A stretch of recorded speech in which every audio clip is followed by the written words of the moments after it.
velkomin að Rauðaborðinu á miðvikudagskvöldi miðjan vetur. Það margt í boði hér í kvöld eins og öllum kvöld. Hérna aftast í þættinu það kemur Fríða Ísberg til mín. Hún einn af þeim höfundum sem að gefa út bækur í jólabókarhlúðið. Ég ætla að tala við hana bókin hennar og bókmenntir, lestur og kannski þessa tíma sem við lifum sem eru glundróðakenndir. Hún svolítið fjall það í nýju bókinni, Firringu, kannski var það þannig í gamla dag, ég veit ekki, að þar hafi við verið síður fyrrt, það sem hafi verið sannari tímar og auðveldar að vera manneskja. Kemur ljós í samtalinu sem að ég á við Fríðu Ísberg hér aftast í þættinum. Laufey Líndal Ólafsdóttir, hún fær hérna góða gesti til þess að tala fátækt. Það málþing sem fátækt sem þessa dagana. Guðný Eydal og Halldór S. Guðmundsson, professorar við félagsráðgjafadeildina í háskólanum koma hingað. Líka Jóhanna Freyja Ásgeirsdóttir sem félagsráðgjafi hjá Landspítalanum og ræða við Laufey Líndal fátækt, en Laufey formaður PEP, samtaka fólks í fátækt. Við ætlum að ræða íslenskuna eins og við höfum verið að gera svolítið undanfarið. Hingað koma til mín Ólína Kjerúlf Þorvarðardóttir sem prófessor og deildarforseti á Bifröst. Hún líka á sæti í íslenskri málnefnd sem á að móta málstefnu fyrir Ísland. Og hún það sem ég vil kalla svona verndarsinn í íslensku. Hún ekki ein af þeim sem að telur að hafa íslenskuna á lausum taumi, að íslenska þróist eins og hún vill. Hún telur að við getum stjórnað því. En með henni kemur Lína Hallberg sem tannlæknir. En hún mikil áhuga manneskja íslensku kennslu fyrir útlendinga, kom hingað við Rauðaborðið fyrir svona 1,5 ári og mjög fróðlegt að hlusta á hana þar og ég býst við að það verði líka í kvöld. Lína hefur lært íslensku og horfir kannski á íslensku pínlítið öðruvísi heldur en Ólína sem náttúrulega hefur unnið með íslensku, verið blaðamaður og rithöfundur og fræðakona og hún líka hagyrðingur. Þannig að gaman að fá þær tvær svona rólugu horni, en ég held að það hafi svona báðar þær tilfinningu fyrir að við þurfum að gera eitthvað. Við ætlum að verja í íslenskunni og þeir þykir báðum vænt íslenskuna. Björn Þorláks fær hérna góðan gest. Ólafur Þ. Ævarsson geðlæknir og þeir ætla að ræða saman að vegna þess að Ólafur svolítið gagnrýninn. Hann gagnrýninn á oflækningar og ofmikla lyfjanotkun og þeir ætla að ræða ýmislegt sem að tengist í geðröskunum og stöðu geðheilbrigðis meðal þjóðarinnar og hvernig við bregðumst við því. Það verður fróðlegt að hlusta á þá tvo hér á eftir. En áður en að því kemur þá höfum við eins og við höfum haft flesta miðvikudaga, þá höfum við Trump-tíma á miðvikudögum. Þá fáum við hingað fólk til þess að ræða Trump, Donald Trump, forseta Bandaríkjanna og áhrif hans á bandarískt samfélag, áhrif hans á svona okkar hugmyndir og áhrif hans á heiminn. Og hingað koma fastagestur í þessum hópi. Það Sveinn Máni Jóhannesson sem doktor í sagnfræði, hann oft komið hingað, en þau koma núna í fyrsta skipti Eva H. Önnudóttir sem prófessor í stjórnmálafræði upp í háskóla og Frosti Logason sem ritstjóri í Broadcast og Nútímanum. Og þeir hafa líklega ólíka sýn á Trump og hvað hann að gera. En ég rekna með því að þetta verður líflegt samtal eins og alltaf þegar Trump á dagskrá. Þetta prógrami sem við bjóðum upp á Rauðaborðinu í kvöld. Hvet ykkur til þess að hlusta. Hérna koma auglýsingar eftir smástundin áður en að því kemur.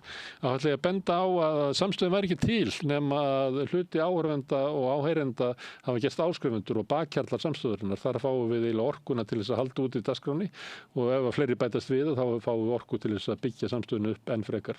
Ef að þú ert á því að almenningur eigi að fylgja liði til þess að styrkja samstöðuna og byggja hana upp, þá hvet ég til þess að fara inn á samstöðun.is, þar hnappur sem ástöndur áskrift. Þar getur skráðið fyrir grunnáskriftinni sem 2.750 krónur á mánuð og mátt borga meira þú vilt og þið sem að kjósi getur látið áskriftin að renna sem félagsgjöldin í alþýðufélagið, en það einmitt alþýðufélagið sem á og rekur samstöðuna. Þetta umræðu vettvangur og fréttamiðl sem í eigu áhorfenda og áheyrenda. Allt sem við sjáum hér og heyrið í boði áskrifenda. Við þökkum kærlega fyrir það, en skjótum inn hér örstutum auglýsingum og svo förum við og tölum Donald Trump. Alþýðufélagið frábær hugmynd. Félagsgjöld í Alþýðufélagið eru krónur 2.750 á mánuði og renna óskipt til dagskrár og útsendinga samstöðvarinnar. Samstöðin.is.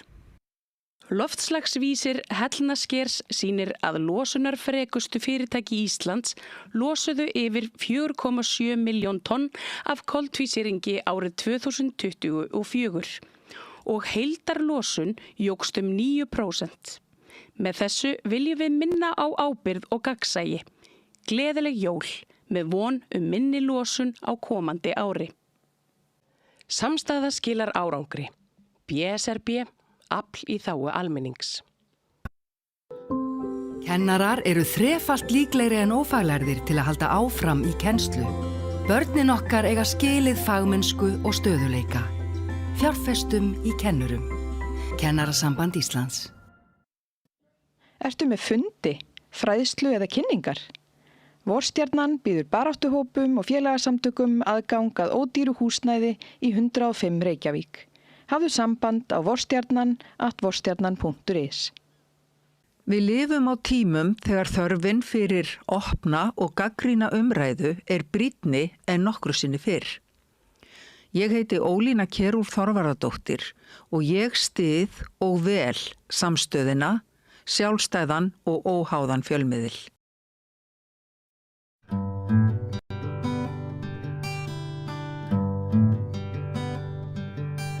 Já, þá komið að Trump-tímanum sem við höfum hérna eiginlega flesta miðvikudaga.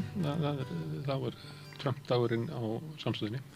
Og þá fáum við fólk til að koma hingað og ræða Donald Trump og áhrif hans kannski fyrst og fremst á bandarískt samfélag en líka á hugmyndir okkar og á heiminn. Og hingað komin góður hópur af fólki. Eva H. Önnudóttir sem prófessor í Háskólanum. Frosti Logason sem þetta ekki ritstjóri á Broadcast. Og Sveinn Máni Jóhannesson sem doktor í sagnfræði. Það búin að vera ýmsar fréttir á hann og það náttúrulega mikið snúist tilraunir hans til þess að koma á friði, myndum að segja, í Úkraínu. Það undirbúningur hans að mögulega innrásin í Venezuela. Það verið að skjóta báta á Karíbahafinu. Lögmæti þeirra mála fer líklega fyrir þingnefnd og það nú komin eitthvað svona órói í liðið að reyna að kasta ábyrgðinni, hver hafi raunverulega gefið skipunina. Svolítið fréttir af því. Hann var að skipta sér af kosningum í Honduras. Krafðist þess að hætt að telja þegar hans maður var með fleiri atkvæði. Náðaði líka fyrirverandi forseta Honduras sem hafi verið dæmdur í 45 ára fangelsi fyrir fíkniefnasmygl í Bandaríkjunum.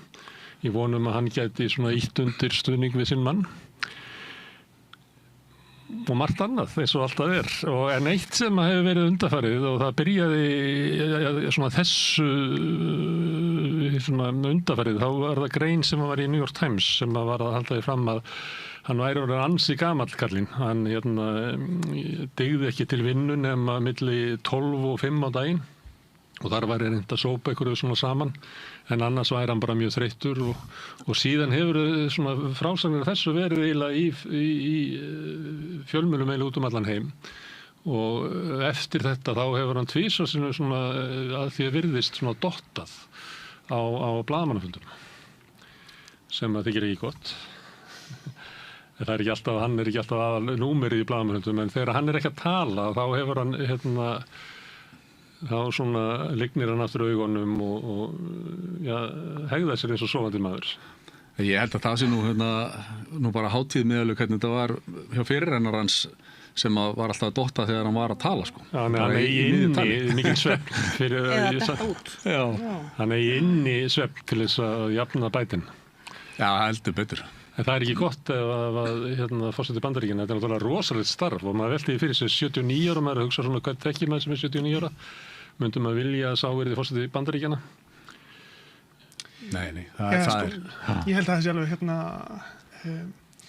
að Donald Trump of gamall til að vera forseti Bandaríkjanna. En þetta kannski síðasta ástæðan fyrir hann óhæfist til að vera forseti Bandaríkjanna. Það mjög margar ofar á listanum en aldur hans. En hins vegar dáist nú að orkunni sem hann þó honum tekst að finna hjá sér. Þess á milli sér maður að hann náttúrulega ekki með eðlilega orku sem maður. Ég meina það listir hann því sem þú listaðir upp yfir hvað hann er búin að vera að gera undanfarna daga er náttúrulega mjög impressiv. Já, ég myndi segja að hann er náttúrulega bara alveg lygilega atorkusamur og sérstaklega og berða hann saman við fyrirrennarann Joe Biden og og Þú nú líka að tala bara hress við liðin á Biden.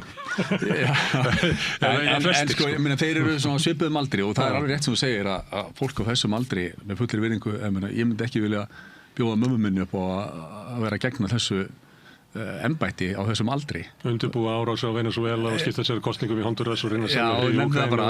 En þetta ekkit smá ábyrgðarfullt starf en hann verið samt vera með talsveit meiri orku heldur en fólk almennt á þessum aldri og það verið störa nóg eftir á því. Þá var þetta einhverjar, svo þú veit með þessa vangaveltur að hann sé orðin einhvern veginn líkamlega eða andlega örmagna og þess að sinna þessu starfi en sko þeir sem að segja það í dag þeir voru ekki á þeirri skoðunum Joe Biden þó að það væri miklu meira ábyrrandi. Já, það kannski því máli, það voru margir sem funduð að því og meiri sér demokratar á endanum sögðu að þetta væri óhæfa að hann væri þarna. Já, og meðal annars því að auðvitað með svona veika forseta þá eiginlega felur völd eitthvað svona hóp í kringum hann og maður velti því fyrir sér hvort það hafi áhrif á Trump þar sem hann með svo mörg járn í eldinum að það bara eiginlega of mikið. Þú veist, það hefur engin athyglisbann í því að það ætlaði bara skipta sér öllu í heiminum. Nei. Og ef þú ert þannig að þá endanum þá annarkvort það einhver aðri sem að taka ákvarðanirnar eða þá að þú ert að flakka á milli og hefur ekki einbeitinguna til að klára neitt af þessum málum sem að sumuleyti virðist vera eins og í Úkraínu, hann skiptur skoðun, Úkraína með sögðu, hann skiptur oftar skoðun heldur en þetta helvítis rauða bindi sem hann alltaf með. Já, ég held að við verum að gerum okkur alveg grein fyrir því að þegar fólk komið á þennan aldur, hann að verða 8 að þá getur heilsunni hraka hans skart gerir ekkert endilega boða undan sér, auðvitað bara óska ég honum góðrar heilsu bara næstu 10-15 árin. En það bara ákveðin áhætta sem að þegar að fólk á gammalsaldri í leiðtogastöðu og það sem að það er náttúrulega ekki hægt að setja aldursmörk á hver má vera forseti Bandaríkjanna eða forsætisráðherra eða hvað það nú sko. En þetta sýnir kannski hvað prófkjörin í Bandaríkjanum eru bara arfaslög leið til þess að velja frambjóðendur vegna þess að þá í raun og veru hafa flokkarnir bara mjög lítið það að segja í raun og veru hvernig leiðtoginn hvað hann gamall, ef maður getur orðað þannig ef flokkarnir koma kannski meira að þessu eða hafa svona meiri áhrif á hverjir veljast til starfa þá gætu kannski haft í huga að hafa eitthvað sem á kannski góð 20 ár eftir eða 8 ár. Það voru ýmsir yngri sem voru í bæði á móti Biden og Trump sem voru í forkostum. Já, ég bara að segja prófkjörin opna á þetta. Prófkjörin opna á þetta að flokkarnir hafa þá minni áhrif heldur en ella. En Þú meinar að í prófkjörið íti frekar undir að við kjósum gamla þekktamannin og ríkamanninn? Heldur en svona, við vitum ekki allt og mikið þennan 45 ára. Allar rannsóknir sína þekkti maðurinn eða einstaklingurinn á betri séns í prófkjörum heldur en aðrir.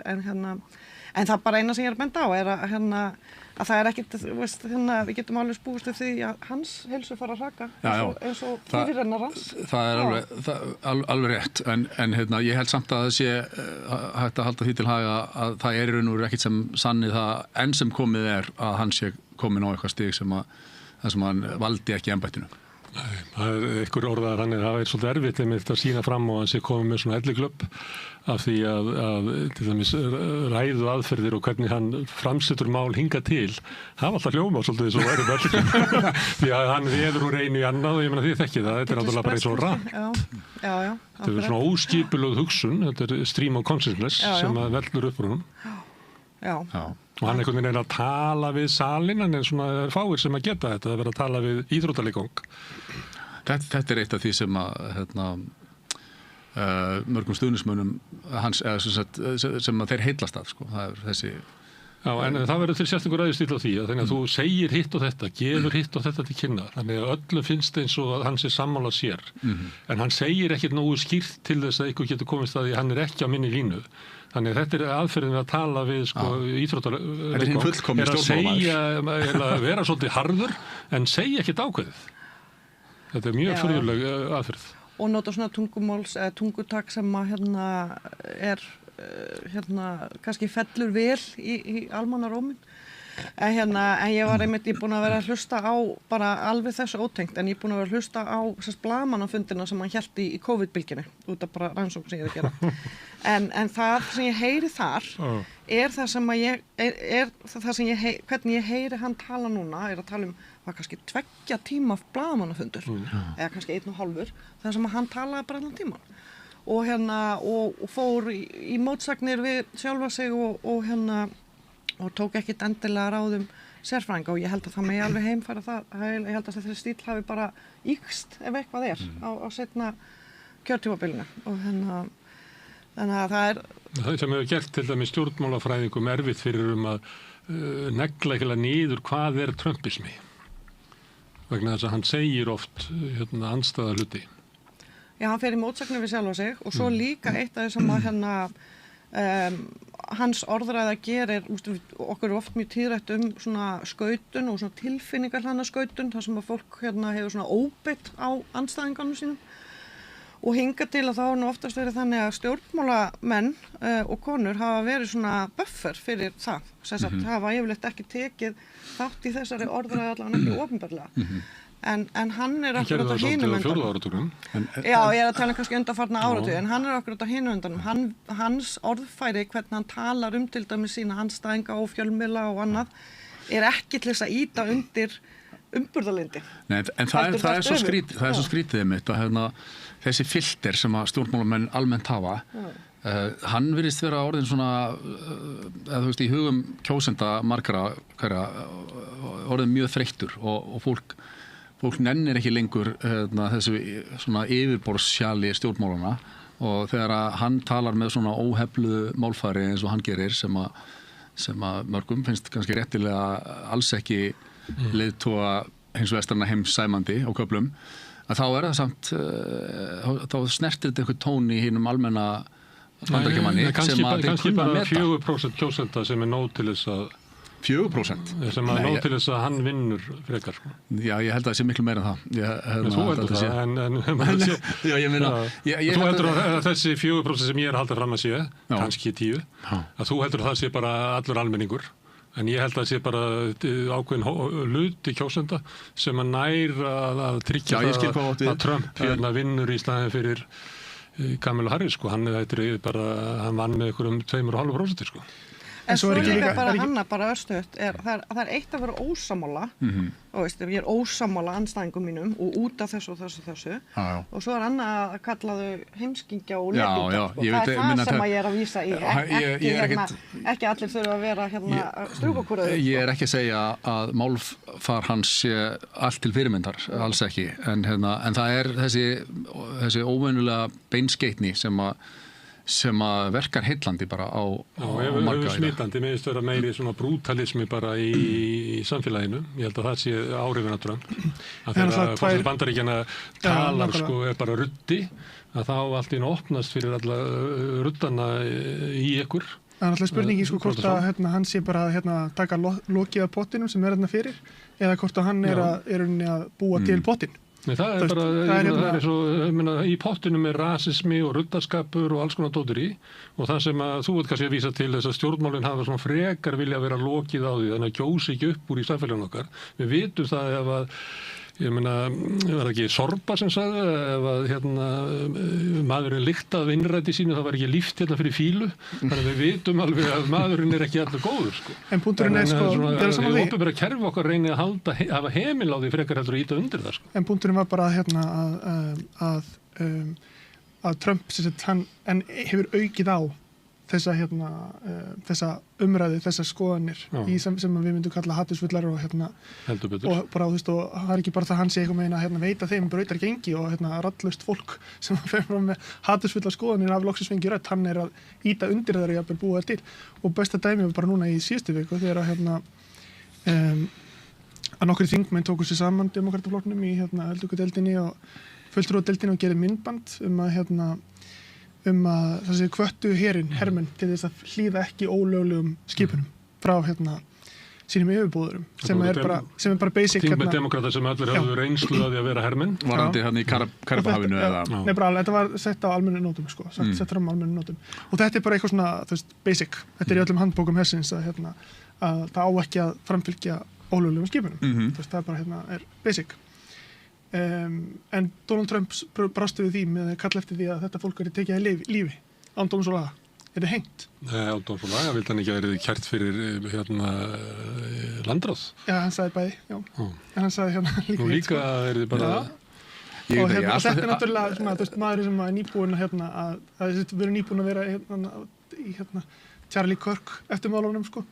Þetta er náttúrulega sko ekki bara hvetja til ofbeldis, heldur er svona beinlínis nánast að beita sig fyrir því sko. Nánast alltaf þegar ég heyri eitthvað svona Donald Trump sé að kalla eftir einhversi hengdur og svona, þá ég fer að skoða það betur, þá er það ekki alveg það sem hann var að segja. En ég veit reyndar ekki, ég hef ekki það stendur þarna sko. Já, ok. Ég þarf að googla þetta eftir. Það er náttúrulega, það er ekki allir sem að túlka allt sem að Trump segir á besta veg. Nei, það er sannlega ekki þannig. En ef við veltum aðeins fyrir okkur sko hvað trumpismi er og Nú ertu með svarað við því? Nei, en ég meina tillögu allavega hlutaði að það er svo margt í hans sko orðræðu og hegðun sem að gengur svona gegn frjálslyndu lýðræði og þá er ég að tala bara lýðræði sem við erum búin að koma okkur saman að það sé ákveðin borgarleg réttindi og mannréttindi sem eru varin og við búum við lagarríki réttaríki og allir sér jafnir fyrir lögum og svo framvegis og þetta til dæmis með sem að þú veist að vísa í að það er bara taka fólk að lífi án dóms og laga og svo sagði hann hitt líka eða það er hægt að telja í einhverjum kosningum þegar hans maður eða kona er búin að vinna og svo framist þetta er allt gengur gegn þessum frjálslynda lýðræði og þannig að ég horfa á hann sem sagt já, trumpismin er andlýðræðislegur ekki andlýðræðislegur með hann er náttúrulega kjörinn forseti kannski trúir á það sem maður kallar svona kosningalýðræði en hann er í andstöðu við og gæti verið ógn við frjálslynt lýðræði. Hann er ósáttur við svona valdreiða lýðræði. Hann er ósáttur við að fjölmiðlarnir eða akademían eða í okkar tilfelli kannski verkalýðshreyfingin að það sé svona að við séum í það sem að samfélagi sé svona einhver deigla það sem er mjög valddreift og völd ríkisvaldsins séu takmörkuð með einhverjum hætti að þessi þrískipting ríkisvaldsins hann virðist vera á móti þessu hann vildi að almenningur bara kjósi sig og þar með hafi hann vald til þess að raunverulega stýra samfélaginu í tiltölulega bara mikromanagement sko. Ákveða hver eigi að vera fréttastjóri á CBS og hver eigi að vera forseti Honduras og alls konar. Ég held að þetta sé nú aðalega túlkun andstæðinga Donald Trump. Hann heldur í raunverulega fram að sá vilji sem kemur út úr þessu valdreiða lýðræði að það sé ekki vilji lýðsins, heldur sé að einhver elita sem hafi náð völdum, þannig að það sem kemur frá fjölmiðlunum eða akademíunni eða Hollywood eða úr menningunni eða úr menntakerfinu sé örlítil klíka sem hefur náð völdum og sé að vinna og grafa undan vilji almennings. Þetta er bara ríkjandi hans orðræðu. Svo ég verði nú aðeins djöflinn þá hefur nú ekki allt reynst alrangt sem hann hefur til dæmis sagt svona áróðus eiginleika bandarískra fjölmiðla sem að hann má segja að hann hafi byrjað þetta fake news uppnefni og fólk taldi að hann væri algjörlega slá vindtök og þetta væri út í loftið og brjálaði hjá honum en það hefur nú alveg sannast að þeir hafa í mörgum málum verið mjög hlutdrægir og sérstaklega í umfjöllunum hann BBC-máli sem var fyrir 2 vikum bara er nú eitt skýrt og gott dæmi það. Finnst þið það eitthvað að vera svona eitthvað mjög hlutdrægur? Það klipptir 2 hlutar úr sömu ræðu á 50 mínútum úr þessu 12 randi hans? Það er klippt þannig að út kemur að meining hans er allt önnur heldur en hún raunverulega er. Þannig að það er fake news Ég hlusta á þessa ræðu á þessum tíma. Og svo veist þetta var nákvæmlega eins og vorum að lýsa á þann stundum virðist hann vera að hann segja hvetja fólk til þess að bara ráðast á þinghúsið stundum virðist hann vera að gera eitthvað annað og ég meina en hann var í raun bara að hvetja fólk til þess að fara og marsera friðsamlega þarna í þennan dag en kannski eitt í þessu samhengi sem að mér langar að grípa frá því Frosti er með að að það sérst að hans gagnrýni hefur stundum og oft eða ég veit ekki, eða skilu ekki endilega, hefur alveg átt rétt á sér og og þannig að því ég tala frjálslynt lýðræði áðan, þannig að þessi andstaða í raun og veru frjálslynt lýðræði kemur vegna þess að það eitthvað í frjálslynda lýðræðinu sem að klikka, hvort sem það eru fjölmiðlar eða eitthvað annað. En lausnirnar sem að Trump kemur oft með eru kannski mjög ekki í anda frjálslynt lýðræðis, þannig að lausnirnar eru kannski rangar og mér finnst oft gott að nefna þetta dæmi með frá fyrra kjörtímabilinu þegar lausnin við innflytjendavanda frá Mexíkó var að byggja múr við landamærin, að hann var alveg að benda á eitthvað sem að margir telja raunverulegt vandamál og ég ekkert að draga það í efa, það getur verið það, en lausnin var kannski ekkert endilega að byggja múrin. Hún var mjög svona drakonísk, en já, ég held að þetta sé góða punktur að almenningur hafi upplifað svolítið frjálslynda lýðræðið einhvern veginn bregðast. Það var náttúrulega sérstaklega eftir hefur búið að vera lífskjara stöðnun hjá bandarískri millistétt og verklistétt síðan 1970. Þannig að þarna er fólk sem upplifir sér svikið á allavega henni svo kallaða nýfrjálshyggjutíma.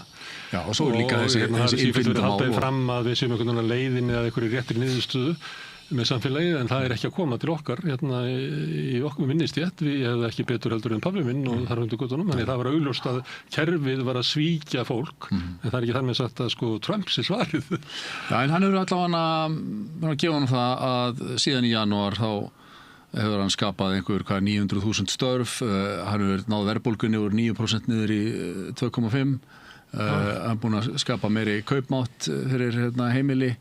Þannig að það efnahagslega tölur eru nokkuð góður hjá honum. Það voru bara í síðasta mánuði voru fréttir það að ný störf var miklu færri núna heldur en hefði verið undanfarið. Hver var að túlka það? Ég meina, framleiðslustörf. Já, meina að þetta var gert í lokuninni þegar alveg ekki var lokað og Hagstofan gæti ekki komið. Nei, ég er bara að tala síðan í janúar, þá er þetta aukningin. Þeir telja alltaf ný störf, en þú getur hlaðið þeim saman, en það er ekki orðið til hlutfallslega fleiri störf í hans tíma heldur en bara almennt í Bandaríkjunum. Það er engin sem að sér einhverju almenna velsæld, efnahagslega velsæld í Bandaríkjunum. Jú, það er 671,000 jobs added since January. Það er bara manufacturing jobs up 400,000. Þú þyrftir að búa til svona 200 störf á mánuði til þess að það væri svona þokkalegt ástand. Já, en þetta er mesti vöxtur í 30 ár sem að það er ekki það er bara þannig Smári minn. Þetta eru tölumar. Já, það er bara ekki þannig. Og það, ég meina, iðnaðurinn í Bandaríkjunum, þú veist, eins og með það var heimsenda spámenn voru mjög háværir þegar hann kom með tollana fyrir. En er verðbólgan í Bandaríkjunum. Hún var 3% í janúar sem að þú valdir, hún var 3% í september. Já. Þannig að ég veit ekki hvað þetta að lesa, Já, ég er bara... Þú lest ekki meginströðum smyrða. Þetta er svona útreikningurinn Þú lest ekki Financial Times, Wall Street Journal. Jú, ég gerði það. Ég held rétt að tölur sem að Gunnar Smári er með, þetta sé cirka bara 3%. En þetta er náttúrulega svona eins og þeir tókunum í kringum þakkargjörðhátíðina. Þá var Trump mjög mikið að hæla sér fyrir því hversu mikið innkaupakarfan. Fyrir kalkúnumversluna, hefði lækkað mikið. Og eggin. Já, bara þetta er allt saman lækkað gríðarlega mikið, Og svo var farið að rýna þessi tölunar, þá bara búið taka allt á körfunni. Það er kostnaður við körfuna hafði minnkað, þetta var helmingi minna í körfunni. Það er frábær reikniðarferð. Það var bara helmingi minna inn en var í körfunni fyrra og þar alveg hafði karfan farið niður. Hún hafði eins verið hækkað eitthvað 0,5% farið fyrra. Hérna er tölur ný störf sem að verða til í Bandaríkjunum. Ef ég tek þetta er bara ár sem ég fyrir tilbaka, að þá er það í nóvember og desember að verða til svona 250 til 300.000 störf og svo sérðu mánuðina hans og það er að vera að fækka störfum bæði í júní og ágúst. Þetta eru upplýsingar sem ég fæ út úr þessum og ég treysti alveg Financial Times, þú veist ekki bara eins og nýju neti, en svona meir og minna þeir ekki að falsa tölur verðbólgu eða ný störf í Bandaríkjunum, ég hef ekki trúið því. Þetta er bara á opinberu síðu White House Gov. Já, það er því miður að það meiri sér þannig fjármálaráður á Íslandi, það er ekki alveg að treysta tölunum þar. Það sleppaði stundum að telja með sumarskuldir og eitthvað lera. Þannig ég myndi hérna ennþá treysta á þessa svona leifarnar af þessum gömlu almennu ritstjórnum eins og, þú veist, ég ekki sammála ritstjórnagreinum Financial Times, sko. En sko fréttamennskan þar ekki hrunin. Nei, það sant. Struktúral aðstæður í bandaríska hagkerfinu hafa ekki breyst neitt síðan Trump tókum við völdum og það það að allur hagvöxtur keyrður áfram af gervigrindafyrirtækjum. Og það hefur verið stefna líka Trump-stjórnarinnar alltaf með þetta, þú veist, að færa framleiðslustörf aftur heim sem náttúrulega ekki að gerast inn rosalega mæli alltaf ekki ennþá. En strategía þeirra að keyra hagvöxt sem nánast eingöngu í svona 7 gervigrindafyrirtækjum. Það sem að við að hagfræðingar farnir að spá nú þegar töluvert mikið til bólumyndun en það þurfa þessi fyrirtæki að skila gríðarlegum hagnaði til að standa undir þeim fjárfestingum og þeim væntingum sem að gera til þeirra.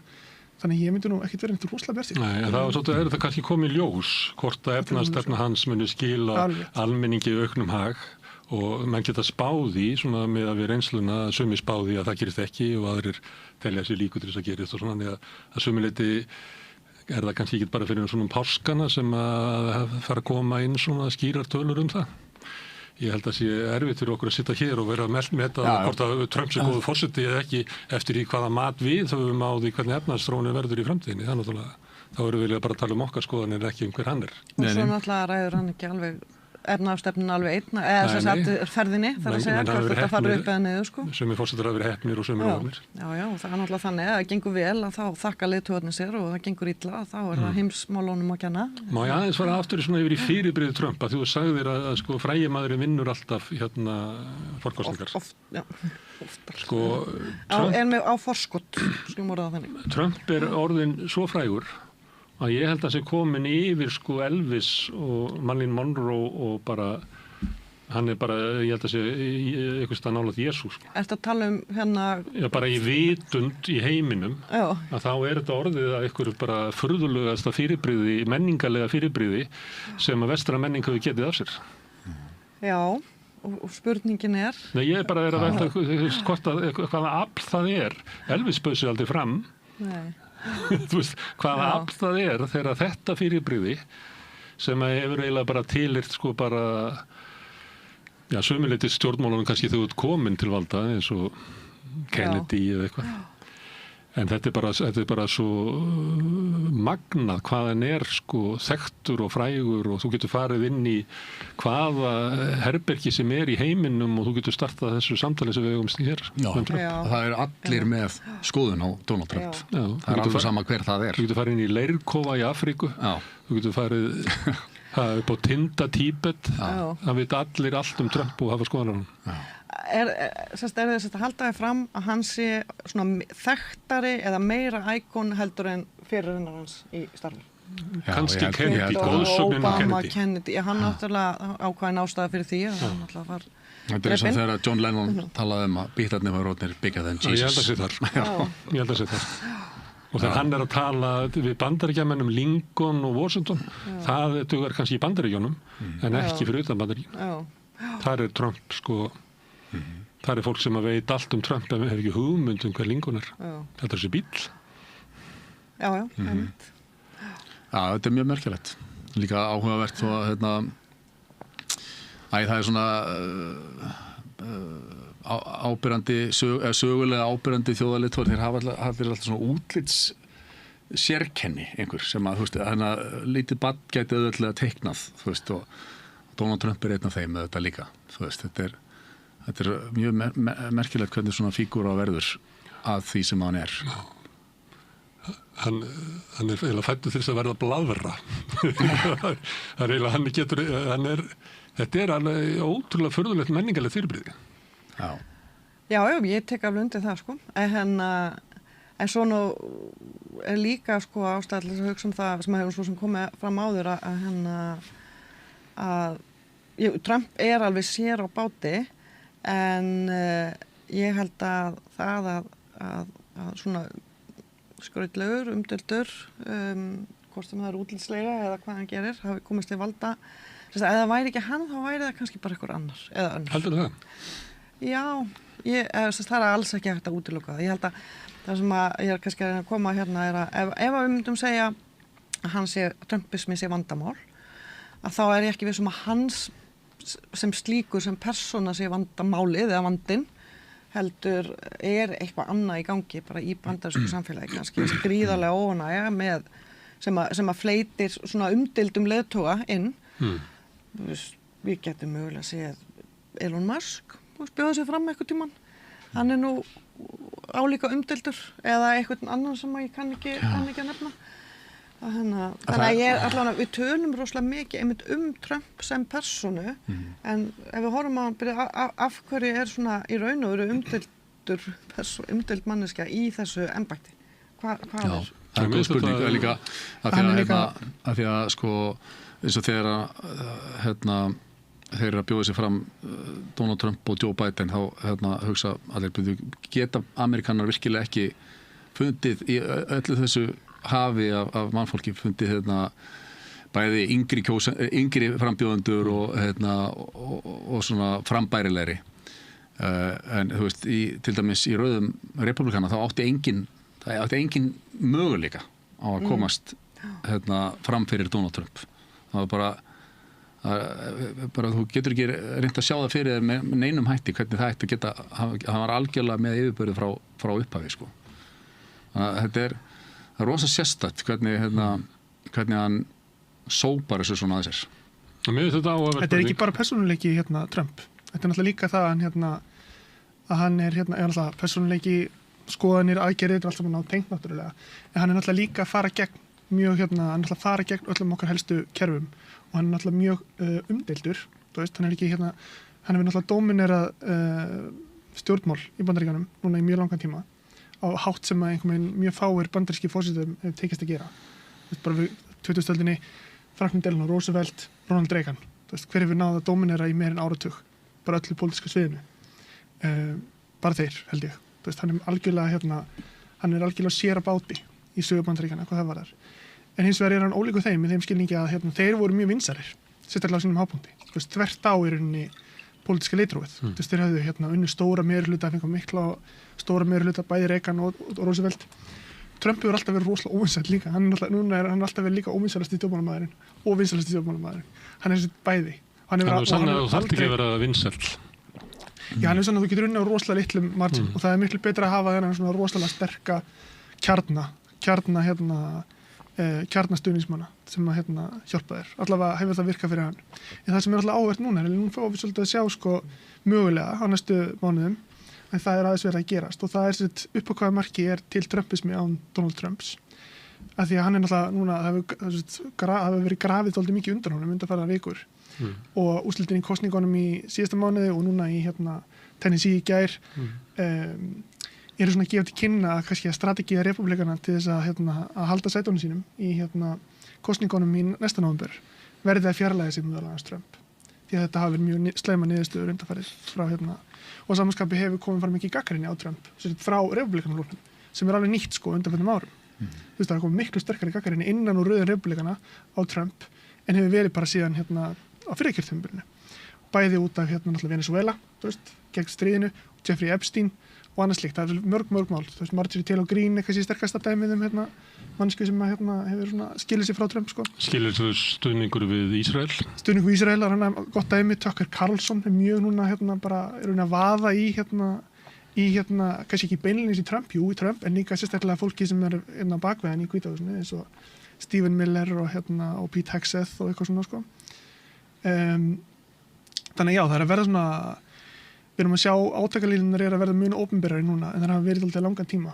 Þannig að það getur verið svona áhugavert að sjá hvert þessi makarhreyfing allar að fara fyrir næstu kosningar. Sko, mér finnst þetta sem ég verið að segja, bjó Trump til bylgjuna eða er hann að ríða bylgjuna sem er álitamál og þá getur maður, að því að við vorum að byrja að tala hvað var hann gamall og svona, það er náttúrulega vakið spurningar hvað getur tekið við og mér finnst svona almennt verið að tala að D.D. Vance standi raunverulega veikt og menn eru fannir að leita hýmsu alls konar til þess að hver gæti gert þetta með einhverjum sambarlegum hætti og hann er að gera þú veist maður sér það ekki alveg að einhver af þessu sem hafa verið nefndir hefðu geta búið til Trump-tímabilið ég bara sé það ekki sko af því ég kannski lögilegt að fara að taka sko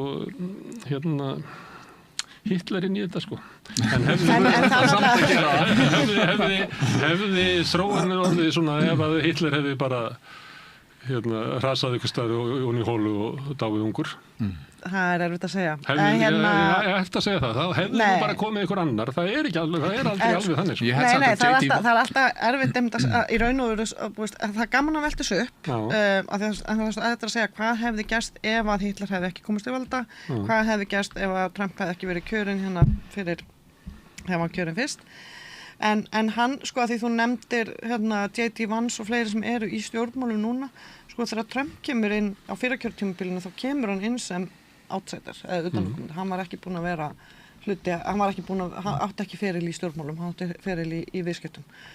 Þannig að, og ég er ekki að spá neinu hér, nema það að hérna, ég held að sé mjög erfitt að taka í sundur persónuna Trump og hans stíl og það að hann sé forsetinn, skilur við. Þannig að ég bara veit ekki, en það sem ég er að segja er að þetta sýnir okkur að það er ekki útilokað. Það mjög mörgum fannst bara trúðu því ekki að hann myndi vinna fyrra forsetakjörið. En það var það líka 50-50 þegar hann bauð sig fram á móti Hillary Clinton. Þannig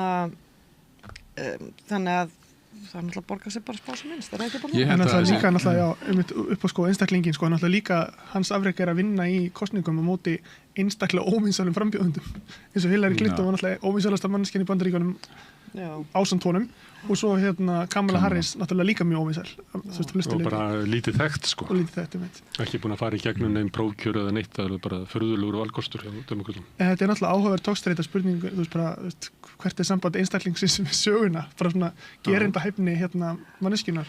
Í sakfræðinni heitir þetta Great Man History sko. Heldur að Bernie Sanders hefði ekki gert betur heldur en Hillary Clinton 2016, já. Ég myndi veðja á það, þú veist, ég hefði viljað persónulega að það hefði verið niðurstaðan að hann hefði farið fram, en ég náttúrulega veit það ekki, þú veist, það hefði verið líka mjög hörð baráttu gegn honum. Já, en Hillary Clinton var eins og þú segir gríðarlega óvinsæl og þetta var einhvern veginn mjög sérstætt hvernig demokrataflokkurinn rægði niður Bernie Sanders á þessum tímapunkti þegar hann var að soga að sér fylgi að því er virtist vera og þetta var en ég ætla að orða þetta öðruvísi á þess að nefna Hitler. Það sem að Trump tekst að hann er með svona bara kjarnafylgi repúblikanflokksins sem að getur ekki hugsað að kjósa demókrata. Hann er með þessa makarhefingu, það sem er sko sambland af bara hvítri yfirburðarhyggju, evangelísku stjórnmálarhefingunni sem að til dæmis Ronald Reagan náði undir sinn væng, að sumuleyti Nixon reyndi það, en Ronald Reagan tókst einhvern veginn að halda saman svona ólíkum hópum sem að fljótubræði virtust ekki eiga samleið í pólitík, en þeir saminist af því að þeir treystu sama manninum. Að sumuleyti tekst Trump að gera þetta. Hann er með þarna, þú veist, þetta er ekki alveg samstæður hópur sem stendur á bakvið kjörans og eru með bara mjög ólík sjónarmið eins og sést til þessi ríkisstjórnans. Hann er með svona, til þess að hann getur ekki komið með skýra stefnu í Úkraínu af því hann er bara með klofna ríkisstjórn. Aðrir segja bara að við höfum að höggva þetta af okkur, þetta er ekki hagsmunir Bandaríkjanna. Hinir segja að við höfum að halda áfram að reka utanríkisstefnuna sem Bush var með og eitthvað fleiri og það er bara ólík sjónarmið. Sjáu þið einhver annar en Trump geti haldið þessu raunverulega ólíkum hugmyndum saman í tjaldinu. Þess að makarheifingin, hún er kannski aldrei meira heldur en svona 15-20% af kjósendunum sko. Stefnan er náttúrulega öll svona mörkuð af þessu America First hugmyndafræðin og ég held alveg að, þú veist, eins og J.D. Vance eða Marco Rubio, þú veist, sem eru mjög hliðhollir þessari stefnu og mjög sannfærir. Þeir eru alveg sikkur í línunni í Úkraínu, sko. Já, en þeir eru samt á þeirri línu að Bandaríkin eigi ekki endilega að vera þessi stóri aðili sem að skipta sér út um allt. Rubio er eiginlega þar, sko. Það er vandamálið með þetta, sko. Þess vegna er hann ekki sendur, sko. Þess vegna er einhver fasteignasalega að tala við Putin en ekki utanríkisráðherra. Já, hann er bara ekki, hann er að reka sko 2 utanríkis stefnur með 2 utanríkisþjónustur, annars er það með utanríkisráðuneytið og svo er það með einhverja svona tengdasoninn og eitthvað fastinagaur og eitthvað. Já, ég held að J.D. Vance sé alveg svona líklegur til þess að halda uppteknum hætti með nákvæmlega sömu stefnu. Hann hefur rætur í svona makkarhefingunni, en heldur að hann geti náð, því að það dugar ekki að vera með hana. Þá ertu bara podcastar eins og Tucker Carlson eitthvað slúið, þú getur ekki unni kosningar. Nema að þú vinnir traust gömlu íhaldsmannanna inn í flokknum, nýfrjálshyggjumanna, og þú þarft að vera með eitthvað svona þanþol til þess að margir hópar líti á þú sitt lykilinn að ég fái mínu fram. Þó svo að þessi gagnstætt þeim sem eru líka í tjaldinu.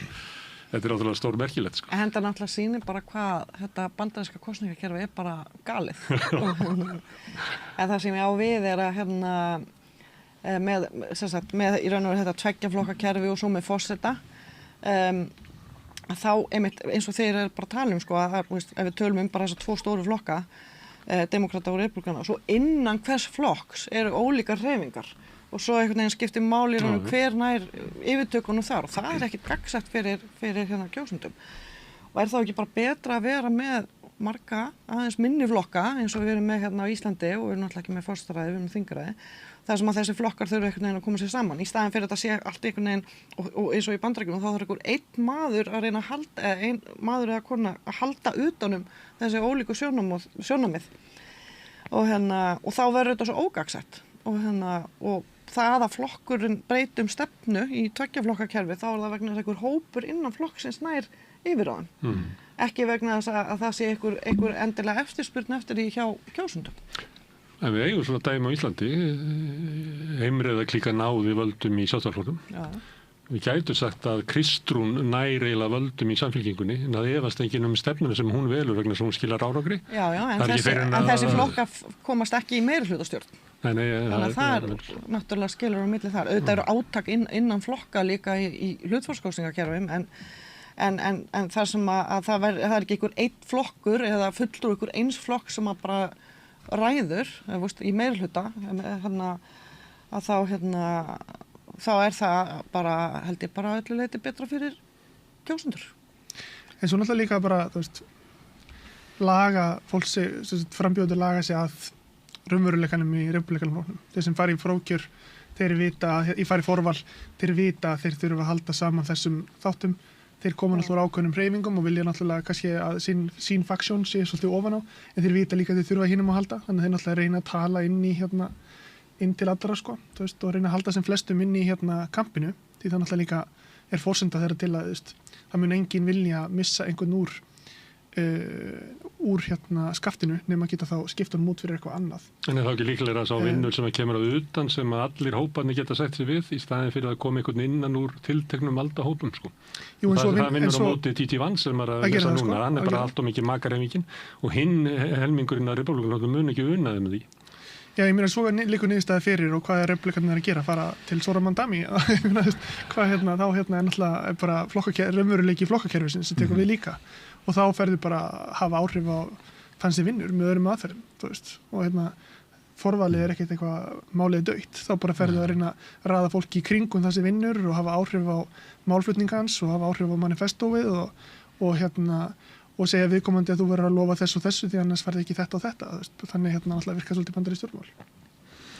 Eftir heimsókn Mamdani í Hvítahúsið og reyndar held ég aðeins áður og þá máttu ég greina það í orðræðu Trumpa eins og hann hefði metið það að tapið í kosningunum, þessum fáu kosningum sem að voru, væru meðal annars hefur verið mistök að loka alríkinu, en líka að það þyrfti að adressa það sem að hann hafði að einhver leyti gert í kosningabaráttu sinni, sem að Mamdani kannski orðaði betur sem er svona affordability, sem er veik, efnaðsleg staða, megin þorra almennings. Það er Bandaríkinu ríkasta land í heimi en 70% eru bara fátæk og lifa bara frá launaseðli til launaseðls og þannig að verði að orða inn í það og mér finnst hann hafa verið að segja þetta orð nokkru sinnum og tala svolítið eins og hann leitað ykkur og þá velti maður fyrir sig, kannski er þetta náttúrulega bara maður sem að vill vera vinsæll, vill halda völdum og vill bara reyna að sirka út að segja það sem hann heldur að almenningu vilji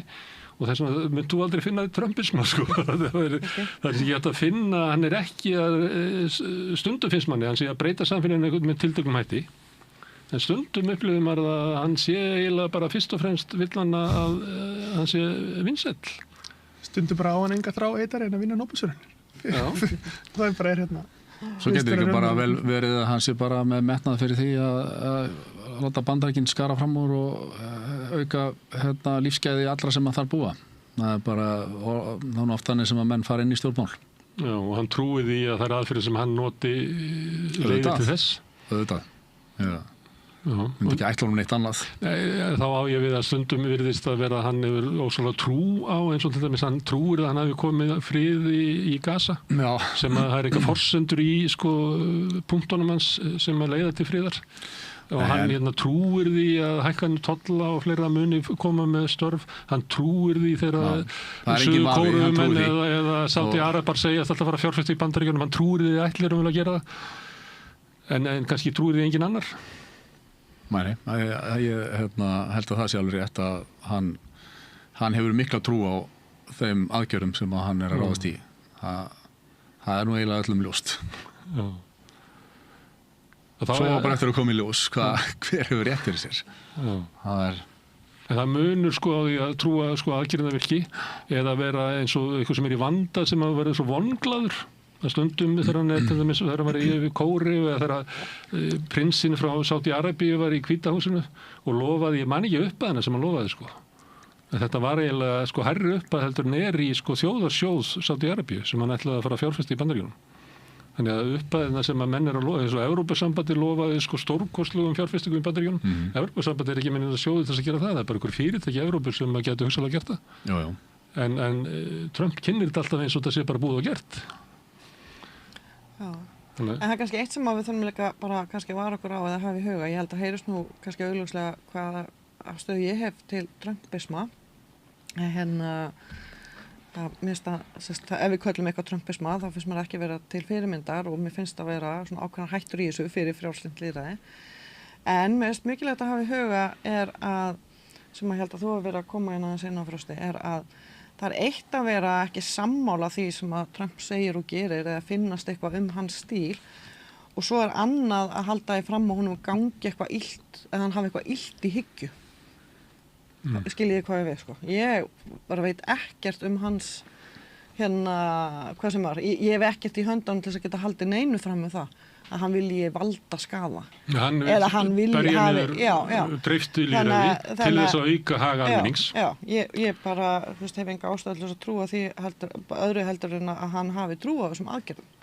Svo get ég haft skoðun á hvernig hann stíll er og hvort að ég sé sammála aðgerðunum. Og mér er bara mjög mikilvægt að halda þessum punkti til haga en þess að okkur hætti svo að fara í eins og hann er að kalla aðra heimskingja og letingja að þeim sem eru kannski hafa ykkur á efasemdir Trump að fara að kalla hann fá þetta á harðstjóra og Hitler eða nasista. Já, og við þurfum að passa okkur held ég. Við þurfum að passa okkur á þessari orðaði, ekki bara gagnvart honum, heldur bara gagnvart leiðtón almennt. En nú hefur hann farið leið svona sem að við kannski, að því þú sagðir að hann væri fylgjandi kosningum, sem við kallaði svona kjörin fasismi, sem hefur verið að vísa þá til Orbán og Erdogan og fleira, að þú kemst í valda, þú byrjar að brjóta niður sjálfstæði fjölmiðla, akademíu, dómskerfis og eitthvað fleira sem tryggir þeir völd til lengri tíma. Og þó að þú sækir umboðið í kosningar sem að verða kannski alltaf varasamari af því að það er minni umræða í samfélaginu. Þú veist alveg að þú ert ekki andmæla stjórnvöldum í þessu löndum að þess að fá yfir eitthvað skaða. En ég meina, það má alveg halda þið fram að Trump sé bara hreint og klárt á þessari braut. Það má líka alveg halda þið fram að eins og við meina að brjóta niður sjálfstæði akademíunar þeir sem að styðja Trump sjá það þannig að hann er að brjóta upp það sem er orðin hugmyndafræðilega gjörspillt akademía og það er það sem er hugmyndin hans að stoppa fjármagnið í gjörspillta akademíu. Og það er svona valdboðsstjórn það sem sá sem er kjörið forseti ákveður línuna fyrir háskólana og þröngvar því í gegn. Við höfum ekki alveg lifað í samfélagi við höfum talið okkur vera heppin að vera ekki í slíku samfélagi. Já, en hann ekki endilega ákveða línuna heldur, hann að brjóta niður spillingu. Það bandaríska sendiráðinu bannað að eiga samskipti við stofnanir á Íslandi sem að leggja áherslu á jafnrétti, fjölbreytileika og inngildingu. Þú ert að tala um DEI sem að ef þú skoða betur, það ertu með kerfi sem að mismunar fólki eftir kyni eða kynþáttum og svo framvegis, sem orðið krabbamein í bandarísku samfélagi. Það það sem að einkananir þínar ekki það sem skiptir máli þegar þú ert að sækja í skóla heldur hvaða kynþætti þú ert. Þeir sem að styðja þetta kerfi til að þeir séu að reyna að brjóta niður Bandaríkin? Nei, ég held að það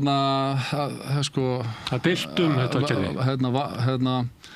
Leiðin til helvítis vörðuð góðum ásetningi, Það bara, það allir sem trúa því að þeir séu að bæta samfélagið með því að setja á svona stefnur en það getur þeirra betur að gáð kannski reynst ekki vera það heillavænlegasta sem hún getur gert. Og þú ert saman á því að forsetinn komið með svona eins og tilskipanir bara sem að banni tilteknar svona hugmyndir sem að hafa þróast í samfélaginu okkar? Það partur á bandaríska stjórnkerfinu eru forsetatilskipanir forseta og ég svo sem ekkert sérstakar skoðanir á því en mér fannst margar af tilskipunum sem kom með þarna á færibandi vera ágætar og aðrar ekki. Það bara allur gangur á því. En hvað finnst ykkur þetta? Þetta nú skiptir háskólanámáli? Já, þessar tilskipanir náttúrulega mega ekki ganga gegn til dæmis stjórnarskrárvörðum réttindum og ég get náttúrulega að fara í langa ræðu sjálfstæði háskóla og akademískt frelsi. Það sem kannski mikilvægt að það sé það lítið svo á að akademían hafi sjálfstæði til þess að gagnrýna stjórnvöld. Ég legg ekki blessun mína á spillingu innan háskólastofnana, þetta getur verið eitthvað misvarist þar eins og annars staðar. Ég samt að tala um svona hugmyndafræðilega spillingu, ekki fjármála. Hvað hugmyndafræðilega spillingu? Að þetta orðið svona hvað að segja fallegt orðið yfir það svona einhver gróðrastía af ákveðni hugmyndafræði sem er mjög til dæmis andbandarísk og andbandarísk, þú talar sem McCarthy. Já, ég bara sem að þú veist það er öll þessi gremjufræði sem að félagsvísindadeildirnar eru mikið með sem að eru Hvað er gremjufræði? Grievance studies, það er hvað ég segja Getur skráð með það? Já, þú getur farið í félagsvísindadeild á háskólans. Það er hvað heitir, þú veist, black studies, fötlunarfræði, kynjafræði, allt þetta sem að gengur út á það hugmyndafræðilega að hinn vestræni maður sé rót alls íls. Hvað heldur þú að black studies, ég vil þú tökum alls konar með indigenous studies, whiteness studies, bara you name it, allt þetta studies, program. Hvað heldur það að fá mörg prósent af heildarekstrar rannsóknar fyrir amerískara háskóla? Ég bara svo sem enga hugmynd það, ég veit heldur ekki, en ég bara segja þú veist að það er 0,00 eitthvað prósent Já. Þetta er ekki, þú veist, að alhæfa, jafnvel þó að þú sért að móti þessum tildeinum sviðum eða fögum, eða finnist þau eitthvað konar hugmyndafræðileg, að alhæfa út frá þeim yfir háskólinni heilsinni, að það náttúrulega bara að gera, að búa til mynd úr háskólinn sem, ég meina, því jafnvel þó að þú sért sammála eða ósammála þessum fögum, eða finnist þau jákvæð en eitthvað, en þá eru þær mjög þá er þetta ekki birtingamynd háskólanum Bandaríkjanna. En ekki þegar að tala um að stöðva fjárflæði hins opinbera til þessar háskólar ekki á byggt á því að þessari DEI-reglum sem en Frosti, ég skil ekki af hverju má ekki ykkur í háskóla vera að rannsaka sögu svartra í Bandaríkjunum, áhrif af þrælahaldinu. Hefur hann einhverstað verið að banna það? Það er black studies. Já, ég er ekki að tala um að ég að banna gremjufræðin. Ég er ekki að tala um að banna gremjufræðin, ég er að tala um að þetta sé orðið undirlagt af því. Ef ég er svartur Bandaríkjamaður verið að skoða sögu míns fólks, heldur að ég sé að gera það út af einhverju gremju gagnvart hverju? Já, það er hún skoðuð í því ljósi að þetta sé sem sagt hvíti maðurinn sé rótalsins. Trump með sinni gremju skal gremju út reka. En við erum að tala að hann hafi stöðvað fjárframlög eða vilji stöðvað fjárframlög til háskóla sem að framfylgja þessari DEI-stefnu sem að mismunar fólki eftir kynþáttum. Og sumi háskóla beitt sig undir þetta. Já, og mér finnst það ekkit galið sko þegar háskólar eru farin að mismuna eftir kynþáttum að það sé eitthvað reynd að spilna. Það sem þú segir mismun eftir kynþáttum eru ákvarðanir sem voru teknar það að vegna þess hvernig kerfið og hvernig litarháttur má sjá að það ræður stéttaskiptingu, auð og einhverju fleiru að til þess að skapa þeim sem eru veikari alveg eins og bara hugmyndin á bakvið námslán og kerfi var alltaf að gefa þeim tæki til menntuna sem höfðu síst möguleika til þess að veginn mætti að þær aðferðir sem Bandaríkjamenn notuðu til þess að ýta undir það að svartir geti farið í háskólanám, þú ert á móti þeim. Ég er bara að tala að það er búið að kippa úr sambandi svona verðleikakerfum þar sem að þeir sem að leggja mest á sig og ná bestu einkunnunum, þeim er ekki umbuna fyrir það. Þetta þarfast tilteknum kynþætti til þess að komast inn í ákveðin kvóta. Það er alveg rétt sem þú segir, sko, það er mörguleiti búið að kippa út úr sambandi svona ákveðin verðleikakerfi. En það tengist nákvæmlega ekki neitt kynþætti, það tengist fyrst og fremst efnahagsstöðu, því að í elitiskólunum Bandaríkjanum koma allir úr sama lagi samfélagsins. Og þegar ég kemur að sko, það er búið mismunur gagnvart Asíubúum og hvítum, það eru eiginlega allir í elituháskólum Bandaríkjanum hvítir og ríkir. Já, það er bara úr efstur og miklu meira og aftur, hvernig er valið inn í skólana það er yfirleitt sko valið inn á grundvelli prófa sem að er mjög auðvelt að hakka sig í gegnum með því að borga kennurum og öðrum fyrir að komast inn. En heldur það sé ekki besta fyrirkomulagið að velja inn á grundvelli einhverna á prófa? Þá þú horfum fram með því að það er í ríkari samfélagunum eru skólar sem að geta þjálfa börnin þín betur í því að komast inn í háskóla heldur en í hverfinu þar sem að hann elst upp í hjólísakverfinu í Kentucky. Þetta er einmitt þessi gremju hugmyndafræði sem ég er að tala akkurat sem þú ert að lýsa núna. Nei, ég meina þetta hafna því að það sé ólíkur aðstöðum. Af því að þú ert með betri einkunnir þá ert þú einhvern veginn alin upp í forréttindum sem að þú er að skammast þín fyrir. En hann getur haft góðar einkunnir þótt að koma úr vondur skóla. Það sem að þú ert að hafna því að það er ekki valið eftir útgáð hvort það kemur úr góðum skóla eða ekki. Þetta hafna því að auður sé svona ákveðin lykill í samfélaginu að öðrum gæðum. Nei, að sjálfsögðu þeir sem eru vel settir peningalega geta alveg nota tækifærin sín kannski betur en aðrir.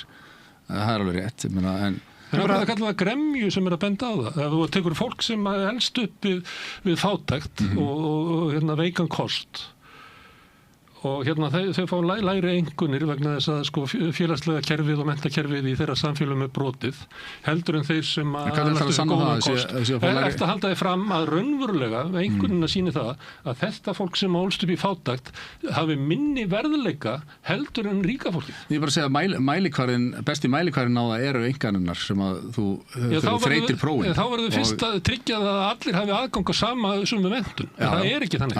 En þú ert ekki að leiðrétta það þá þegar þú ert að fara að síja inn í háskólana á seinni stigum. Þú verður þá að tryggja það að allir séu með jafna menntun frá 6 ára aldri. Eins og þessi umræða snýst ekki einkunnir. Þegar kemur að það velja inn í topp háskólum. Já, það er bara rámt sko. Ég bara segja það snýst ekki einkunnir því allir sem fara inn í topp háskólum í Bandaríkjunum eru með topp einkunnir.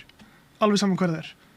Nema náttúrulega þeir sem komast inn á því að pabbi er að byggja nýja álmu við skólan, þeir eru ekki með góðar einkunnir. En allir sem fara inn á einhvern mætti eru með topp einkunnir. Þannig að það er ekki einkunnirnar sem eru að ráða því hvort að þú ert valinn inn í Harvard eða Yale eða Princeton eða jafnvel síðri skóla eins og Duke eða Vanderbilt eða whatever. Það er ekki einkunnir. Það eru sko hversu margar extra curriculars ertu með, hversu góður ertu á fiðlu, hversu marga aukatíma á fiðlu hefur þetta tekið, í hvaða íþróttaliði ertu með og svo náttúrulega úr hvaða tengslanetti foreldrarnir koma.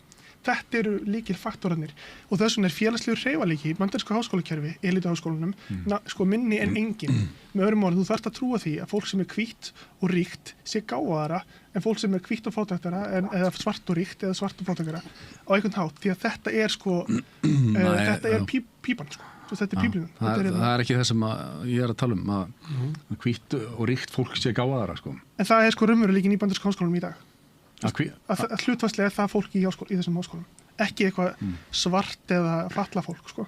Þetta er fólk hlutfallslega meira í háskóla. Þetta er samt það sem að verið að ávarpa með þessu gagnrýni á DEI-kerfið. Mismunin í Bandaríkjunum er það að ríkt og hvítt fólk fær tækifæri út frá uppruna sínum og auð.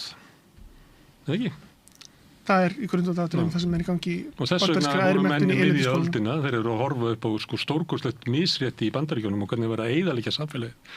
Þá voru þeir að búa til ykkur leiðir til þess að vega upp á móti óréttlætinu. Þetta er bara svipað og skattkerfi að þú setur hærri skatt á þann sem hefur mestu tekjurnar. Þú bara notar ýmis svona tæki í samfélagsins. Þú ert með námslánakerfi, þú ert með alls konar, þú ert með barnabótakerfi, þú ert með alls konar kerfi til þess að tryggja þeim sem að standa veikar meiri möguleika á því að blómstra. Þannig verður ameríski draumurinn allir hafa tækifæri. Hann er dauður í Bandaríkjunum en hann er kannski að smáa lífi í Skandinavíu. Það sem þessi kerfi eru rík.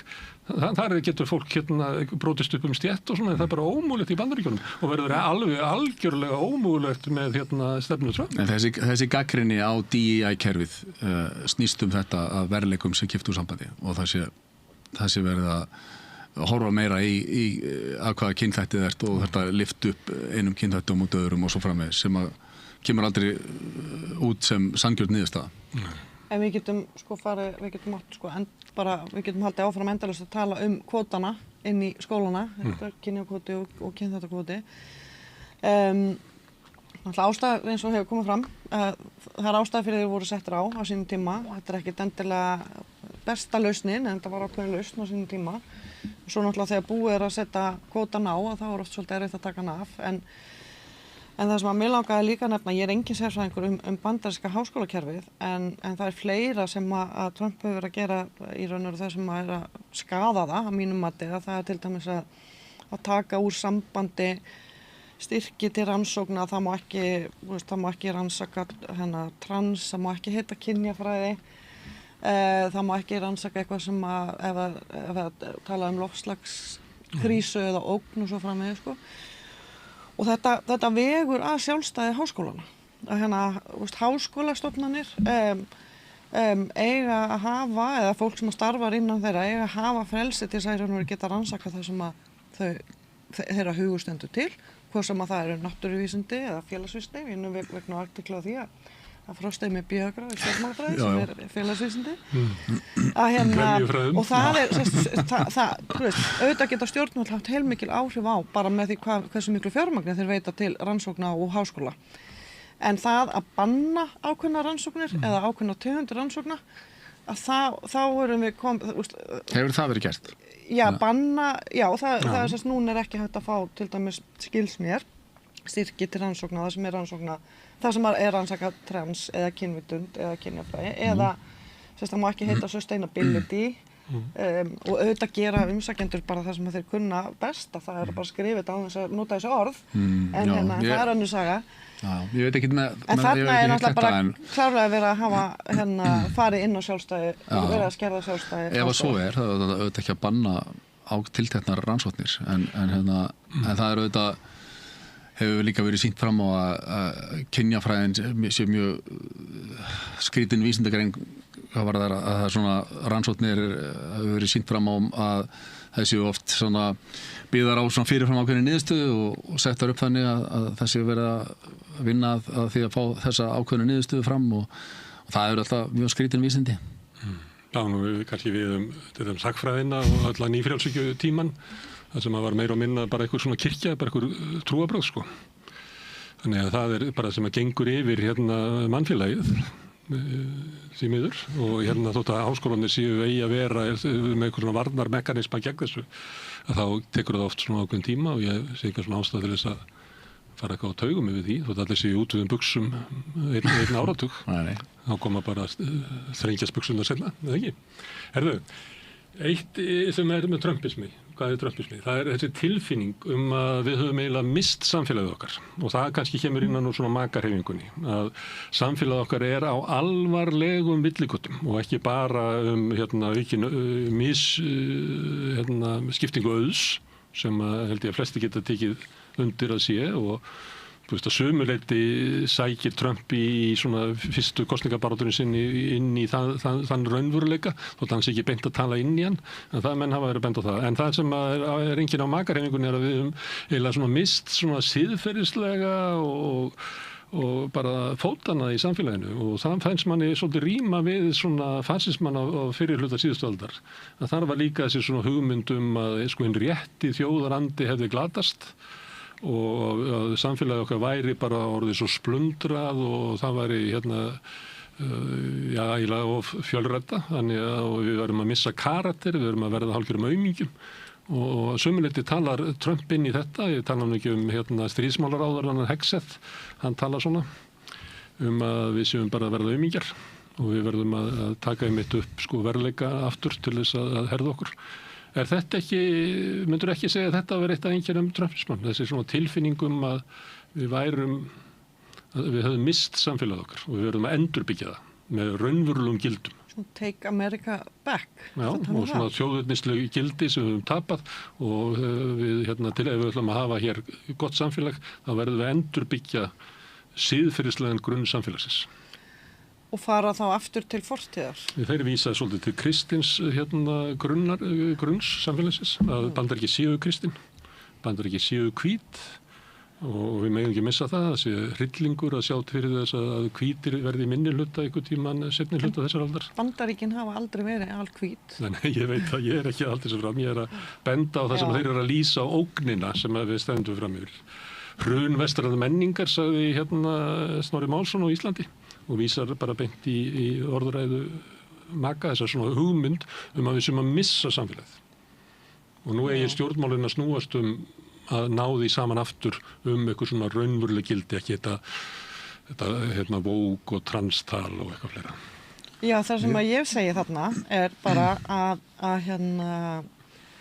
að fólk getur alveg verið á þeirri skoðun að við séum að missa ykkur gildi eða við þurfum einhvern veginn að byggja upp samfélagi að hlúa samfélaginu sem það sem sameinar okkur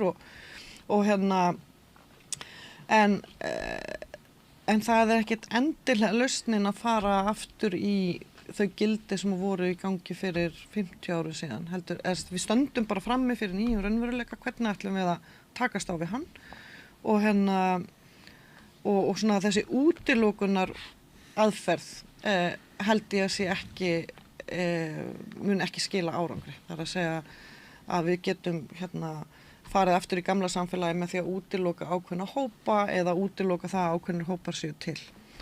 Þannig að ég skil tilfinninguna, það er að segja að við viljum náttúrulega hafa ákveðin stöðuleika og við þurfum eitthvað að halda í eitthvað, hvort sem að það eru kristingildi eða eitthvað annað. En lausnin er kannski ekkit endilega að fara aftur í þetta, ég veit ekki, svo kallaða kristna samfélag sem var fyrir 50 ára síðan. En Trump segir óvinnurinn er innan landamærana, óvinnurinn er meðal okkar. Já, og það bara að leysa það með, ekki með því að reka fólk úr landi, endilega, heldur, þetta er bara samfélagi sem við erum að díla við núna og hvernig ætlum við að láta þetta ganga. Og ég er ekkert með að lausni hvernig á að gera það, sko. En mér finnst lausnina sem eru oft nefndar vera rangar og einfaldar. Ég skil tilfinninguna, óttan og svona. Óttan við? Óttan við bara, óttan við, marglaga samfélag, ef maður getur orðað þannig, eða óöryggið, það er ójöfnur, það er fátækt sem eru ríkar, ég skil alveg allt þetta, en... Ég veit ekki, örglega, bæði Bandaríkin og Evrópa voru örglega meira kristin fyrir 50 árum. Það eru svona meiri veraldleg hyggja og... Kannski verið 100 árum. 100 árum kannski. Já, fyrir 50 árum ekki. Ég ætlaði að spyrja hvernig það var þegar þú varst ungur, en því að, þú veist, maður veit ekki, þú veist, ég meina, það var ekki talað að maður eru 90% Íslendinga í þjóðkirkjunni bara þegar við vorum yngri. Já, þú veist, þegar ég var lítill strákur. Það var automatískt skráður, sko. Já, einmitt, en þú veist, það var einhvern veginn, sko, hugmyndafræðilegar súpur og miklu fleiri í dag heldur en þær voru. Ég veit ekki hvort að, þú veist, það sem að Snorri Másson er að vísi einhvern veginn meiri svona samheldni og svona hvort að það byggist á einhverju slíku. Það byrjum bara í þjóðkirkjunni aftur. Já, þú veist, ég sé alveg skilur að einhverjur hugsa þannig. En er það mögulegt að við reka allan í þjóðkirkjuna? Nei, það held ég ekki. Það held ég sé alveg áfrá. Það svipað og Eva að tala að... Já, nei, ég myndi þetta það ekki í hug, en ég er bara veltað fyrir mig hvort að þessi kenning sé eitthvað, þú veist, að það hafi verið meiri samheldni þegar það voru, þú veist, þegar að bara samfélagi var einsleitara, ég veit það ekki. Það er alveg kenning út af fyrir sig. Ég veit ekki hvernig verður þetta að mæla það.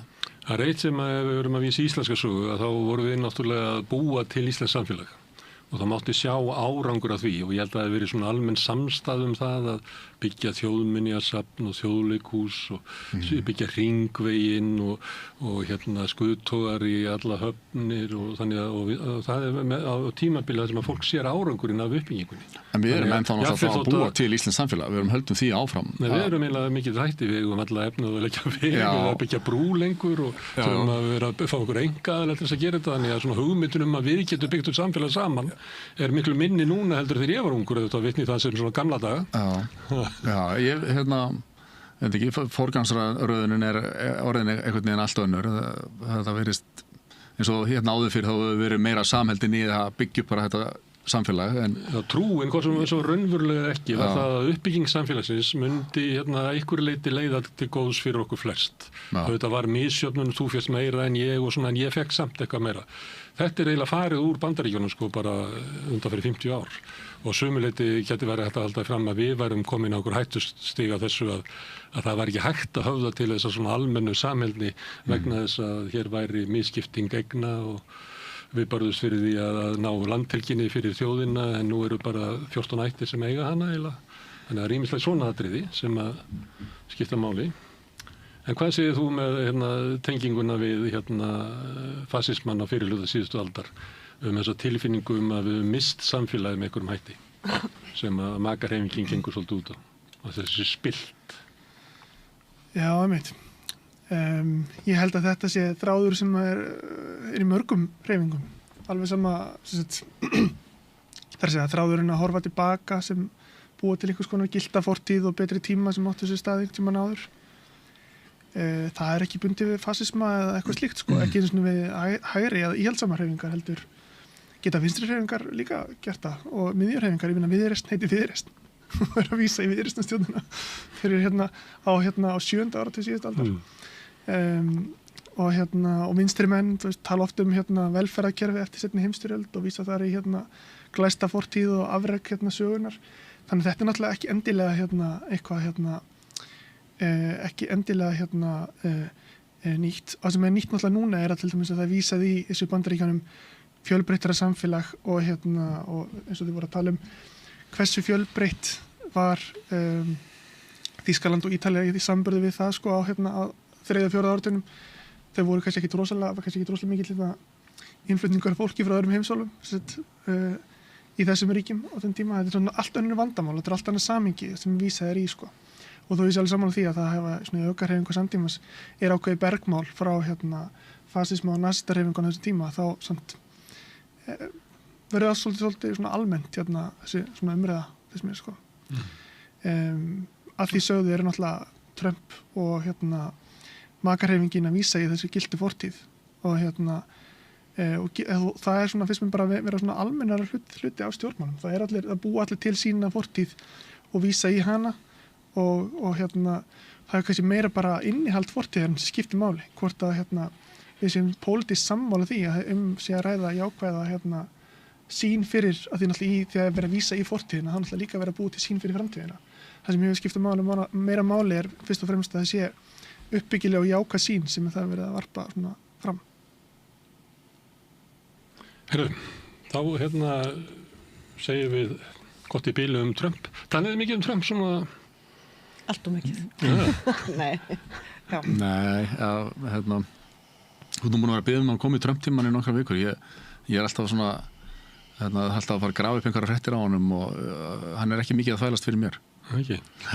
Mér finnst hann bara að vera svo mikið, hann er alltaf bara, og það er snilli Trumps, þannig að hann er media sensation. Já, og eins og bara þetta daginn þegar hann fær Zohran Mamdani í Hvítahúsi og er ekki bara dásamann, heldur fara þær fyrir blaðamannafundinn og taka mynd af sér saman. Fyrir framan risastórt málverk af Franklin Delano Roosevelt. Hvernig á maður ekki vera að tala þetta? Ég bara spyr. En hann var búin að vera að drulla, þeir báðir yfir hvern annan, og svo voru þeir bara svakalega miklir cozy buddies þeir hittust. Já, þú mátt alveg kalla mig fasisma. Það er mikið talað um Trump á mínum vinnustað í stjórnmálafræðideild og líka bæði á kaffistofunu og svo alveg sama hvaða námskeið er að kenna, hvort það er tölfræði, íslensk stjórnmál eða hvað annað, nemyndum tekst alltaf að spura mig úti. Ég held með að þetta sé þannig sko. Ef að þið ætla ég að góð jól og farsæla þá er það að banna það að við ræðum ekki Trump nefnum út á svölum. Ég held að það sé líka til eitthvað svona sem er kallað hérna Trump derangement syndrom. Fólk fær hann algjörlega á heilan og það er hérna, ég held að það sé ekkert ofsögum sagt. Já, það sem við erum að reyna hér er náttúrulega að reyna að greina allar þessar breytingar sem hann er að ýta undir. Ég man ekki eftir neinu fyrirbrigði sem hefur reynt að breyta samfélaginu á fjölþættan hátt og Trump og raunverulega hann er náttúrulega að skipta sér að út allan heim sem hann ekki hafa gert líka en þetta varandi fjölmiðlana, háskólana, senda þjóðvarliðin í borgirnar. Ég man ekki eftir svona fyrirbrigði áður. Sprengja báta á Karabíska hafinu. Já, ég man ekki eftir svona áður. Hvernig íþróttir? Skiptir sér að þeim líka. En það skiptir sér að því? Já. Herðu, Eva, Frosti og Sveinn, kæra þakkir. Takk. En við ætlum að halda áfram að reyna að skilja heiminn. Við ætlum ekki að tala um Trump hérna í næsta næsta kafla. En við erum að reyna að skilja heiminn samt. Gjörðu svo vel. Jæja, krakkar. Þetta er síðasti dagurinn minn. Ég ætlaði náttúrulega aldrei að fara að vinna sem leiðbeinandi. Ég hef náttúrulega aldrei lært þetta, að kenna. Ég lærði nefnilega hagfræði. Hæ krakkar, ég er nýji kennarinn ykkar. Ég er búin með 5 ára kennaranám og ég hlakka til að vera með ykkur þangað til þið útskrifist. Fjárfestum í kennurum. Kennarasamband Íslands.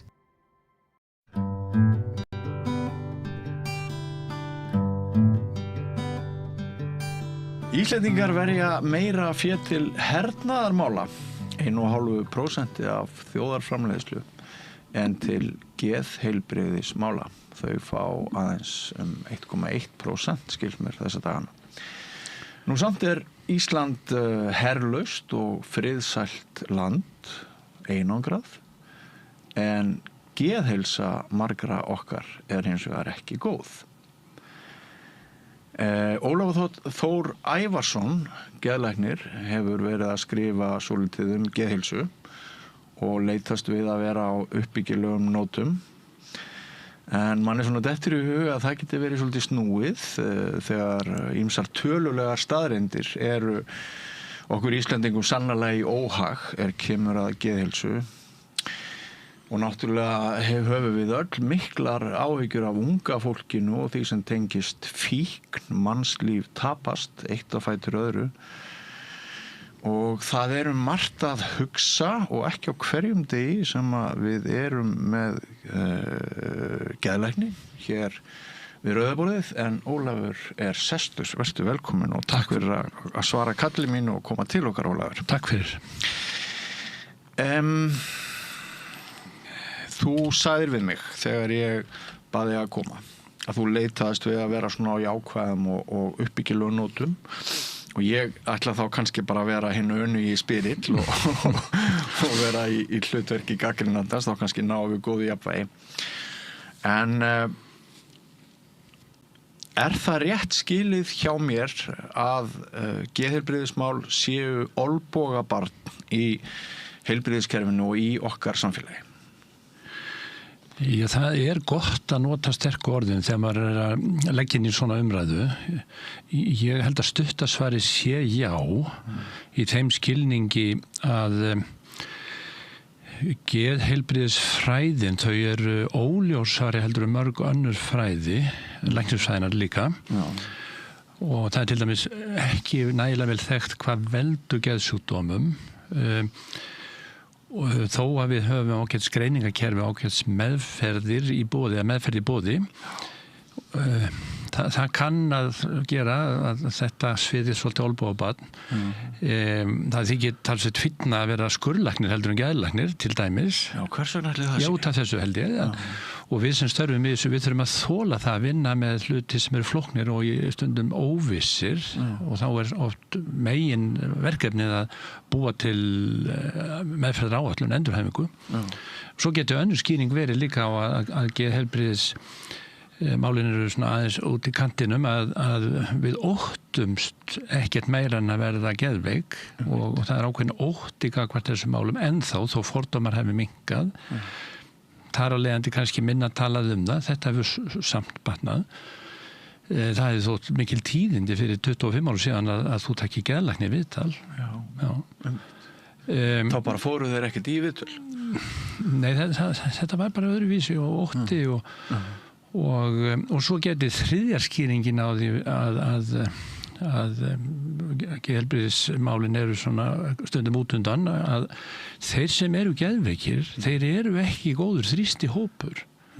Þeir eru í erfiðleikum með lífsitt og þeim líður illa og þannig séð það öðruvísi heldur en til dæmis eins og þegar voru að koma nýjar meðferðarmöguleika við hjartasjúkdómum og þræðingi var að koma svona að þar voru svo sterkir baráttumenn og konur og þrýstihópar til að fá meðferðirnar eins fullkomnar og nútímalegar og hægt var. Það var allt öðruvísi afl í þeim hópi. Bara svo ég taki eitthvað dæmi.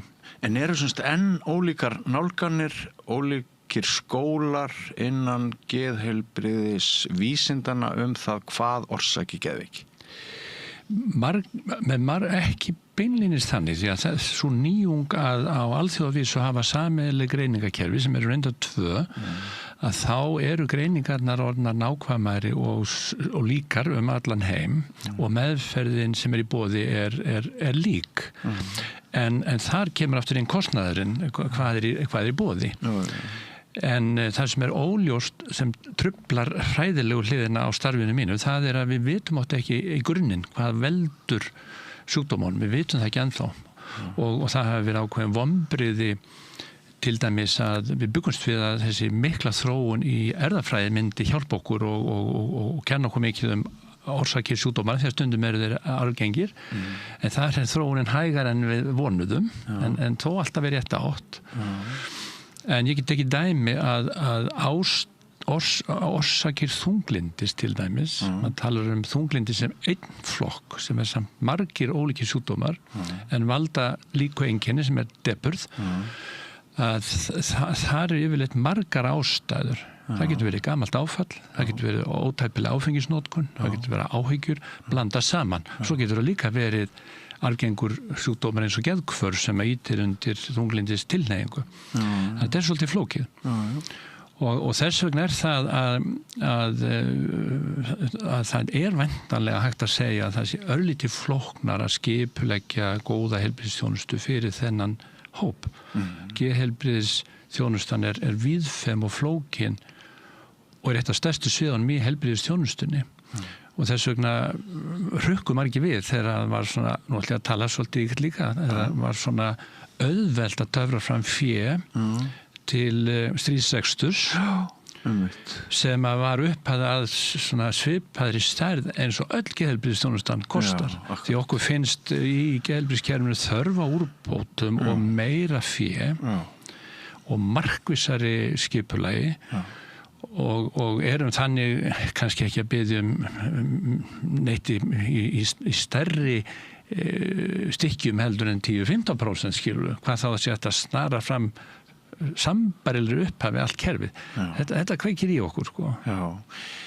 Sko fíkn er stundum útskýrð með áföllum. Já.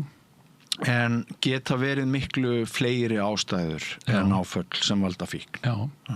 Hvaða aðrar ástæður? Sko, það hafa orðið talsveit mikla framfæri þarna. Við héldum áður þegar ég var að byrja að ákveðnir persónuleikar væru í meiri hættu en aðrir að fá fíkn og það eimir svolítið eftir að því. Hvernig persónuleikar þá? Þá frekar þeir sem að væru svona, það var í raun og veru margbreytilega kenningar í kringum það. og það var ekkert endilega viðkvæmt fólk. Ég hélt einmitt að það var orðið sem þú myndir nota. Nei. Ekkert endilega. Nei. En það gekk illa í fræðurum að tengja það ákveðnum persónleikum. Við heldum að það væri ákveðnir aðilar sem getur orðið fljótar inn í fíknar en aðrir og þannig það nú. En hver ástæðan vitum við ekki, það getur verið eitthvað svona arfgerð sem að gera menn viðkvæmari. Genetist, það getur verið einhver aðstæður, það getur verið einhver venjur og hefðir í umgengninni. Og ef við erum að tala genetist, þá ekki bara eitthvað svæði í heilanum sem lasið og erfist? Já, sko, ef við gerum út úr þarna, þá eru mikla framfærir það hvernig heilin starfar og þar erum við að búast við að koma upplýsingar hvernig fíknin myndast. En svo ég færi aftur inn í umræðinu fíknina, þá verð ég að koma því að. Og nú ert þú að tala við mann sem búin að vinna í áratugi við alvarlegustu geðsjúkdóma eins og erfiða kvíðasjúkdóma, erfiða geðhvarfasjúkdóma, geðklofa. Fíknin alvarlegasti geðsjúkdómur. Það mín skoðun. Og ef þú horfir það út frá kostnaði, þá það kostnaðarsamasti sjúkdómarinn og áfengið þar með talið. En það sem hefur komið í ljós í faraldsfræðilegum rannsóknum sem bara mjög áhugavert og það birtist í greiningarkerfunum hvernig þau hafa breyst, að það eru samt allir í hættu að verða fíklar. Menn eru bara misfljótir inn í það ferli. Og þess vegna meðal annars svo mikilvægt að huga að forvörnunum og aðgenginu. Og það þetta atriði sem gerir að við svona sem störfum í þessum geira erum á móti því að áfengissalan sé gerð frjáls.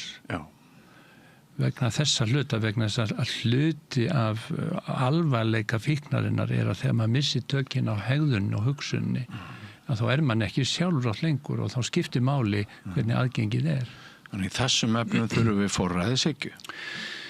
Já, það svolítið snúið að ræða þetta út frá forræðishyggju eða pólitík og að verslun eigi að vera frjáls.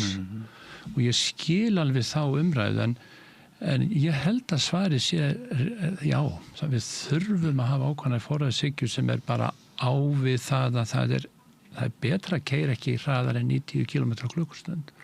Og það er betra sem flesti sé á hægri kantinum að við höfum reglur hlutina. Gera eitthvað til að vernda börn frá þeim aðstæðum sem auki líkunar á að þau fari til fjandans. Já. Það ekki? Jú. Já.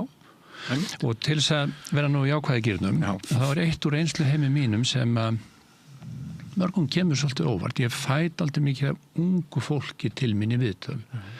Þetta eru oftast strákar en stelpur og þau á aldrinum 18 til 23 ára og enn í heimahúsi og vita ekki alveg hvað þau vilja gera í lífinu.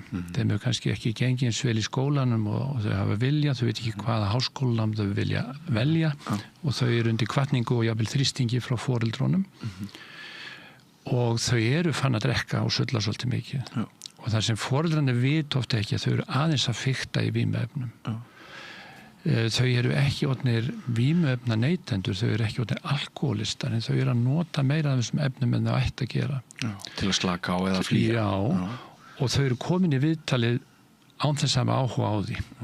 Þau eru komin vegna þrýstings og foreldrunum sem heldur að geðlæknir að sálfræðingur geti hjálpað þeim að komast á beinu brautina varðandi framtíðina. Jú, og stundum vita foreldrarnir af neyslunni. Í svona viðtölum það sem ákveðin bara mótrói áhugaleysi í byrjun, en mjög fljótt, öðru 3. 4. viðtali. Þetta unga fólk opið fyrir umræðu þetta? Og þegar það kemur tillaga eftir að ákveðin tengsla að myndast, það kemur tillaga það að fyrsta skrefið þess að bæta líðan og efla sig því að gera hlið á áfengisnotkun og alls ekki fyrir vímuefnaneyslu, þá er það oft bara mjög til í að taka jákvætt. Og svo þegar þau koma í fyrstu viðtölunum eftir það, þá eru þau undrandi á því hvaða hafði mikil áhrif. Og þetta finnst mér mikilvægt að miðla eins og við höfum stundum á tilfinningunni að því ekki að tala við þessa krakka.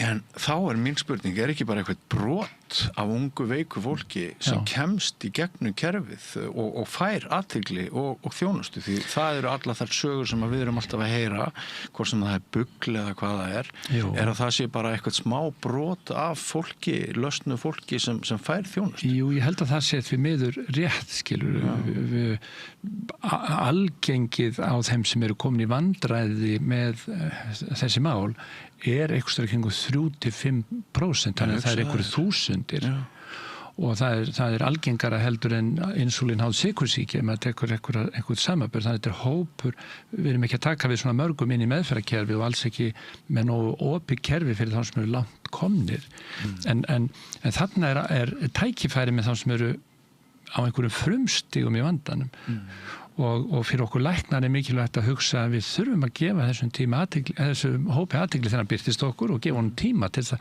tekur tíma að tala við unga fólki og útskýra þetta og það margir fleiri en læknar í tækifæri þarna tækifæri í íþróttarhefingunni og þarna tækifæri hjá kennurum sem ég veit að kennarinn hugsa mikið en þetta væri hægt að gera markvissara.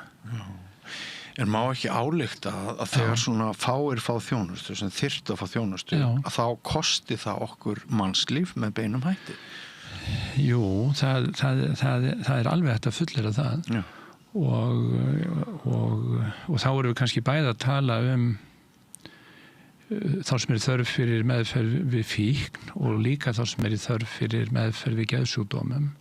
Forvörnin alltaf besta meðferðin, getur maður sagt, en við erum vandræðum, við erum ekki komin alveg þangað, við þyrftum að einbeita okkur meira af þeim, en það þarf að vera, finnst mér, meira og aðgengi inn í geðheilbrigðiskerfi fyrir þá sem eru verst staddir. Já, sem þýðir meiri fjármunir, önnur umræða?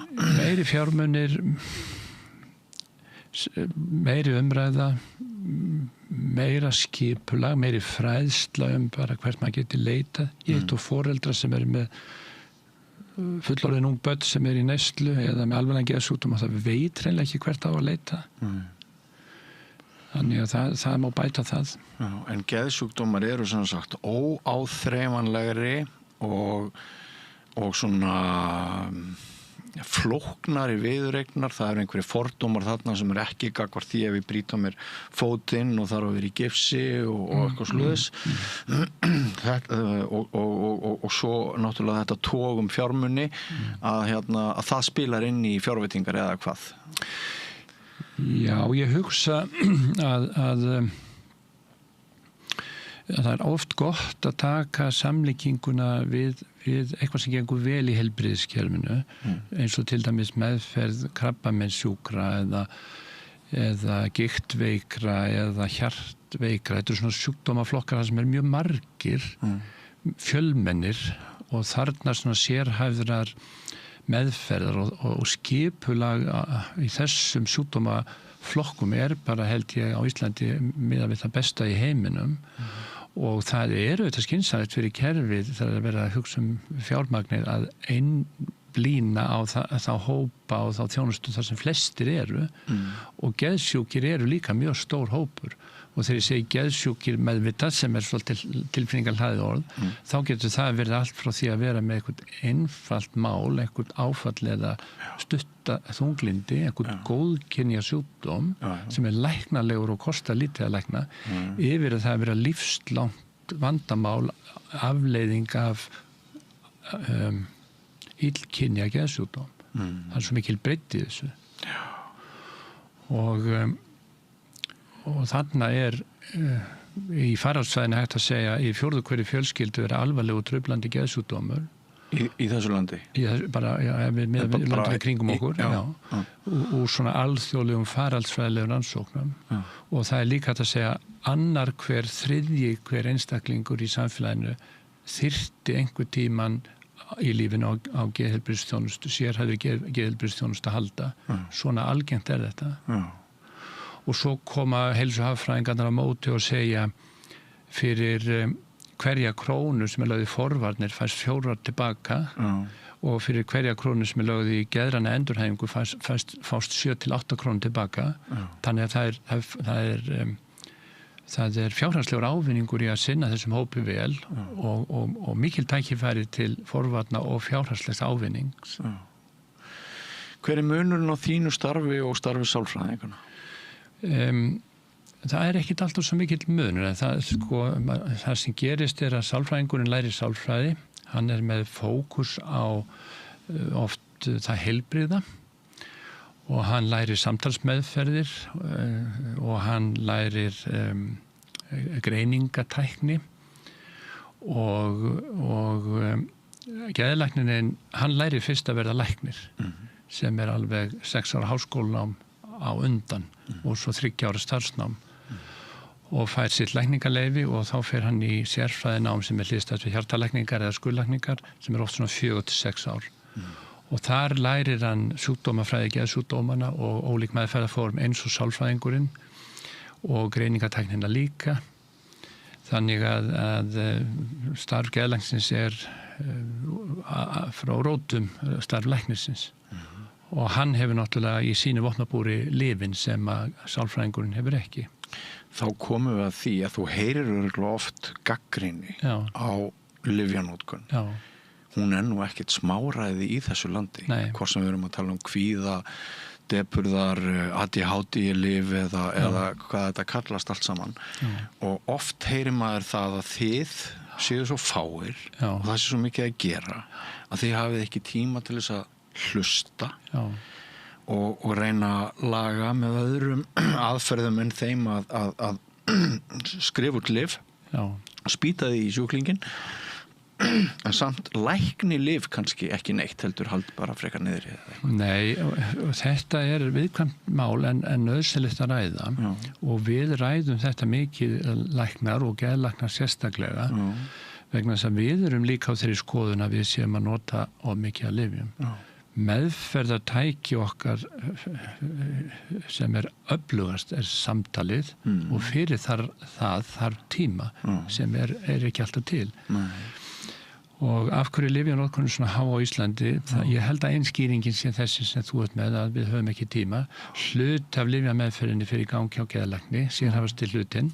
Hlut af meðferðunum fer í gang hjá heimilislæknunum, til dæmis þunglindis og kvíðalyfin. Þeir hafa líka ólítinn tíma. Ég held að séu fleiri skýringar. Það eitthvað í Íslendingum. Við erum fljótir að tileinka okkur nýja hluti. Við áttum mest af vídeótækjum, við áttum mest af fótónutstækjum. Við erum fljótust í gang með allt, þannig að við finnum það er mikil krafa á okkur lyfjagjöf sem svolítið nýtt að fólk vilji geðlyf. Og við erum svolítið að átta okkur á því og venjast því hvernig við tökum að því og við vitum. Það í raun og veru atriði sem gegnum gangað í allir læknisfræðinni. Þegar við erum að beita lyfjum eða skurðaðgerðum, markvissum læknisfræðilegum aðgerðum, að þá förum við bara eftir 2000 ára gömlu prinsippi frá Hippokrates að við megum ekki gera neitt skaða með meðferðunum. Þannig að þetta alltaf þessi jafnvægisgangur. Á þessi meðferð við hættan á meðferðinni, á aukaverkunum meiri heldur en væntanlegur ávinningur. Þannig að við erum alltaf í þessu línudansi. Og til dæmis með, ef við tala neikvætt núna ADHD meðferðina, þá sjáum við það eru stóri sjúklingahópar að taka þessi lyf í langtíma meðferðum sem hefðu ekki verið á þessu meðferðin fyrir 10-15 árum síðan. Og margir. Fólk hefur gagnað þessu en það hefur áhrif sem að geta jafnvel líka verið samfélagslega áhrif, þannig að við þurfum svona þess að átta okkur á því og gera meiri rannsóknir á því hvað þetta muni gera. Það sem neikvætt við það ef að mjög margir að taka þessi lyf sem að ætti ekki verið að gera það eða kemust af á þess að gera það, að þarna þá mjög dýr lyf og þetta fjármagn geti kannski nýst betur annar staðar. Ef ég tala eins og vel lyfjanótkun altså lyfjagjafir heimilislæknanna, að þeir hitta mikið af fólki sem að þeir fá mjög stuttan tíma með og þeir kannski fá ekki tækifæri að hitta oft. Þannig að ég held að þeir geri rétt í því að hafa freka lágan þröskuld til þess að setja fólk á kvíða- og þunglyndislyf. Ef þeir hafi ekki upp á neitt annað að bjóða, þessi lyf eru áhrifarík og ekki líklega til þess að valda neinum skaða og þau eru þess eðlis að fólk hættir að taka þau þegar það finnur að það er búið að hafa gagnað þeim. ADHD-lyfin eru þess eðlis að fólk heldur áfram að taka þau. Þannig að þetta svona jafnvægisgangur sem hægt að tala bæði vel og illa Mér finnst mjög brýnt að gera víðtækar rannsóknir á því samfélagslega að rannsókn á því hvað áhrif það hefur á lausnamiðun, nám, úthald í vinnu að við erum að gefa svona mikið meira af ADHD-lyfjunum. Heimurinn furðuleg skepna. Já. Og við erum ekkert gömul þegar við fáum þess að vita við deyjum. Já. Og sumir nú bara alla æfina að jafna sig á þeirri vitneskju. Já. Við myndumst á það áðan að við kunnum að vera misviðkvæm og það að svona finna það að veröldin make sense. Já. Það okkur misvel gefið. Stundum sagt að ignorance sé bliss, að fáviska, því minna sem við vitum, því betur líða okkur.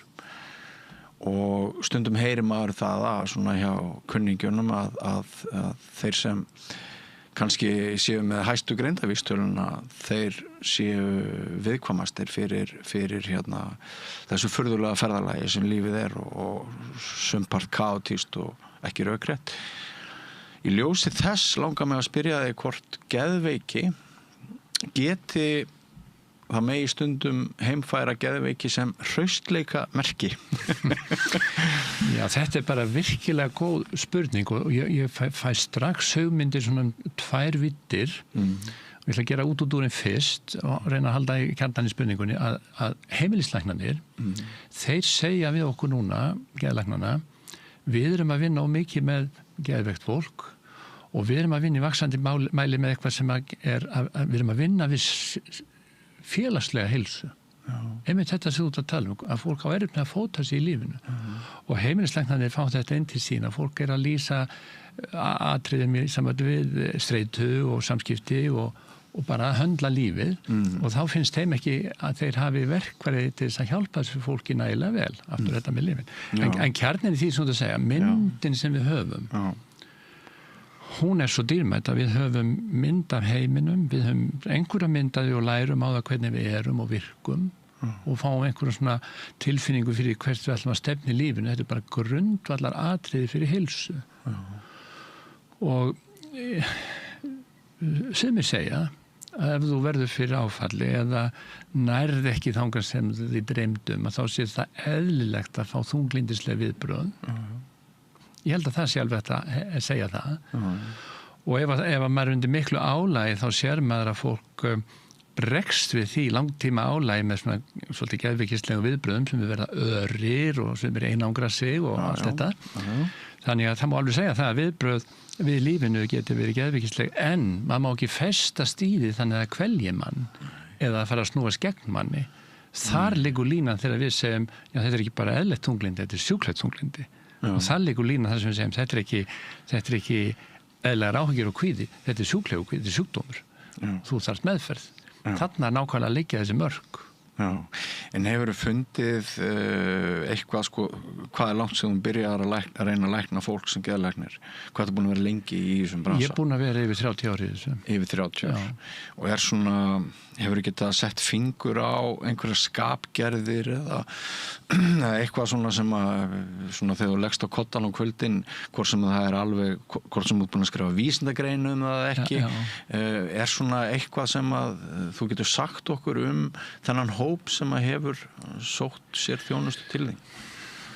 Einhver sameiginlega einkenni eða eitthvað sem bindur? Bæði sameiginlega einkenni og líka eitthvað svona, eitthvað svona breytilegt og svið. Hópurinn sem kemur til mín, hann bara þið, það bara samfélagið. Það þverskurður af honum.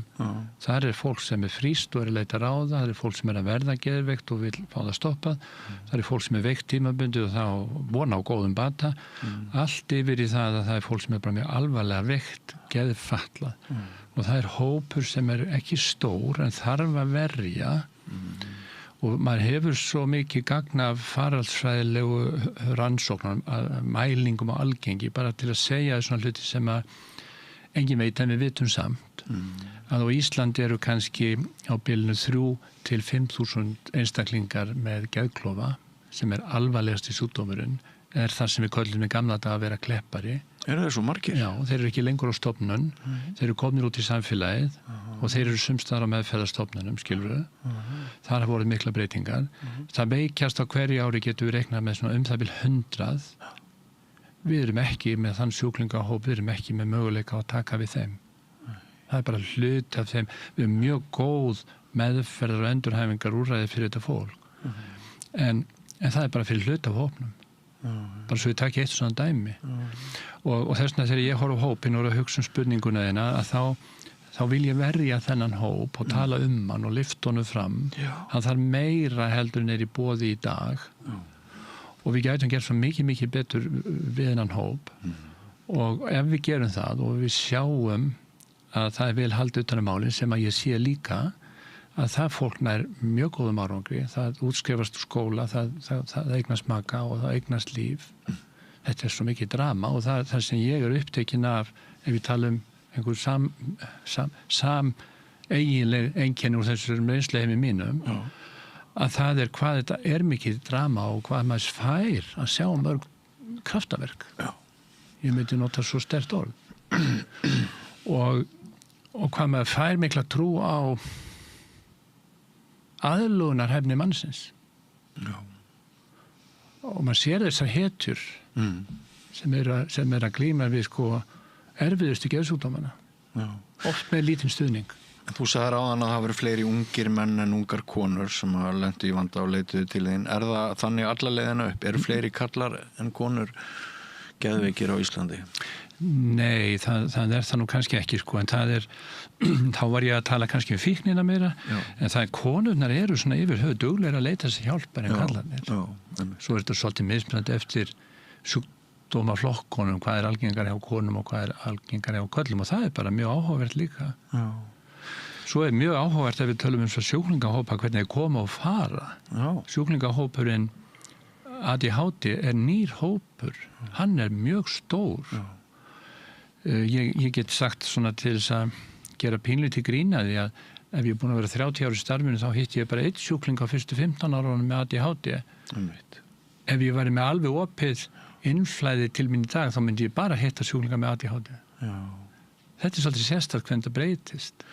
Þetta leiðir hugan að spurningum og vangaveltum oflækningar, ofgreiningar og hvort við erum einmitt ekki að beita réttum tólum og tækjum við sumu. Er það mat þitt að ég var aðeins í þessu áðan en sem sagt eigum við að velta þessum málaflokki, eigum að bregða svona róttækri gagnrýni skoðun á þessa þróun alveg sérstaklega? Já, mér finnst við að gera það en við erum með það hlutverk læknar kannski umfram aðrar heilbrigðisstéttir að með greiningatæknin okkar að standa vörðum það að við séum ekki að oflækna.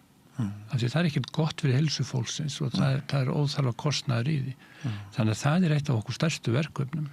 Þess vegna erum við svolítið viðkvæm fyrir því ef við heyrum umræðan þannig að þessi okkur að kenna. Ég ætla að taka aðeins söguna með ADHD ferlið. Þegar það kom í ljós á Íslandi eins og annar staðar að það yrði meiri aðsókn í að fá ADHD greiningu hjá fullorðnum og meðferð að þá brást opinbera heilbrigðiskerfið því að búa til hvað heitir það, flöskuháls þar sem fólk þyrfti að fara í gegnum greiningar fyrst. Þetta er eftir fyrirmynd erlendis frá, það hefur verið gert oft svona í svona stöðar en að hafa stjórn á greiningun.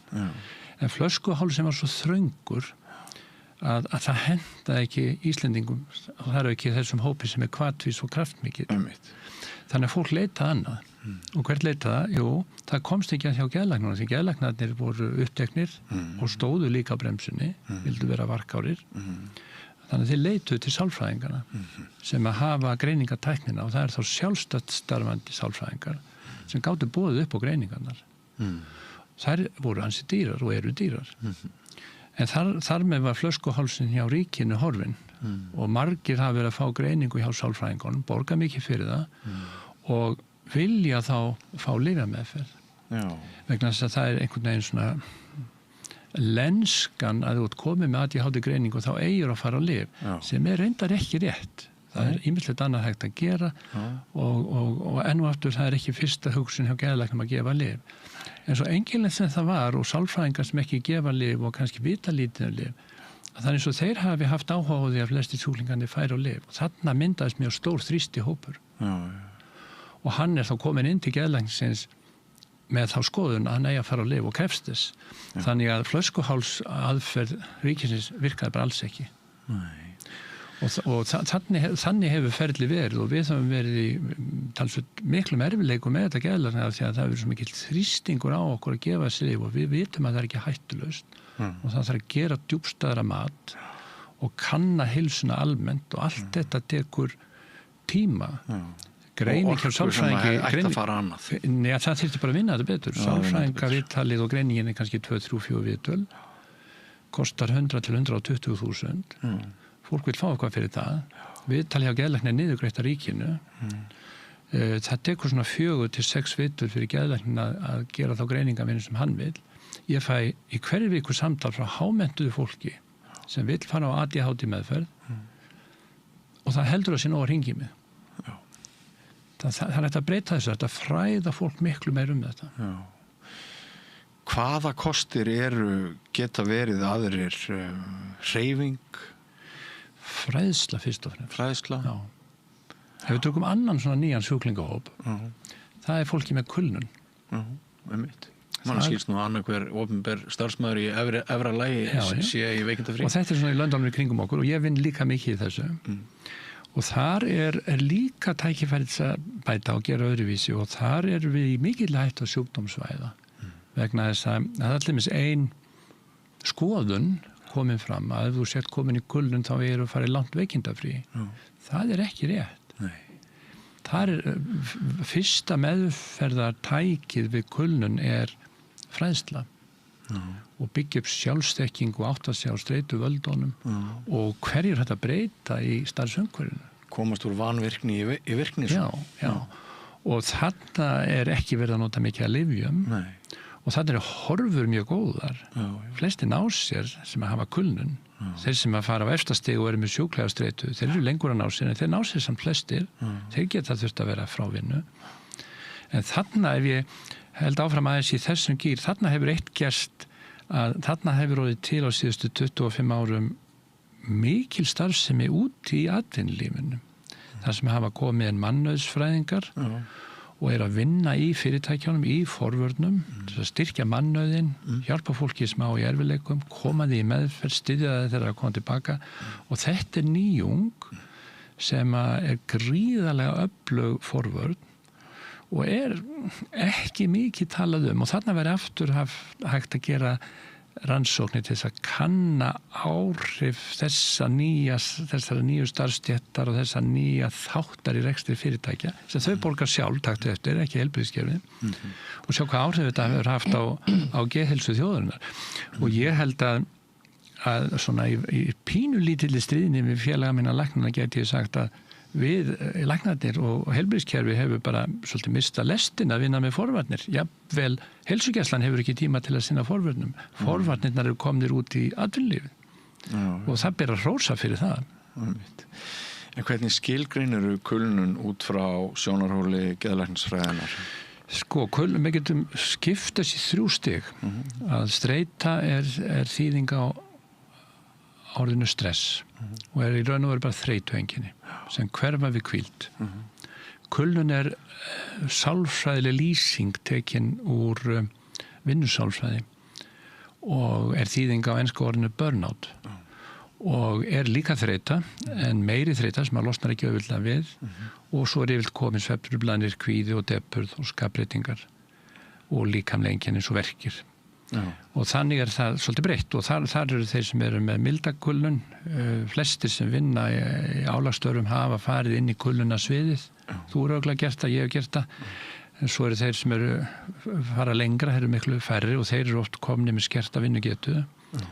Síðan þriðja stigi sem heitir sjúkleg streita, það sjúkdómsgreining innan geðlæknisfræðinnar og svona þunglindis og kvíða og áfalla fyrirbæri. Þar sem þarf mikið meira heldur ráðgjöf og þar þarf stökur sinnum lyf og jafnvel oft. og þegar að maður hugsa þessa stiga breytingu og þá sér maður ofta þeir sem eru í efsta flokknum í sjúklegustreitinu, þeir eru ekki bara þreyttir, orkulausir, kvíðnir, daprir, svefnlausir, þeir eru líka konur með það sem við kallum vitræna truflanir, þeir eru hálf heila bilaðir, þeir mun ekki, þeir geta ekki einbeitt sér. Og þegar maður heyrir svona tal sem við þurfum að taka alltaf á til oflækningar, það er örugglega hætt á oflækningum í þessum kulnunarhópi. Það samt ekki svo alvarlegt að því að maður ekki mikið að nota lyf. Þá maður kannski bara í hættu að setja fólki aðeins svo langt veikindaleyfi eða eitthvað slíkt, skilur. Áhættan ekki mikil. En þegar þú ert komin í þessu sterku veikindi, ef þú hefur séð það einu sinni tvisvar, þá hættur það að hugsa áhyggjur af sjúkdómsgrein. Þetta er verulega veikt fólk. Verulega veikt fólk. En það er alltaf leið tilbaka, nánast alltaf. Það er hægt að lækna þennan hóp, það er mikið drama í þessu meðferðu líka. Já, en sem sagt, þegar við erum að parkera fólki í hálft ár, 9 mánuði, heilt ár, fjarri vinnustaðnum, sem hefur fundið fyrir einkennum kulnunar, það er kannski ekki rétta leiðin. Já, það er ekki löngun að fara þá leið. Ef að fólk er ekki vinnufært, þá er það ekki vinnufært. En það flækir oft málin að það er tilhneiging hjá þeim sem eru veikastir að vera lengur frá. Og af hverju það? Jú, það er bara heilinni lengur að jafna sig. Heldur en beinin að gróa. Það tekur tíma fyrir heilan sem er þreyttur að jafna sig. Getur líka verið að því fjær sem þú ert vinnustaðanum og þessu sérhæfða vinnuumhverfi sem þú ert annars í, þá svona bara verður þú stressaðri að heimsækja vinnustaðin aftur. Já, það er nefnilega svolítið kúnst að búa ekki til mikla pressu, sko. Svo er það þannig að það er nánast alltaf þörf til að breyta einhver í vinnuumhverfinu og það er verður að segja eins og það gengur misvel og tekur mislangan tíma að fá fram það breytingar áður að starfsmæðurinn kemur aftur, svo hann kom ekki aftur í sömu súpuna. Og svo eru þessar stéttir sem eru undir miklu álæg og eru í hættu að fá kulnun eins og heilbrigðisstarfsmenn. Það er mikið álæg í heilbrigðiskerfinu. Kennarar, þeir vinna þannig að það er mjög erfitt að setja kennari í vinna á miðri önn, þannig að maður lendir oft í því að hafa veikindaleyfið allt misserið. Ætli vanlíðan kennara sé ekki einhver leiti afleiðing af því að umboð þeirra til starfa er ruglingslegt og það er miklu óljósara heldur en var hér í gamla daga þegar kennarinn hafði bara tök á nemendum inn í skólastofunni og foreldrar voru ekkert alltaf að djöflast í þeim eins og núna er. Ég rætti marga kennara og þeir tala allir sko í rauninni þetta er hálfvonlausar vinnu aðstæður sem að margir búa við. Já, ég held að við séum á því stigi ef við tölum kennarana að það sé nokkuð skýrt hver þeirra vand er. Þeir eru svo skýrir þegar þeir eru að útskýra þetta fyrir okkur og þetta er það sem þú ert að telja. Er það ekki? Og auðvitað býst við að þeir vilji fá meira fé til að geta verið með góð kennslugögn og undirbúsvel og allt það, en ég held að þá vanti mjög mikið skilning og stuðning. Því að þeirra, ef við tölum nýja sjúklingahópa í heilbrigðiskerfinu, þá eru nemendahóparnir gjörbreyttir. Það eru fjölmörg tungumáltölu í hverjum bekk. Það er alltaf þessi ægi, það er alltaf þessi samspil við foreldrana. Þannig ég held að kennararnir þurfa að fá mikið meiri skilning og stuðning að þeir fá. Héðinn Valdimarsson hefur verið duglegur að tala geðverndamál og hefur brotið ís og bara glæsilegt hjá honum. Eitt af því sem hann hefur sagt eftir að hafa starfað hjá hinu opinbera að þar sjáu menn ekki afrakstur verka sinna.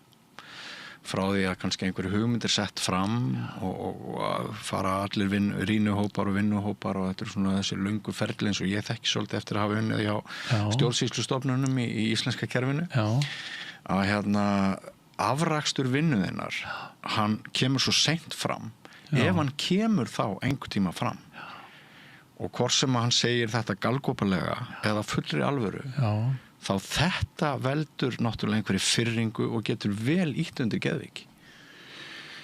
Jú, ég hugsa að það sé alveg rétt, sko. Þetta er svona okkar mannana verk sem eru mikilvæg, þau eru flókin og taka tíma og það stundum vantar okkur á Íslandi það sem kallað jákvæð endurgjöf, við erum fyrir gagnrýnisskýrin Og ef ég tek einhver dæmi þetta sem þú ert að segja, þá það náttúrulega fyrir kennaran, það alltaf mál að fylgjast með nemandanum og átta sig á því sem að gera og finna á eigin skinni að hluta fæligheitunum hjá honum að geta einhvern veginn skynja hvað hans starfi mikilvægt og við getum hjálpað til þar með því að láta kennaran að finna þakklæti og skilning líka þegar það erfitt.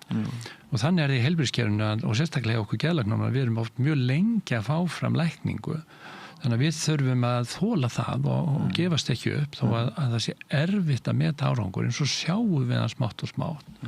Og þannig þetta að vinnu til dæmis í stjórnsýslunni þá svolítið langt frá gólfinu.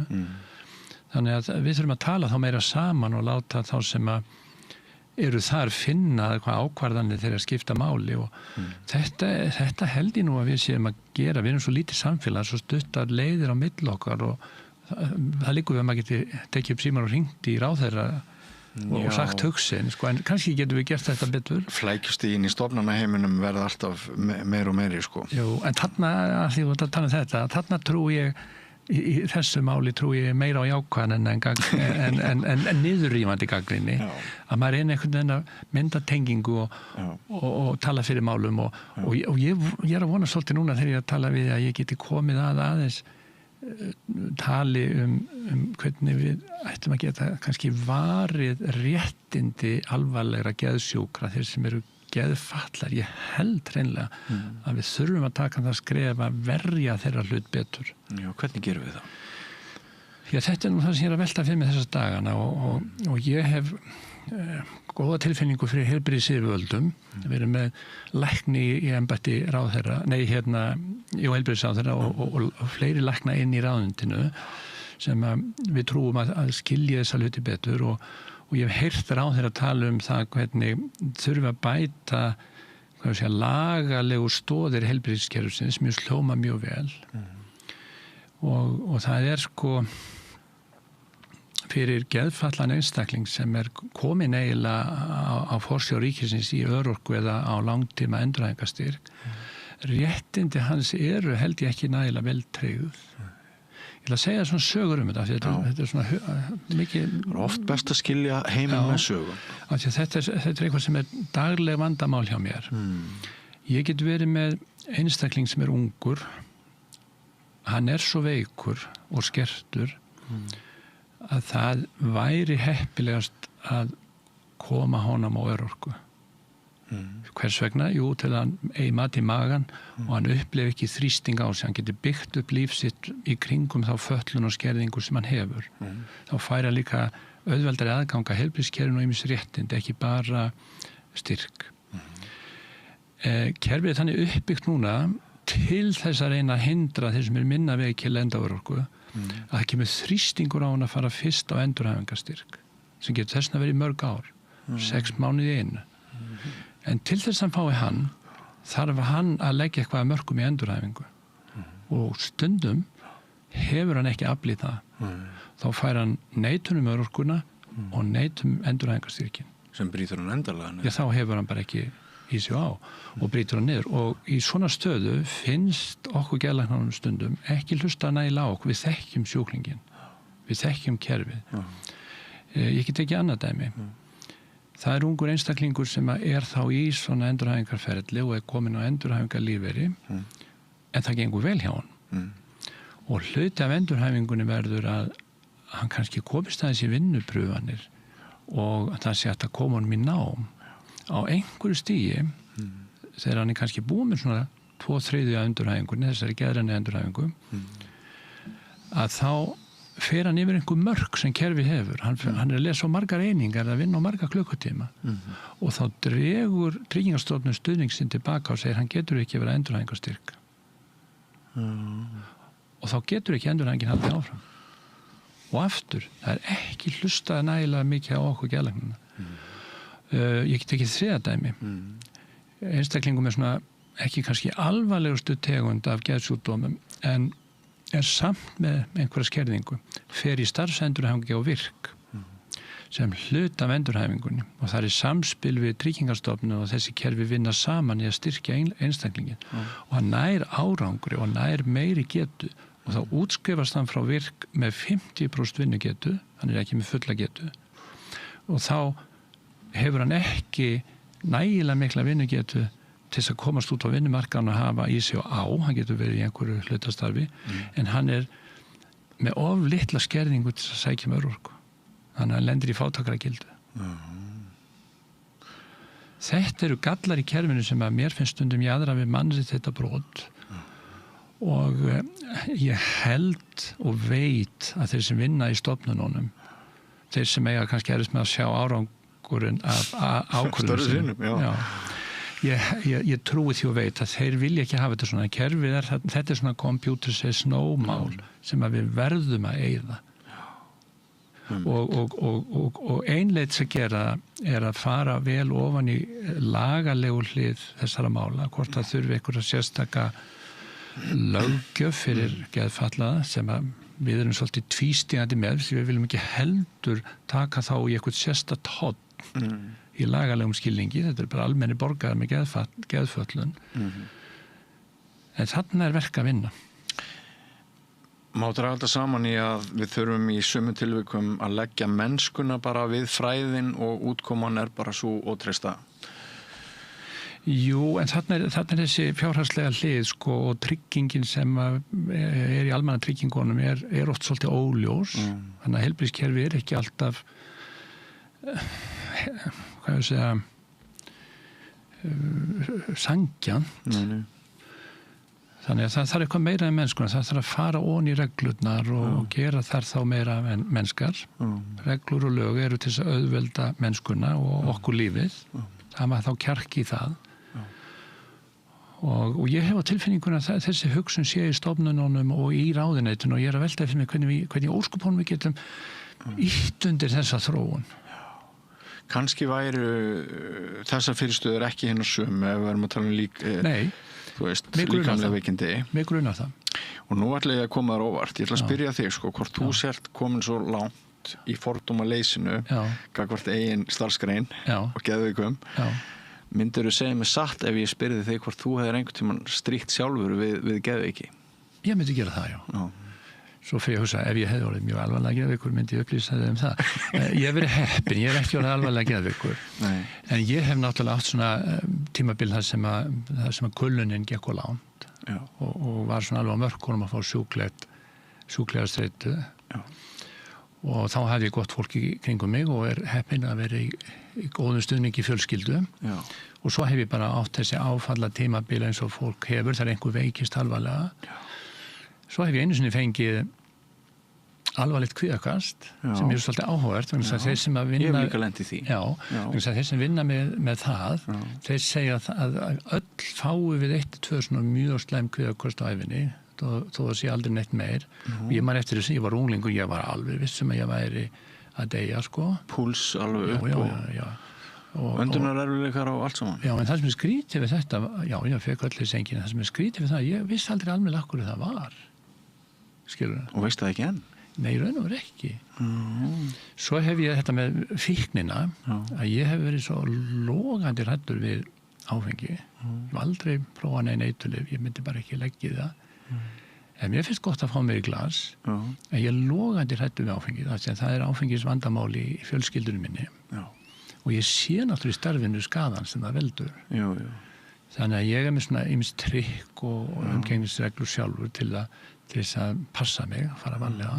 Mér finnst þér fyrirmyndar að þú leggir þetta á borðið og ég geti deilt þér minni reynslu líka, kannski öðrum þætti bara síðar.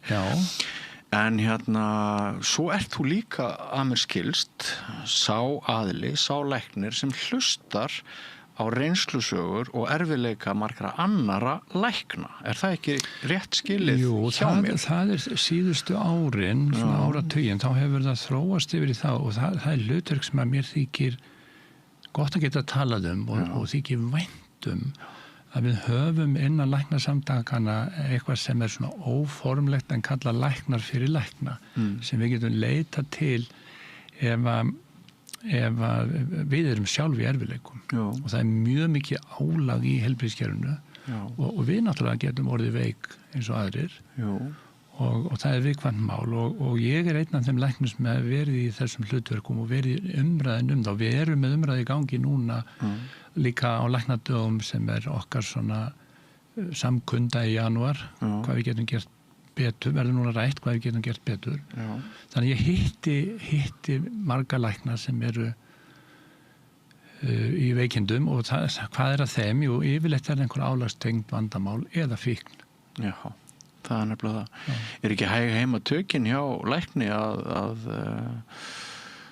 getið þið ekki ávísað lyfjum á sjálfa ykkur eða hvað? Jú, við getum gert það. Þið getum gert það. Já, það er samt sko ágætis eftirlitskerfi á því, þannig ef það fer eitthvað á böndum þá er nú kerfið yfirleitt tiltölulega fljótt að grípa inn í. Já.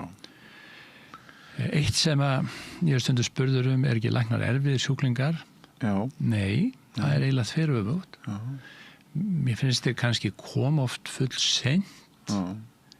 Þeir eru mættu koma fyrr, sko, talandi forvarnir. Já. En þeir eru ákaflega hlýðnir. Já. Þeir eru ákaflega auðveldir að vinna með þeim, jafnvel þó þessi fíkn. Já. Og þeir vilja náttúrulega bara eitt, eins og við öll verða frískir aftur og komast í vinnu. Já. Þannig að, en það er svolítið merkilegt að hafa í sjúklingarsamlæðinu nokkra lækna í hverju viku, það er svolítið sérstætt, sko. Og sýnist þér að aðstæður lækna séu þannig að það skapst meir og meir þörf til að sinna þeim? Ég býst nú við því, en það er líka bara, þetta hefur talandi fordóma, við höfum orðið opnari fyrir þessu. Já.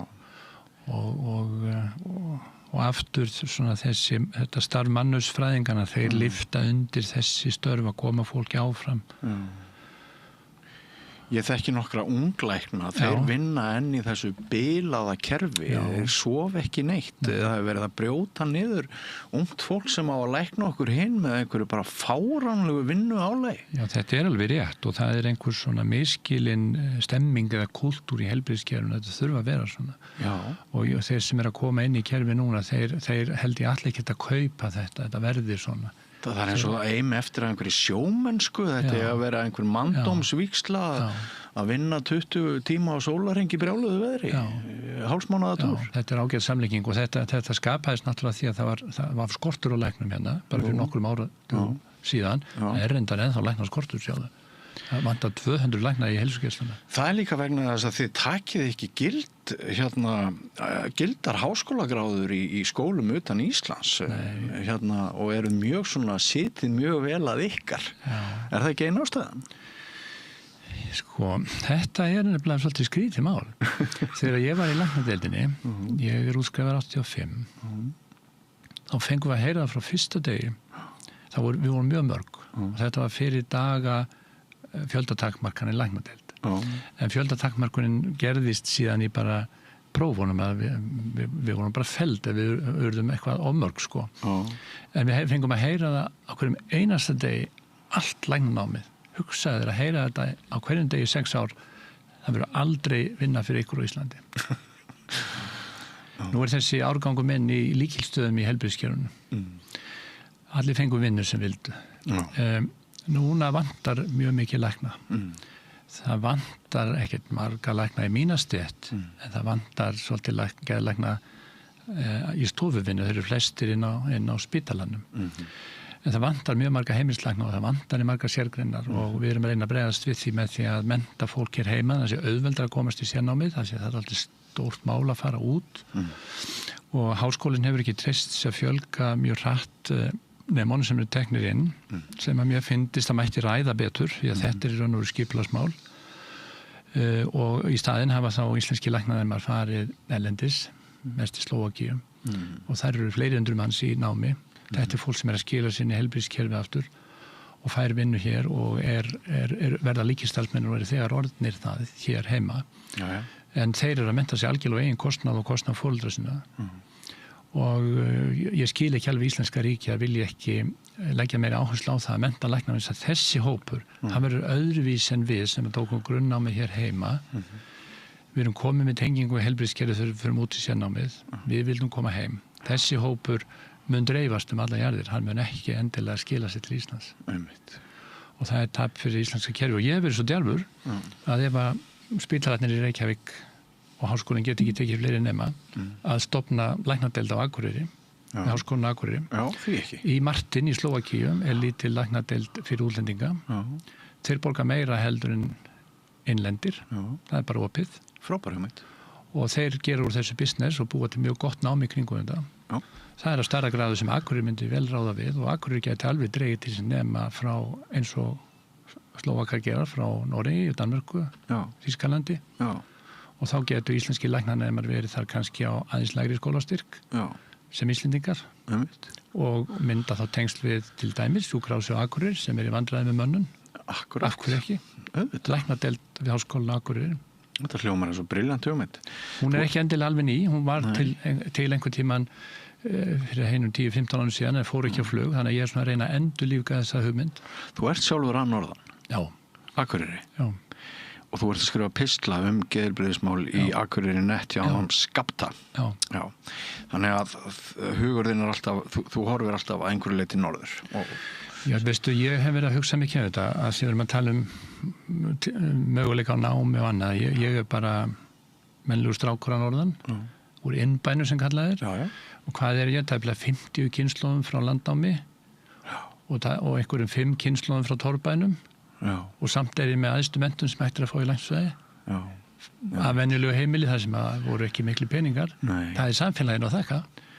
Já, þú upplifðir gullöld íslenska þjóðfélagsins. Ég vil skila einhverju þessu. Já, einmitt. Pistlarnir eru í raun og veru óþolandi stuttir fyrir geðlækni sem talar alltaf í miklu máli. Þannig að það lítur að vera gaman fyrir að vera svona löngu viðtali eins og hjá mér. Já, alveg það er draumur, en ég reyni í pistlunum að vera rosa stuttorður og jákvæður og koma með eitthvað fræðandi um hvað er að koma fram rannsóknir á heilanum, það er svo ótrúlega margt að gerast þar, gefa smá innsýn í geðlækningar og gera eitthvað eins lítið enn úr stundum til þess að styrkja hag geðsjúkra. Já, einmitt. Þú hefur skrifað margt sem ég hef lesið og ég hef haft ánægju og gagn og gaman af að lesa og vonandi heldur áfram að skrifa. En svona kannski bara í lokin, því miður þá verðum við að fara að slíta þessu. Ég held að við erum að nálgast klukkustundina, við hefum kannski einhverja mínútur eftir. En að hve miklu leyti erum við bara næm og í sérstakri hættu gagnvart geðsjúkdómum við þessi þjóð búandi þar sem við búum. Það var engin tilviljun að byggð var þéttust og mest þar sem birtu skilyrði og veðurfar er minna háð öfgum en hér. Að hve miklu leyti kostar myrkrið og ægi birtan á sumrin okkur góða líðan og ættum við að gera eitthvað hvað varðar klukkuna til að mæta störfum? Ef ég tek fyrri hlutan á spurningunni fyrst, þá er það þannig eitt af því sem er óvenjulegt með geðsjúkdómana að tíðnin á þeim og á hversu alvarlegt stig þeir fara, það fer mjög mikið eftir samfélagsgerðinni. Það fer eftir tilboði á þjónustu.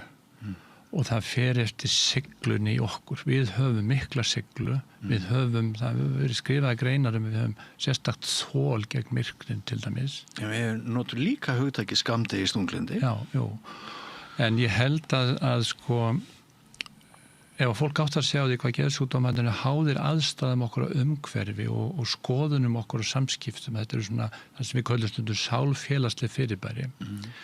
Að þá áttum við okkur á því hvað skiptir miklu máli på geðheilsuna að vernda ungu barnafjölskylduna, að vernda tengingun í fjölskyldunni, að passa upp á félagslegu heilsuna, að passa upp á að hafa ekki atvinnuleysi, að hafa gott tilboð að þjónustu, að reka góða heilbrigðispólitík. Þetta hefur bara bein áhrif á geðheilsu þjóðarinnar sem er miklu sveigjanlegri heldur en að hafa áhrif til þess að mataræði og ofþyngd. Og þetta vita þeir sem starfa í þessum geir og þarna eigum að vera bjartsýn og við erum með gott kerfi, við viljum bara bæta það. Svo þetta með birtuna, það er meira hikandi, það er svo stór ákvörðun að þá finnist mér að við ættum að gera eins og við fara að gera við út í heimi í svona stórum öflugum heilbrigðiskerfum. Þá er ekki tekin ákvörðun svona stóra hluti fyrir að búið að gera mjög öflugar nákvæmar rannsóknir sem raun að vera geta sagt okkur hvað tæki við ef ákvörðunin er tekin. Þetta er kallað Health Technology Assessment, HTA, og notað, var þetta svona stórar ákvarðanir en líka til dæmis minni ákvarðanir eins og til dæmis hvaða aðgerðir best við gallbólgu að þá ekki bara rokið í hlutina með íslenska hættinum heldur kannað með allir þekkingu sem til í heiminum áður til að reyna að skilja afleiðingar ákvarðanir. Þetta aðferðafræði sem ég heldum að nota með svona ákvarðanir eins og með að færa til klukkuna. En líður þínum skjólstæðingum ekki verri í myrkri en á sumrinu? Ekkert endilega. Nei. Það mest að gera hjá geðlækninum í maí þegar allt í blóma. Það út af það, þá hátíðni á alvarlegu þunglyndistegundunum og það mjög mikið að gera á aðvendunni. Þá erfitt hjá þeim sem ekki í fjölskyldum og þeim sem hafa orðið fyrir alvarlegum áföllum. Þetta eru þyngstu tímanir í vinnunni hjá mér. Það nefnilega. Þá berum við okkur kannski líka saman hina.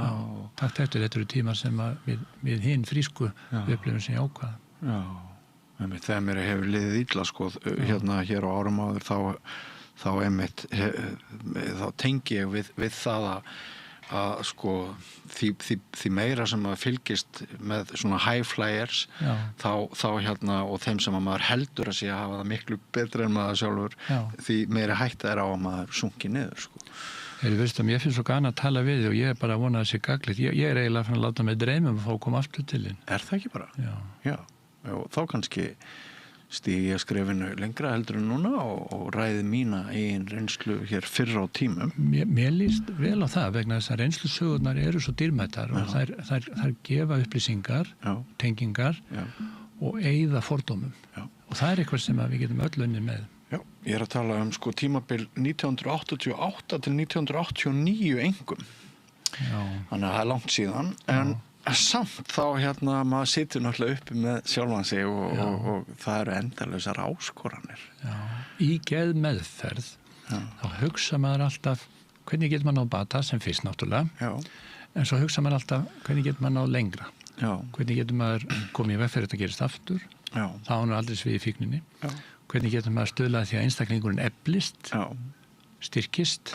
Fólk vil nú kannski ekki að heyra þetta þegar það sem veikast og líður sem verst. Svona hugsa geðlæknirinn. Hvernig get ég stuðlað að bata og hvernig get ég þetta eins og tekja þrepa eldflögg. Hvernig get ég skotið henni enn hærra á loft. Já. En þú myndir semst ekki rukka ef ég fengi klukktíma við þurfum að halda þér á tánum. En sko, það því örugglega vonandi einhver samfélagslegur ávinningur af því og ég þykist vita að þú sért að beita þér með þeim hætti sem þú ert að gera og komið við til eins og þetta vegna samfélagslegar ábyrgðar. Það ekki rétt? Jú, mér finnst það skylda. Já.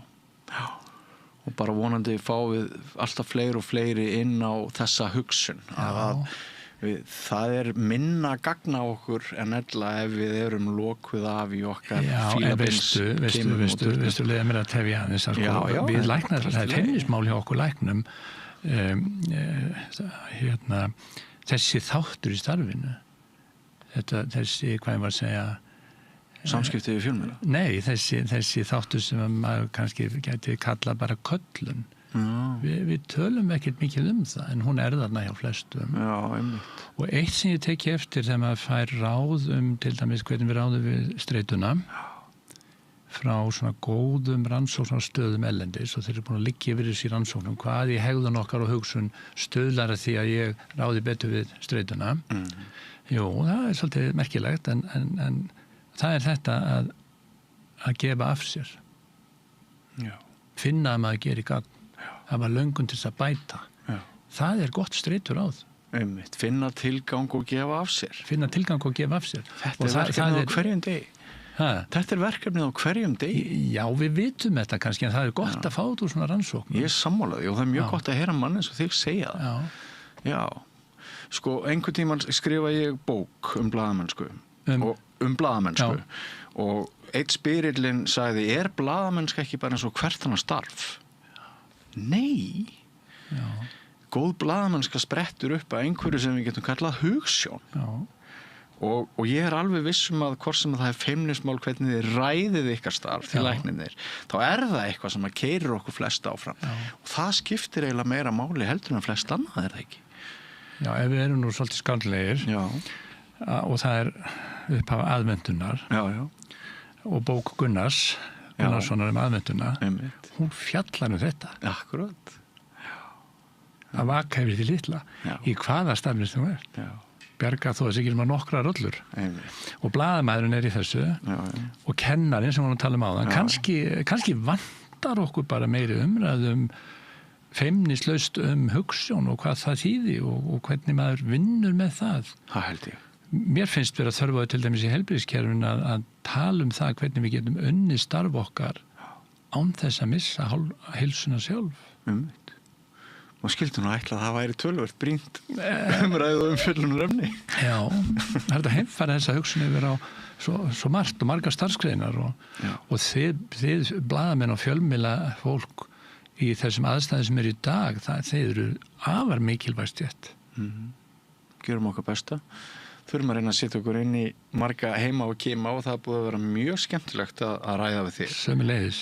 Og er það ekki bara dýl hjá okkur að þú kemur hingað aftur?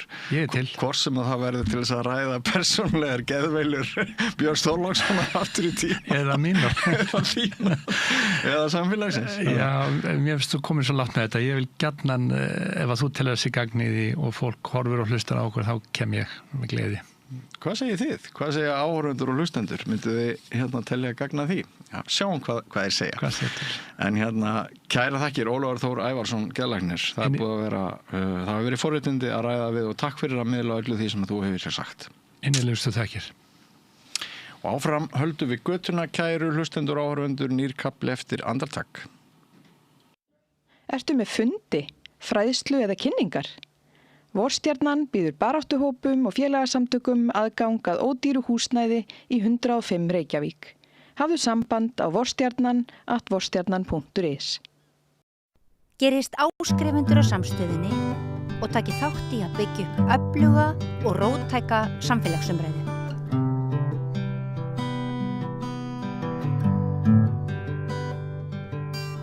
Þá ætlum við að ræða íslenskuna og við fengið hingað tvær góða konur, Ólína Kjerúl Þorvarðardóttir.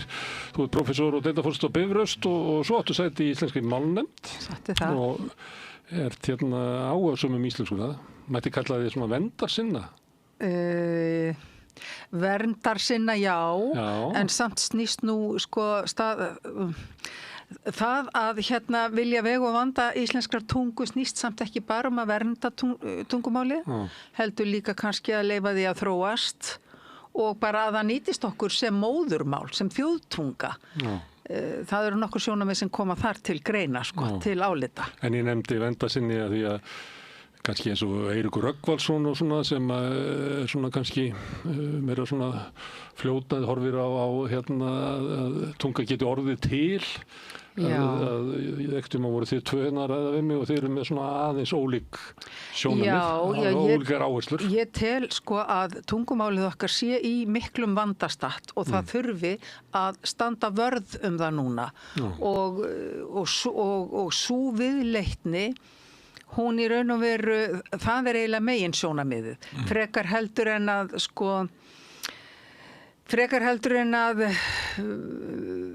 telja að hún megi bara fara í allar áttir og fljóta hvert sem er. Megi eða bara hún muni gera það hvort sem er. Já, en það held ég að sé ekki alveg rétt vegna þess að allt þarf að renna eftir sínum farvegi, tungumálin eins og annað og það er kannski megin sjónarmiði hjá mér. Þá kannski flæðir út fyrir. Já, að fara í eitthvað farveg en flæði ekki allar Þú er heldur á Skírni nýjum, þar ertu með grein íslenskuna. Já. Vegur og vandi íslenskunar. Já. Þannig að þú hefur lifandi... Þar sem ég er að velta því fyrir mér, hvort að fullyrðingin, þrenning, sönn og ein, land, þjóð og tunga, hvort að það eigi við rök að styðjast og hver sé staða íslenskrar tungu og hvað sé til ráða vegna þess að vandinn er augljós. Já. Hér er líka Lína Hallberg sem er tannlæknir og áhugamanneskja íslensku kennslu fyrir útlendinga. Þú komst fyrir, ég held að 2 árum. Hvað svona? Já, það var mjög áhugavert að heyra hversu veik íslensku kennsla við útlendinga er. Já. og þú hafði dregið það saman og reynt að reka eftir ýmsum ýmsum stöð og voru ekki líka ræða á þeim tíma svona samþykktir íslenskar málnefndar sem var einn áður en þú komst eða hvort það var eitthvað í þeim tilfellum að það var búið að koma 2 svona stefnur og í hvoru stefnunni var raunverulega verið að tala innflytjendur. Já. Sannleikurinn er nefnilega að sá að það er svo mikið metnaðarleysi í gangi gagnvart því að kenna innflytjendum íslensku og það er stefnuleysi í gangi og þetta er mjög mikilvægur liður í því að verja íslenska tungu og viðhaldinni sem lifandi máli. Það er að sýna svolítið metnaði því að hjálpa fólki sem er að koma til landsins að tilengja sér málið og geta nota það, þannig að það er besti lykillinn að samfélaginu, það er tungumálið. Þú ert sammála því? Já, sko, ég er sem sagt tannlæknir og fór á námskeið að mér langar ekki að búa á Íslandi og ekki geta tala íslensku og ég fór á öll námskeiðum sem voru til en þá var ekki hægt að ráða kennara í skólanum. Íslenska ríki segir að það eigi að vera til 9 námskeið en við vorum að ræða þetta síðast, það er enn ekki til 9 námskeið svo mér finnst það bara klikkun að manneska eins og ég þarf að fara í háskóla til þess að geta lært íslensku. Sem er þá íslenska fyrir sem annað mál. Sem annað mál að því... Og á svona akademísku stígi sem er kannski ekki þess að þú ert að sækjast eftir, þú ert bara að sækjast eftir þjálfun og æfingu í því að geta talað fleiri þætti lífsins á íslensku heldur en grunnnámið sem er í boði. Já, og svo er líka það að Íslendingar svolítið kvarta yfir að útlendingar séu ekki að læra tungumálið en ég held ótrúlega fáir vita hvernig raunveruleikan er.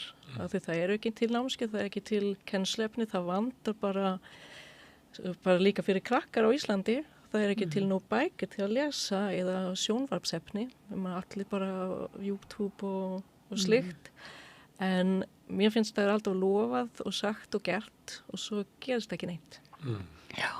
En staða innflytjenda sem að vil læra íslensku, hann getur farið á, það eru námskeið meira í þessu húsi, er multikulti uppi og svo er dósaversmiðan og mýmir og alls konar.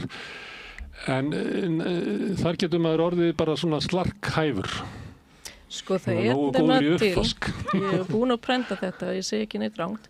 Sko íslenska mennta- og menningarmálaráðuneytið kom út 2008 með námskrá íslenska fyrir útlendingagrunnnám og svo 2010 framhaldsnámskrá. Svo það eigi að vera til 9 námskeið og eftir þessu 9 námskeið þá er þetta ekki komin á stig B2 eins og nú til dæmis Landspítalinn með kröfur að þess starfsfólk eigi að vera með. Já, það kemur fullur frá honum á næsta þriðjudag, ég ætla að halda umræðinu áfram þá. Já, þannig gott að geta komið því að að Háskólinn á Bifröst er búin að gera samning við Landspítalann að annast kennslu og þróun prófa, staðlæra prófa eða svona stöðuprófa fyrir erlenda.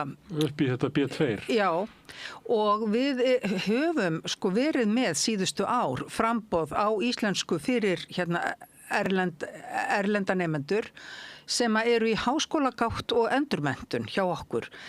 Þannig að fólk þarf ekki að koma upp á háskólastig til að læra íslenskuna. Heldur er þetta íslenskunám sem miðar að því að hjálpa fólki að komast svo í háskólanám á íslensku. Nú erum við að tala svona bara fyrir allir B2, þá á stigi B2 hefur tungumálaneminn getur færni til að tala nokkuð þreibrandi og taka með nokkru öryggi þátt í samræðum við móðurmálshafa. En ekki fyrir á stigi C1 hefur tungumálaneminn mjög gott vald á töluðu og rítuðu máli. Þeir eru, sem sagt, íslenska ríkja með einhvern ramma sem næð þá í B1 og smá B2. En það er alltaf bara gert eitthvað ramma en það vantar grunninn eins og núna það er kröfur B2 en tungumálaráminn er ennþá í vinnslu í háskóla. Við vitum ekki svona alveg nákvæmlega hvað sem það er og svo líka... Mér meinar að það er ekki búið að skilgreina hvað felst í getunni B2? Já, það er til náttúrulega hjá evrópska tungumálarammarnum en það er ekki búið formlega að setja það fram á íslensku. Og svo líka... þú getur ekki bara sagt þetta á ensku, við ætlum bara að þýða yfir á íslensku, að því hver tungumál með svona eitthvað slíkt. Og líka ramminn, það eru svona 5 svona mismunandi færniþáttum. Það hlustun, lestri, samskiptun, talmáli og rítun og það líka það sem íslenska ríkið með, það svo mikið galli í þessu að það bara eitthvað gert en til dæmis það stendur svona áfum 4 á námskránni að ætla að þjálfa þá færni sem samsvara viðmiðunarrömmun A1 til A2 en ég bara svona spurningi hvernig getur það verið að því það kemur líka fram megin áherslan á skilning og talað mál. Í öllum áföngum áherslan fyrst og fremst að tala mál og málskilning og við lærum aldrei að skrifa. Svo hvernig stendst þetta að, jú, þú ert á stig A2 en bara, nei, þú ert ekki að kenna allt. Svo það svo mikið svona bara að fara yfir þetta og gera þetta almennilegt, ekki bara eitthvað svona. Og líka, mér finnst það styrk eitthvað verkefni hér og þar og þarna og þarna í staðan bara að hafa eitthvað mjög gott eða til dæmis Icelandic Online til en svo það bara búin að fá styrk en það enginn sem fylgst með af því ég sagði svolítið mikið að ég væri ekki ánægð með Icelandic Online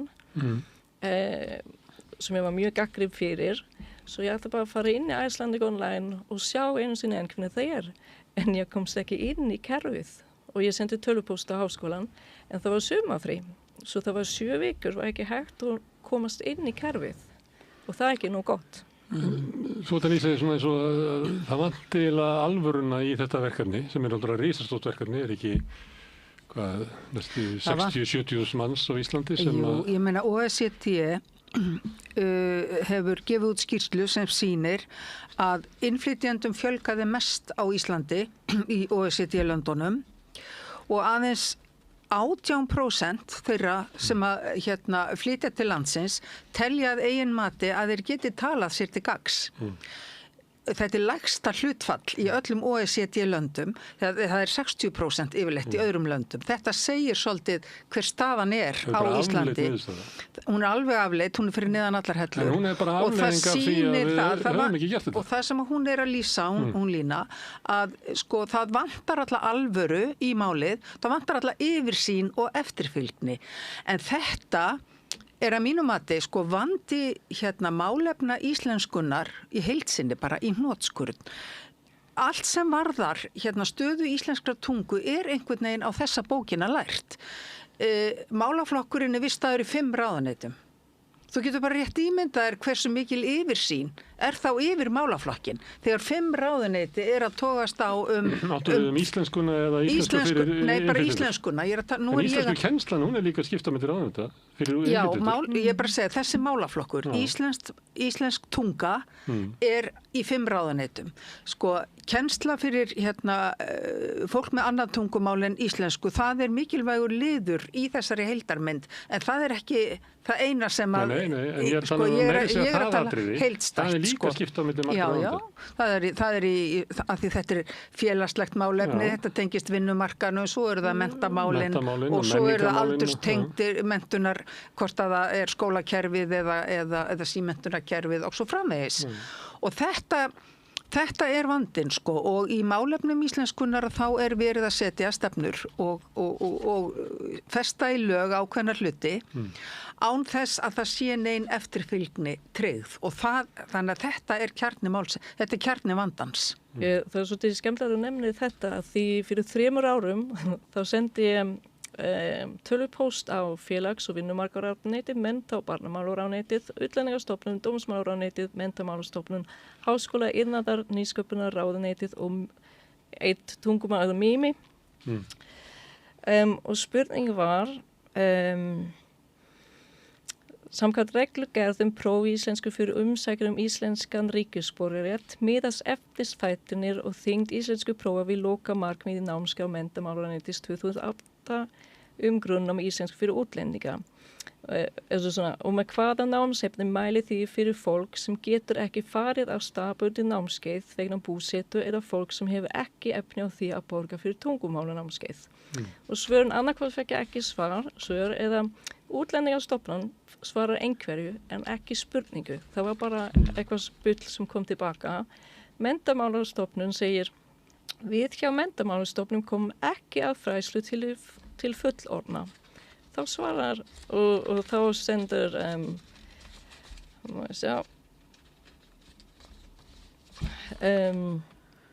og falið af dómsmálaráðuneytinu að sjá íslensku próf fyrir ríkisborgararétt. Þá fær svar frá dómsmálaráðuneytið.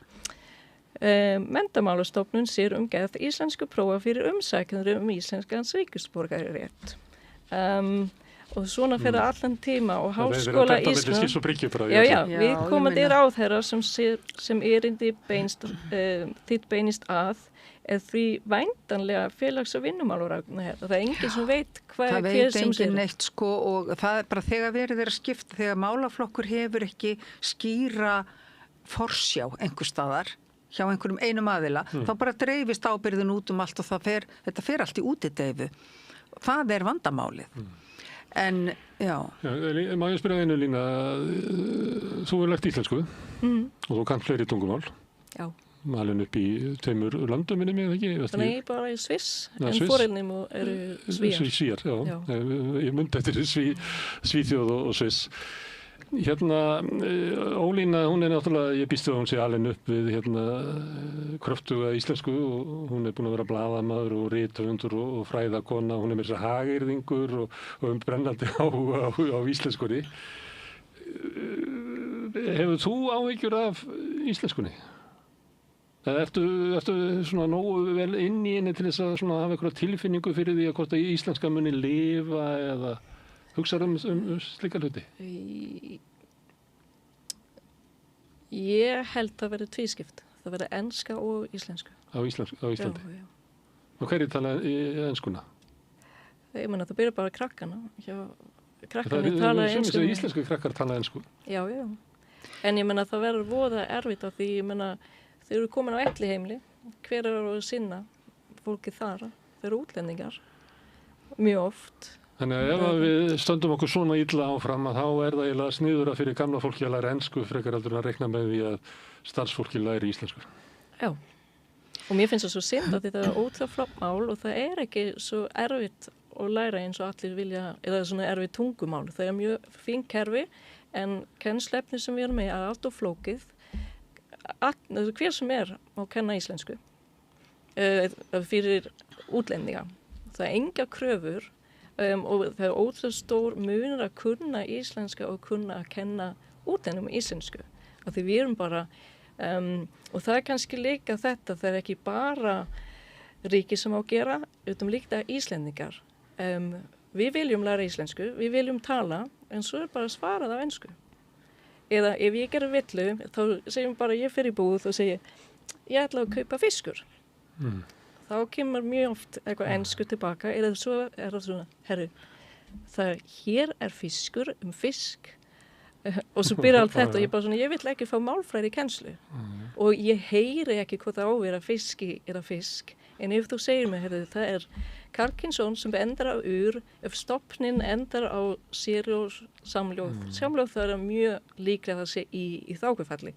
Það eitthvað sem ég get lært og skil en og svo líka þegar ég byrja að tala reym þá bara can I help you eða eitthvað slíkt. Já, þetta nefnilega þetta svona menningarvandi hér á Íslandi, það þetta óþol fyrir því að geta ekki hlustað á það sem sagt með reym til dæmis eða beitt vittlaust. Það bara taka illa móti slíku fólki. Taka illa móti slíku fólki, sko. Ég meni, ég bjó í Danmörku þar sem var mjög vel passað upp á að til dæmis fólk sem var að hefja nám við háskólan fengi tungumálakennslu, fengi kennslu í dönsku og við vorum bara tekin í 3 vekna námskeið þar sem var bara kennt frá klukkan 8 mótnana til klukkan 5 á daginn og það var ekki talað neitt annað en danska frá mótni til kvölds og þannig bara kom þetta hjá flestum á bara 3-4 vikum. Það engar mér vitanlega engin slík prógram í gangi hér á Íslandi fyrir nemendur sem þurfa því að halda á neinum stigum skólakerfisins. Svo svo skrítið að það svo Íslendingar haldi að þetta sé eitthvað náttúrulögmál að enskan muni bara taka yfir af því að það eru teikn á lofti. En sko það hægt að stemma á að ósi í þessu eins og öllu öðru. Ekkert land sem ég þekki til sættir sig við það að annað tungumál taki yfir menningarheiminn hjá því. Ég segi ekkert annað land sættir sig við það. Í Frakklandi var strax á 10. áratögnum sett svokölluð Toubon-lög sem að sko gerðu frönsku að fyrsta máli og gerðu það skylt að allar upplýsingar allstaðar væru á frönsku. Þetta var mjög umdeilt á sínum tíma en hefur reynst vel til að, ekki bara til að verja frönskun eins og sem segja, heldur líka til að tryggja rétt Frakka til að tala sitt móðurmál. Og við sem byggjum Ísland og höfum alist upp í íslensku málumhverfi, við eigum rétt á því að tala okkar móðurmál. Og við eigum rétt á því að fá að njóta íslensks menningararfs á því tungumáli sem við höfum alist upp við. Þetta vill stundum gleymast því að tungumál ekki bara tjáskiptaform, tungumál farvegur fyrir hugsun og það varðveisluform fyrir menningu. Ef við glötum tungumálinu, þá glötum við okkar menningararfi. Fólk þarf að gera sig grein fyrir því. Það bara eins og þegar einstaklingur deyr þá deyr eiginlega heimsmynd sem hann hefur mótað sér inn í höfðinu. En þegar tungumál deyr, það náttúrulega... Þá deyr samfélag. Það bara svo fjöldamorð. Þá bara, það deyr bara og verður aldrei til aftur. Já, þetta það svo tegundadauði. Því að tungumálið liður í því að tengja þegna samfélags saman. Og við þurfum ekki að sætt okkur við það að íslenskan fljóti bara eitthvað út á bí og enskan taki yfir. Hún vil gera það nema við gerum eitthvað öðruvísi. Við verðum hins vegar að gera eitthvað í þessu og það þarf ákveðna hugafarsbreytingu. Fólk þarf nú í fyrsta lagi að gera sig grein fyrir því að það hægt að breyta þessu. En það þarf að gera það í tæka tíð. Þetta má ekki vera eins og með umhverfismálin þar sem að mannkynnið bara vandræðast og breytir engu áratugum saman þangað til allir sjá að þetta alltaf að fara til fjandans. Við þurfum ekki að láta það gerast varðandi tungumáli. Við eigum ekki að nota þá aðferðafræði. Við eigum bara að stemma stigu við þessu nú þegar og þetta alveg eins og fólk að vakna til vitundar ýmist lýðheilsumarkmið, þýðingu þess að hreyfa sig, borða holt og svo framvegis. Það að vakna til vitundar að því það fer að sjá teikn á lofti um veruleg heilsutengd vandamáli í samfélaginu. Sama með tungumálið. Við verðum bara aðeins að opna augun og umræðan, hún má ekki þagna, hún verður að halda áfram. En þetta getur ekki bara verið vitundavakning meðal almennings, það þarf einhverja stjórnvöldin verða náttúrulega sérstaklega varðandi tungumál að kennslu fyrir útlendinga. Já, og ég furða mig á aðgerðaleysi íslenskra stjórnvalda í þessum málaflokki. Ég bara furða mig á því og hversu vanmáttuðir stjórnmálamenn virðast vera einhvern veginn í að grípa til ráðstafana sem þarf, því það alltaf sett orð á blað, það til nóga fallegum stefnum og lögin hljóma vel, en þau eru samt tvíbent, eins og til dæmis lagaákvæði sem var sett inn í lög eftirlit með viðskiptaháttum, mér minnir það sé númer 57 frá 2005, að þar til dæmis segir að auglýsingar sem eiga að höfða til íslenskra neytenda skuli vera á íslensku. Og þegar þú heyrir þetta fyrst, þá heldur ég að þetta ágætt, auðvitað. En þetta stór hættulegt vegna þess að ef auglýsingarnar eiga höfða til annara eins og ferðamanna, þá þetta að túlka þetta þannig að þær þurfi ekki að vera á íslensku. Og það sennilega ástæðan fyrir því að landið fullt af auglýsingaskiltum á ensku, veitingastöðum sem bera ensk heiti.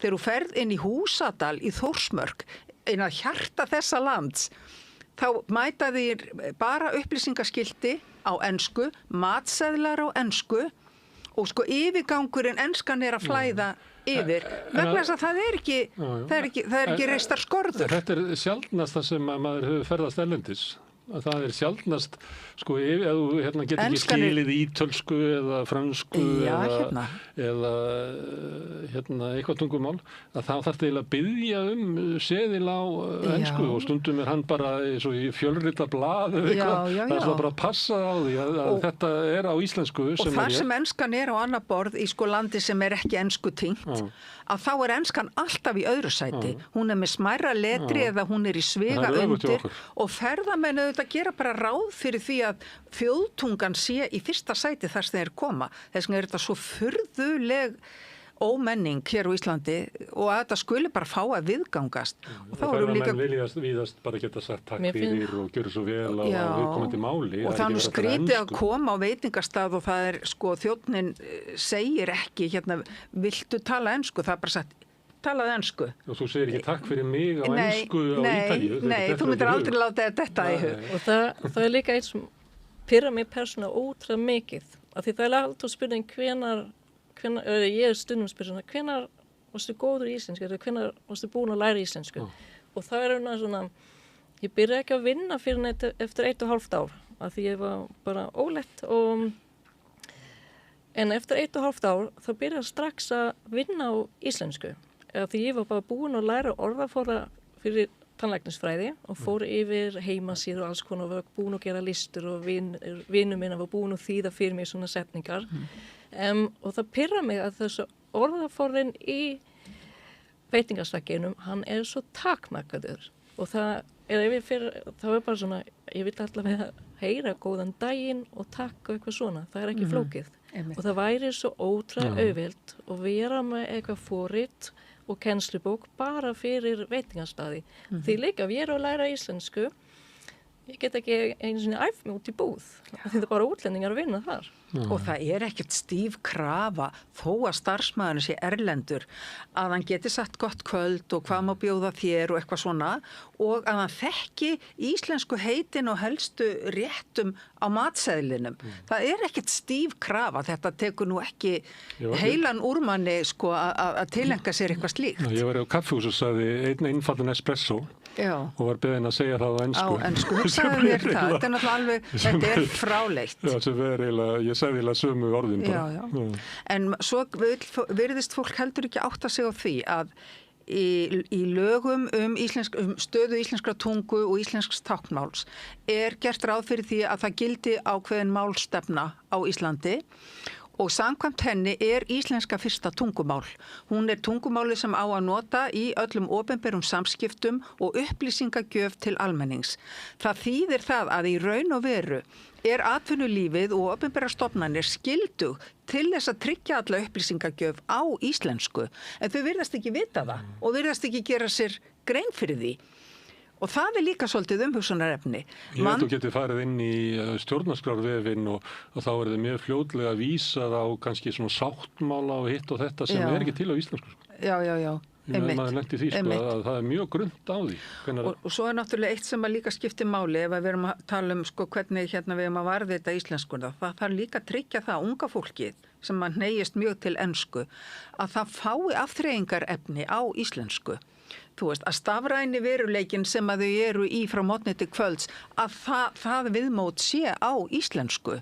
Og að þau eigi greiðan að... Það er erfitt að finna aðgengi að efni á íslensku. Akkurat, og að þau eigi þess kost að komast í orðasöfn og annað á netinu án þess að þurfa að borga fyrir það eða lenda í einhverjum völundarhúsi leitar og þess áttar. Og þriðja atriði sem með mjög hugleiki líka, það að koma íslenska bókmenntaarfinum, Íslendingasögunum, þjóðsögunum, goðafræðinni, koma þess á aðgengilegt íslenskt mál sem hæfir unglingum. Þannig að þau geti lesið þetta á einföldu máli og kynnist því þannig. Síðan geta þau, þegar þau núna eldri, þá kemur hitt að kynna sér hvernig þetta á frummálinu upphaflega og svo framvegis. En við erum svo oft svo hugmyndasnauð Íslendingar þegar kemur að þessum þáttum. Íslenskur bókmenntaarfur gefandi, skapandi og virkilegt verðmæti fyrir unga kynslóð en hann verður að vera aðgengilegur. og það aðgengi snýst ekki bara í að fylla allar hillur af Íslendingasögunum á fornmálinu, heldur kannski að endurskrifa þær á skemmtilegu og aðgengulegu máli sem unglingar geta tilenga sér. Búa til teiknimyndir, búa til kvikmyndir, þú veist, vinna með sköpunina. Lína, því að þú ert ekki fædd á Íslandi, við erum greinin hennar Ólínu er þrenning sönn og ein, tungan, landið, sagan. Tungan, landið, þjóðin. Land, þjóð og tunga. Þetta Snorri Hjartarson, en ég rann aðeins yfir í Vigdísi sem var í sinni forsetatíð svolítið mikið að tala um tungan, landið, sagan og þjóðin. Að sömuleyti sagan og landið jafnvel meira mín sem við eigum ég og Ólína saman, heldur þú sem kemur þú átt ekki alveg svona sama aðgengi að íslenskunni ef að hún innifelur alla söguna allra þessara þjóðar og eitthvað fleira. Þegar við erum að tala svona íslenskuna, finnst þér þá að þessi vera að tala íslensku sem að þú verður alltaf svona gestur inn í? Sko ég búin að fara í háskólanám, svo við lærum mikið, við lærum þjóðsögur, íslensku sögu og alls konar og það var líka, ég var ótrúlega glöð að því eins og þú sagði, eftir 1,5 ár gæti ég tala í íslensku í vinnu en ég skildi ekki fréttir og eftir árið seinna þá byrjaði ég að skilja fréttir og ég var búin að fatta núna búin að ná þessu þegar ég skildi áramótaskaupið og ég skildi ekki bara orðin, ég skildi líka hvað þau voru að tala af því annars var bara, ég skildi ekki grínin og það líka svo flott að það þurfi ekki bara að vera íslendingar sögur eða bara stella í orlofi og það er mjög oft eitthvað auglýsing og það var bara gegn grín á einhverju og það, mér finnst það bara voru flott og mér finnst verið synd að það ekki gert meira úr þessu. Það var líka bara... Þannig að þú myndir vilja tegja þetta íslensku sem að inniheldur söguna og allt þetta, því að við vorum að tala um að þú sagði áðan að tungumál var ekki bara samskiptaform, þannig að þó svo að þú sett innflytjandi og lærir íslensku á fullorðinsárum og myndi alltaf tala með hreim þar af leiðandi. Sko það á bara að vera til... Það langar í íslenskuna sem að felur líka í sér þjóðsögurnar og sögurnar og sögur þjóðarinnar. En það kemur kannski seinna, ég meina byrjan á bara að vera ekki bjarga mér. Ég meina það eins og þetta, nú sé ég aftur Icelandic Online, ég byrjum vissi ekki að það væri til og þegar ég var komin nóg langt, þá voru þau að tala um eitthvað tegund mís og eitthvað slikt og ég vildi bara ég þarf að ringja í heilsugæslu, hvernig ég að panta tíma? Svo líka svolítið spurning, ég meina Íslenska ríkið alveg mæla með bækurna íslenska fyrir alla en það var búin að gera rannsókn eða meistararitgerð og orðiforðin sem þarna inni það 39% af orðunum sem kemur bara fyrir einu sinni og svo líka það eitthvað svona text á spítala og það var búin að tala um magasár og magaspeglun. Ég meina, hversu oft hefur þú farið í magaspeglun? Ég líka en það svolítið, fyrst áttu bara að læra ég fyrir í búð, ég fyrir til læknis ég þarf að panta tíma og eitthvað hitt og þetta hvernig er launaseðilinn hvernig geti áhugamál skatturinn, hvernig virka þetta það er líka, ég meina, já, svona í skóla þið viti hvernig þetta virkar ég hef ekki hugmynd já, Ísland.is og það til, ég vissi það ekki það er svo margt sem þið takir bara það er svona, ég bara, ok, ég veit ekki einu svona val af hvað er það. Þegar við tókum svona sirpuði að tala um íslensku fyrir innflytjendur, þá kom þetta mjög oft fram hjá innflytjendum að kennsluefnið var svo skakt og svona tilir ekki við þessu tíma og þá hugsaði maður bara, það er bara rosa átak sem eiginlega eftir. Já, það er það. Ég hef kennt íslensku fyrir alla þessa bækur og ég veit að þetta er svolítið snúið. Það er ekki alveg, þannig ekki það besta uppbyggðar, En jafnvel þó svo væri, þó það væri komin þessi 4 hefti af íslenska fyrir alla, þá er ekki bara ástæða til að stoppa þar. Það á bara, ríkið á bara styrkja við námsefnisgerð. Það á bara halda áfram að búa til gott námsefni og búa til nýtt. Það mega vera nokkri valkostir, skilurðu. En það er eins og það menn líti bara þannig á, já, heyrðu, hér er komið 4 hefti af íslenska fyrir alla gott, það búið að gera námsefni fyrir útlendinga. Já, búin að því. Þú líka að segja, þetta efni var gott þegar það kom út. Já, en svo en það var bara eitthvað svona, það var alltaf eitthvað bara gert, en þau sóttu til að fá styrki til að endurgera bókina, en fengu ekki styrki. Já, hugsa ykkur það. Og það líka að það ekki verið til 9 námskeið, við erum bara með 4 bækur. Það vantar hinn 5, en svo líka, ég menna, þetta gengur ekki upp, það er bara að gera alveg upp á nýtt. En svo líka styrki, ég menna, ég fór bara á netið í gær, ég fann námskeið með 6 og 7, ég menna, það er ekki til nýtt, ég hef aldrei sett námskeið 8 og 9. Og svo líka, ég menna, námskeið 6 í þennan skóla, í þessu skóla kannski nummer 5 í hinn, það ekki neitt. Ég meina í Þýskalandi 4 fyrir á námskeið A2, þá það bara svona. Hvað með kröfur Landspítalans að fólk verði að geta notað íslensku í vinnunni? Hvað finnst ykkur það? Það jákvætt eða neikvætt? Það jákvætt og neikvætt. Bæði jákvætt og neikvætt? Nei, í raun og veru finnst mér það jákvætt, af því núna koma kröfur, en ég sé ekki fyrir mig hvernig þetta mun ganga upp. Svo nú það verður erfitt að geta ráðið fólk, svo núna fá þetta fólk sem í láglaunastörfum vonar í herri laun, að það verður ekki hægt að manna Landspítalann. Já, ég nú ekki alveg svona sversi. Ég held að þetta sé mjög jákvætt og bara í anda þess sem þarf að vera. Það að segja, gera bara ætlast til þess að fólk sem að koma, að það læri tungumálið og gangi þannig inn í samfélagið og ég vil nú geta þess að Háskólinn á Bifröst ætla nú að vera þarna til aðstóðar að setja þessi, búa til þessi stöðupróf svo að setja meta íslenskuna með stöðluðum hætti. Það líka eitt sem hefur svolítið vantað og líka það að fólk geti metið sig sjálft, skilur að það sé eitthvað prófa við mót á netinu, þar sem þú bara tekur sjálf próf þegjandi og hljóðalaust og sérð hvar þú ert stattur. En líka Ólína, ef þú ætlar að meta mig á B2 eða eitthvað, þá verði ég að geta farið og keypt mér eða fengið þjónustuna við að læra íslensku til þess að geta tekið prófið. Hárrétt. En það ekki til núna. Það er ekki til núna. Það er alltaf gert kröfur að við innflytjendur bara koma og vera búin að redda sér eitthvað inn. Já. Ég reikna nú með að Landspítalinn gerir nú það fylgi nú í pakkanum að það sé gert þá ráð fyrir því að fólki sé veitt þessi kennsla sem það þarf á að halda til að standast kröfur vinnustaðarins íslensku kunnáttu. Það er náttúrulega lágmark. Kannski eru margir sem að vinna þarna núna sem hafa ekki farið í þetta próf og standast það kannski ekki í dag. Já, en þeim hlýtur nú að vera þá boðið upp á endurmenntun. Það hlýtur að vera ekki rekað fólki. Það getur ekki hann að verið, Þú ferð ekki að reka fólk sem er búið að vinna árum saman á Landspítalanum. Það er sárvantar fólk, Já. Nei, þess vegna, mér finnst það gott að það komna kröfur en það þarf að gera svo mikið en mér finnst það svo fyndið þetta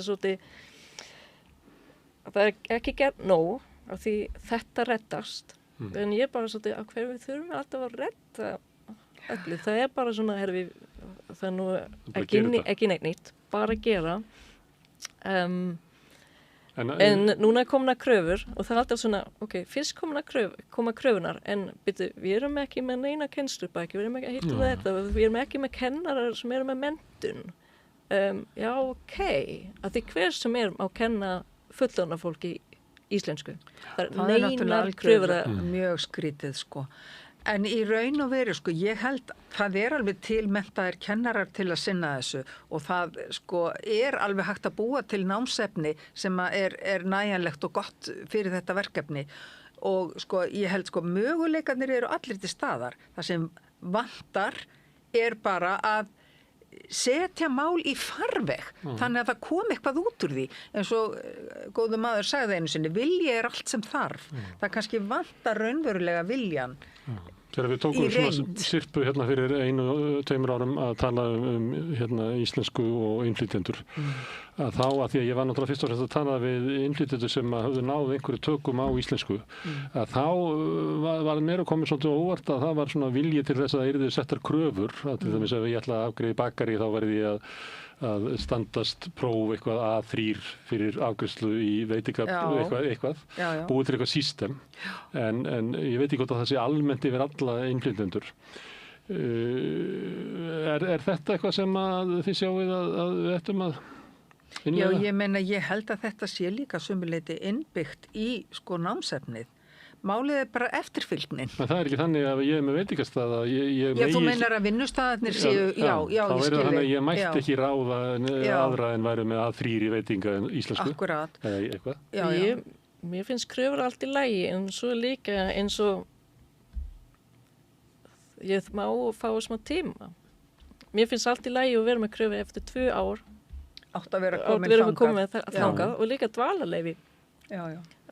Why not? Mér finnst þetta eitthvað sem við verðum að ræða. En eitt af því að við erum búin að tala mest íslensku innflytjendur. Sumir í umræðinu vilja halda fram að það sé mesta ógnin sem íslenska stendur frammi fyrir. Ég býst við að þú sett ekki sammála því að það sé íslenskunni standi ógn af innflytjendum. Nei, ekki að þeir fá að læra íslensku. En það verður náttúrulega að kenna þeim íslensku. Það nú kannski grundvallaratriði. En ógnin enskur menningarheimur. Hún enskur menningarheimur í afþreyingunni og í öllu okkar stafræna umhverfi og með þessari gríðalegu ferðaþjónustu sem hefur aukist svo gríðalegu í Íslandi að þá höfum við tungumálið orðið undir af því það er svo mikið verið að svara þörfum ferðaþjónustunar. Það er eitt. Svo það skortur og eftirfylgni og svona markvissari stefnumótun af hálfu stjórnvalda. Menna, hvernig stendur á því að við erum að setja lög og setja stefnu í lög en svo fylgja engin úrræði ef lög eru brotin.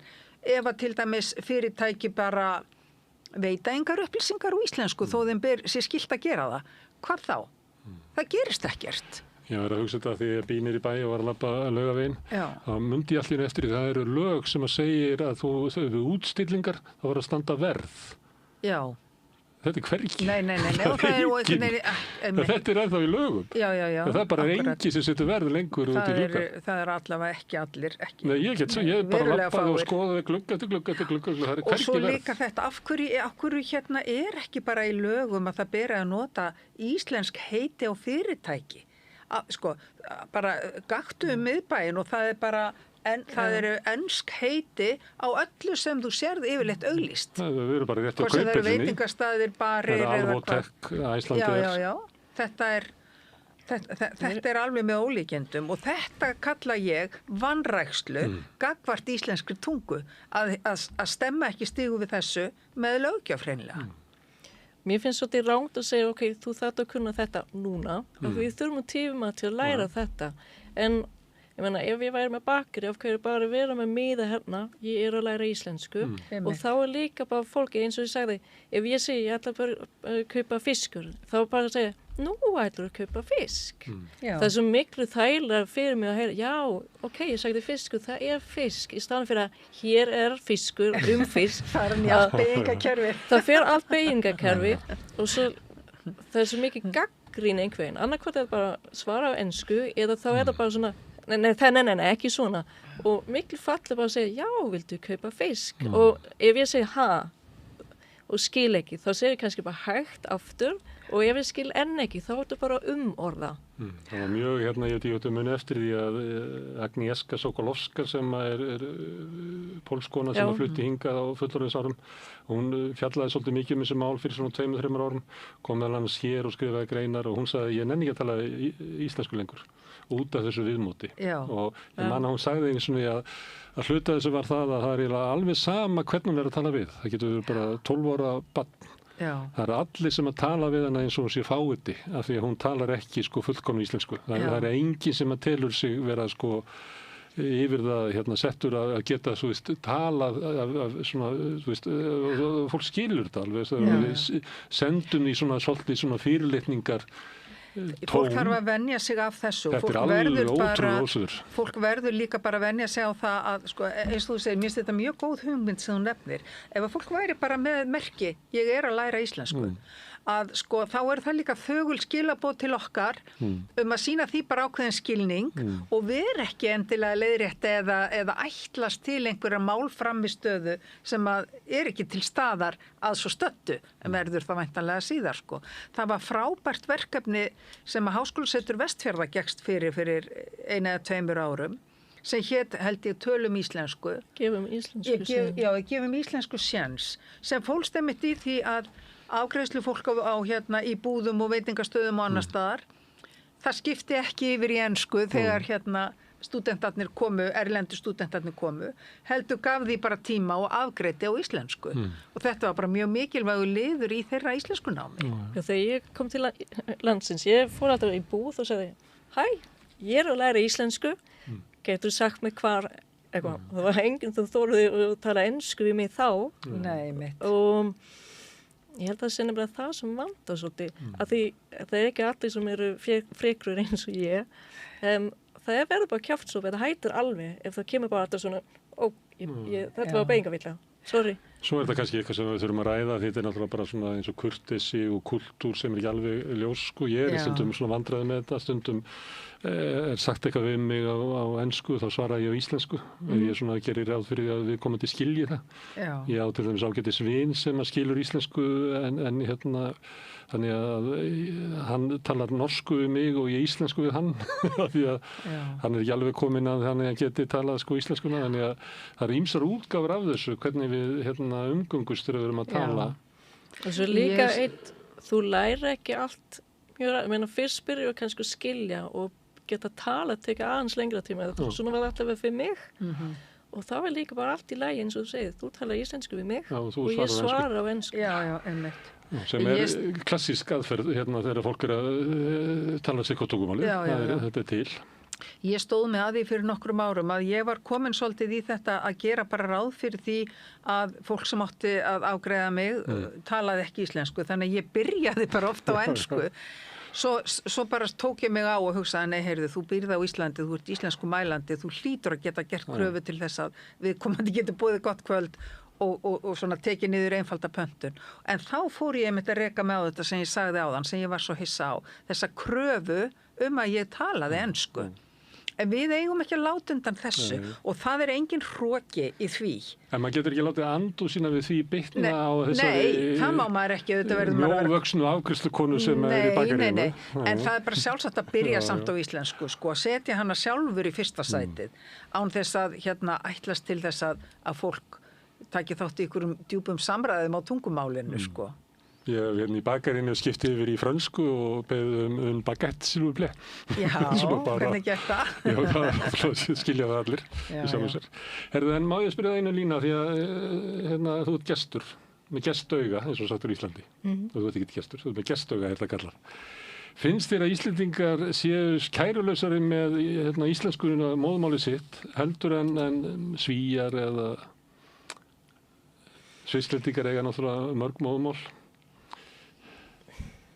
Finnst þér stundu skríti hvað við erum væru kæra einhvern veginn með íslenskuna? Ég meina, ég ólst upp í Sviss og ég meina, ég talaði sænsku heima, ég talaði svissnesku við vini og svo lærum við í fyrsta bekk þýsku og notum þýskuna. En ég meina, til dæmis ég fædd 1980 en Sviss var búin að fatta hversu mikilvægt það að læra tungumálið. Svo ég fór 1 ári á undan í leikskóla bara til þess að læra tungumálið. Ég lærði bara fyrsta árið í leikskólanum var bara svona vera hér, heyra tungumálið. Og svo líka kerfið í Sviss allt öðruvísi. Að því til dæmis þá fyrir engin krakki í skóla fyrir það tilbúið. Það svona læknir sem kemur í skóla og það bara svona, nei, þetta bara þarf að þroskast aðeins. Svo ég hefði geta verið í leikskóla í 3 ár bara til þess að læra tungumálið. Og það finnst mér svo vanda hérna. Áhugavert. Og svo það líka, til dæmis, ég sé mjög oft einhver með lista yfir starffræði hugtök á úkraínsku og ég meina, ég fekk svona minn í 4. bekk og í fyrra fengum við eitthvað frádrátt og ég var bara næstum því áfalli hvað það flókið á íslensku. Að því við gerðum það allt öðruvísi og ég bara svona, taka láni, Jesús, svo marga tölur og strika yfir og eitthvað slikt. Og ég alveg vissum að ef við værum rétt kennslefni væri hægt að gera allt á íslensku. Og líka, ég meina, eldri krakkar, það þurfa að vera listar út af því þau skila ekki hitt og þetta og það kemur svo marg orð við. 2 svar, 3 svar, ég meina, 3x, 3 svar, 4x, krakkarnir skilja X og þá er bara 4 sinnum.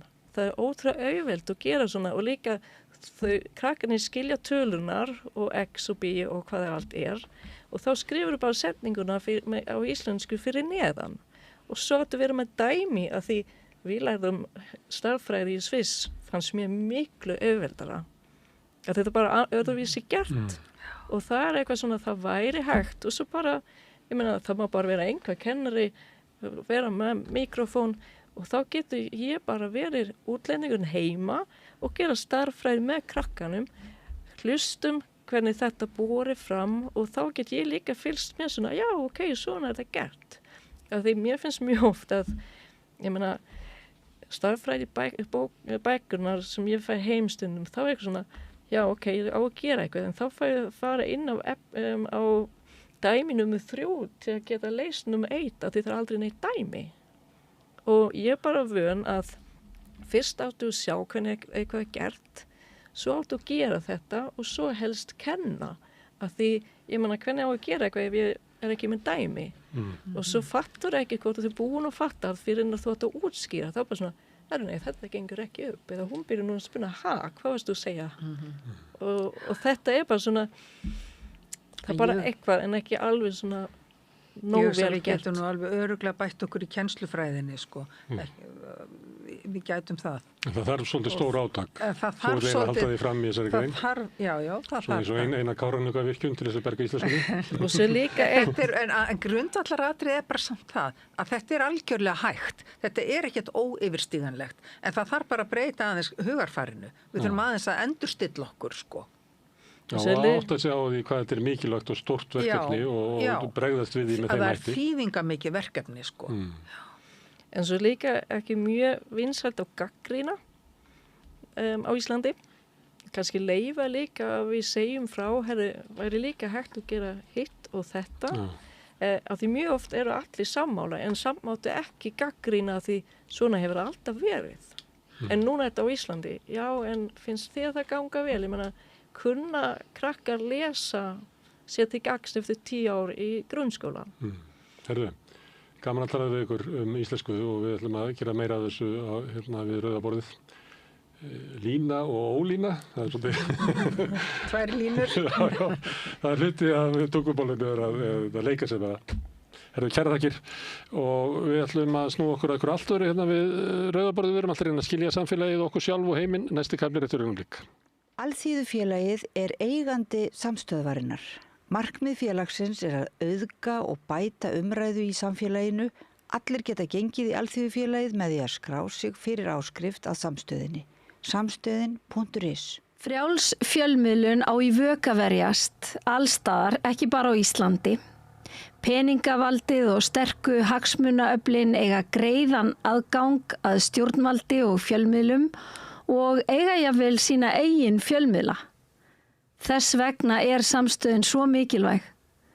Hér er pláss fyrir alla raddir, málin eru krufin til mergjar og samtölin eru stór og innihaldsrík.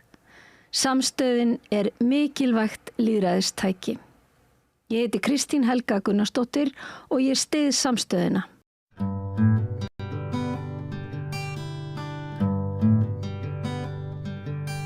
Já, komið sæl aftur og verið velkomin að rauðaborðinu. Við ætlum að fjalla aðeins fátækt enn og aftur, en það er sem sagt ekki af því að það er að koma jól. Heldur er tilefnið ráðstefna sem haldin var, eða málþing sem haldið var á síðastliðinn föstudag, sem undir yfirskriftinni hvers vegna leggur það ekki bara fyrir. Og til mín til þess að fjalla þetta málþing eru komin Guðný Björk Eydal, prófessor í félagsráðgjöf við HÍ, Jóhanna Freyja Ásgeirsdóttir, félagsráðgjafi hjá Landspítalanum, og Halldór S. Guðmundsson, prófessor í félagsráðgjöf hjá HÍ. Heyrðu, ég kannski byrja á þér, Guðný, því að þú varst nú svona í skipulagningu þessa málþings. Já, gaman að segja svolítið frá þessu hvernig þetta gerðist. Að við sóttum nokkur kennarar í félagsráðgjafadeildinni styrk til samfélagssjóðs sem er starfrættur í HÍ sem er ætlað að efla raunverulega, samtal við samfélagið, að við förum út fyrir okkar svona hefðbundnu fræðastörf og deilum niðurstöðum með öðrum eða vinnum með öðrum. Og við sóttum í sjóðinn í samstarfi við PEP, Grasrót félags í fátækt og félagslega einangur sem þú þekkir sem ég er formaður í. Og við unnum þetta verkefni með félögum þaðan sem er svona miðlægt í félagsráðgjöf að vera ekki að vinna með fólk heldur með fólki og bara alveg frá upphafi greinarnar hefur þetta verið miðlæg áhersla að við séum ekki bara að styðja fólk eftir þörfum heldur líka að vinna með því að kortleggja stöðu og vinna fræðverkefni saman. Og ég rifjaði mitt upp á málþinginu að 1889 þá stofnaði Jane Addams hverfamiðstöð í Chicago sem hét Hull House, þar sem hún lagði svo mikla áherslu að hún bjó þar með sínu fólki, þannig að við erum nú ekki tekið þetta allaveg þangað. Við erum alltaf að reyna að muna eftir þessum áherslum og í amstri dagsins þá kannski verður minn úr því að við vildum en allavega vilja gerð og erum alltaf að tegja okkur eitthvað í þess átt. Og við erum semst ekki að tala um bara notenda samráð, heldur notenda samstarf. Þetta er alveg, við vinnum allt saman, þá allt skrefin. Og þetta var afar ánægileg vegferð, öflugi félagar úr PEP unnum með okkur rannsóknina tóku rýnihópa viðtöl við fólk sem býr við langvarandi fátækt því áherslan í verkefninu var á reynslu af því að lifa við fátækt. Því við eigum talsvert af talnagögnum en einhvern veginn reynslu svo fólks fá lítið rými í umræðu á Íslandi. Akkurat. Og svona erum við alltaf duglega að þakka það að fólk búi við fátækt.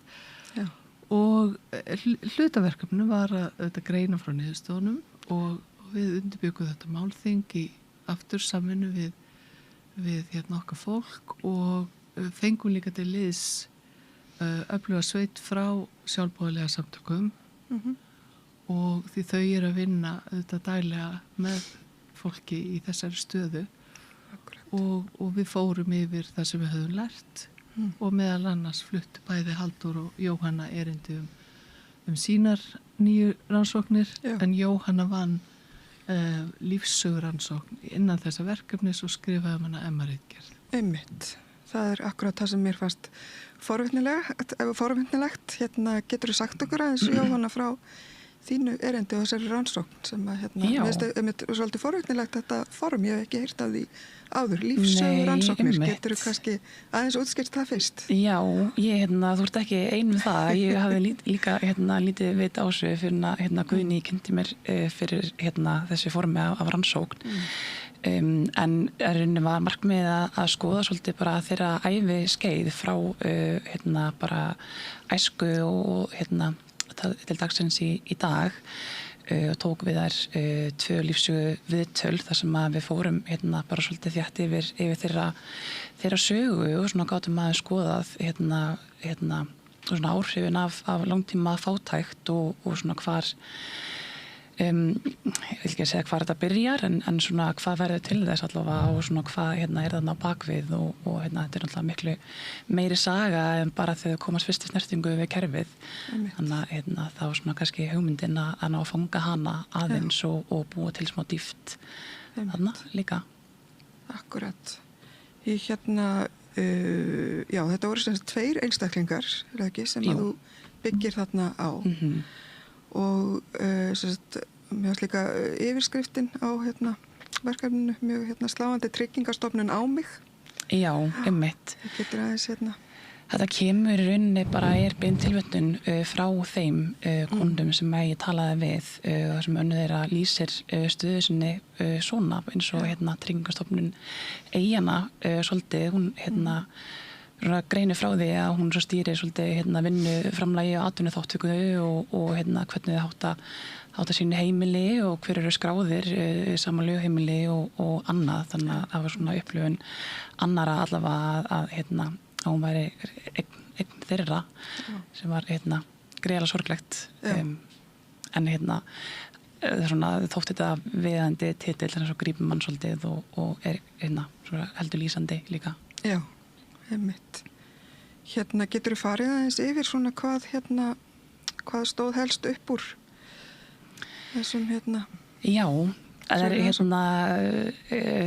væri ansi lengi að segja frá allir þeirra lífssögu en svona kannski helstu niðurstöðunar voru þær hvað langtíma fátækt er mótið miklu frekar af kerfinu heldur en nokkuð tíman þeirra fjárhag og þessi miklir fordómar og skömm sem að fylgir fátækt og er ennþá ríkjandi sem að var mjög sorglegt að heyra og fagfólk er ekki undaskilið þeim fordómum sem að þær upplöðu gagnvart fátæktinni.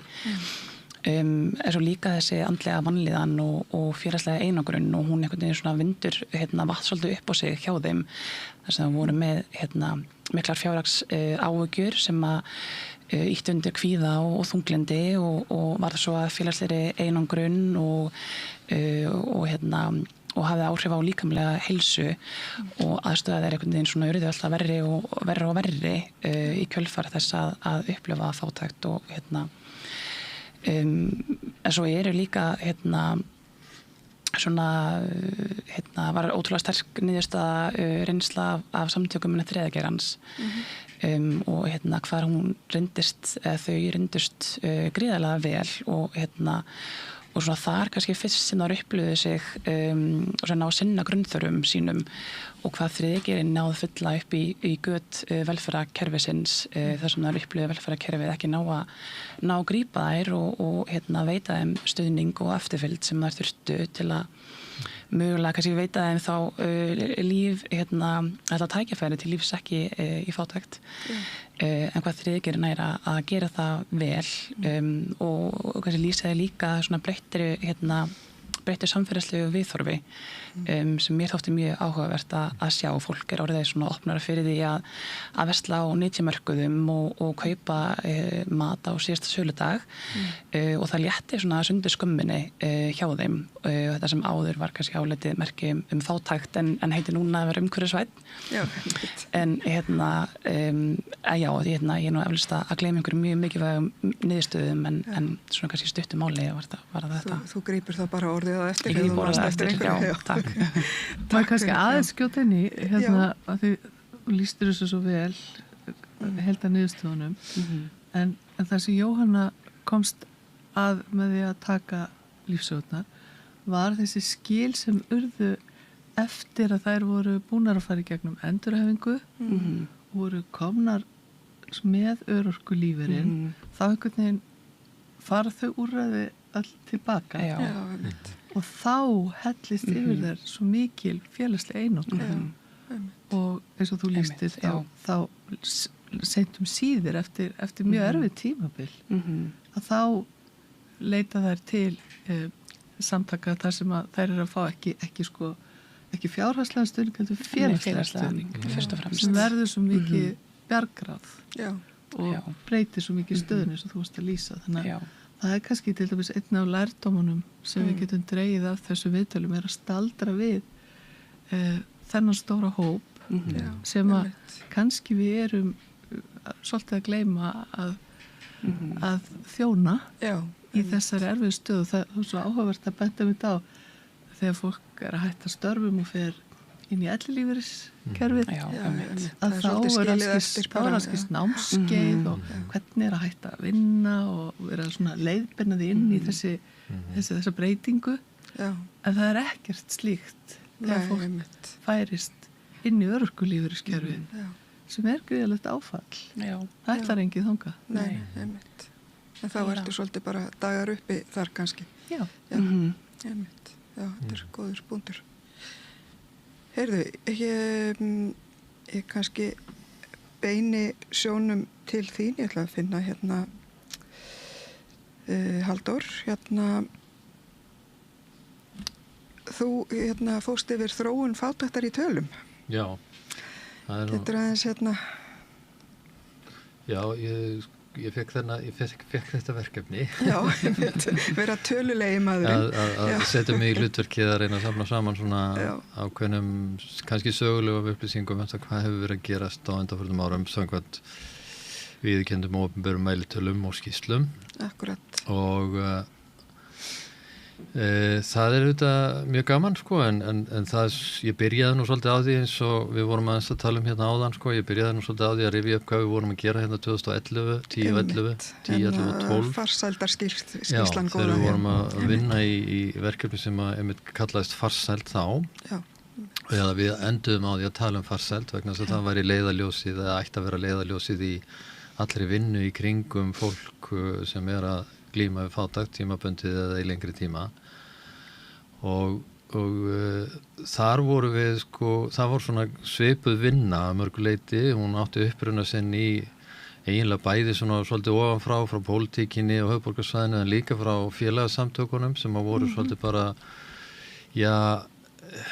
ég hugsaði að maður getur sagt þau voru bara að leita lausna, þau vildu virkja fólk á þessum tíma og við vorum kölluð inn og beðum að taka þátt svona til þess að hafa balans í þeirri umræðu. Akkurat, var þetta ekki er ég að muna rétt að þetta var sett í kjölfar hrunsins og þetta var þarna þegar velferðarvaktin var sett á laggirnar, var það ekki? Já, þetta svolítið samtíma því verkefni minni mig, eða hvort að velferðarvaktin, jú, ég held að hann hafi verið komin, sko. Já, akkurat, með minnir, hún var sett á, held ég, þarna, rétt eftir hrunið, og það þarna, mjög öflugt fólk sem vinnur með okkur, innan úr velferðarkerfi Reykjavíkurborgar hjá hjálparstofnun kirkjunar, eða hjálparstarfi kirkjunar og Rauða krossinum hjá höfuðborgarsvæðinu, og svo þetta bættust við líka og vorum þarna með bæði það var úr fleiri ráðuneytum og svo við frá háskólanum. Og mjög öflugur hópur notenda. Já, það var öflugur hópur notenda þarna með í raun og veru sem var svolítið ný upplifun allavega þá fyrir mér sko að fara inn í þetta verkefni. Og þannig að þetta verkefni núna mjög svona takt og kannski fyrir skrefinu lengra ef klálega sko að draga fram upplifunina því að vera í fátækt.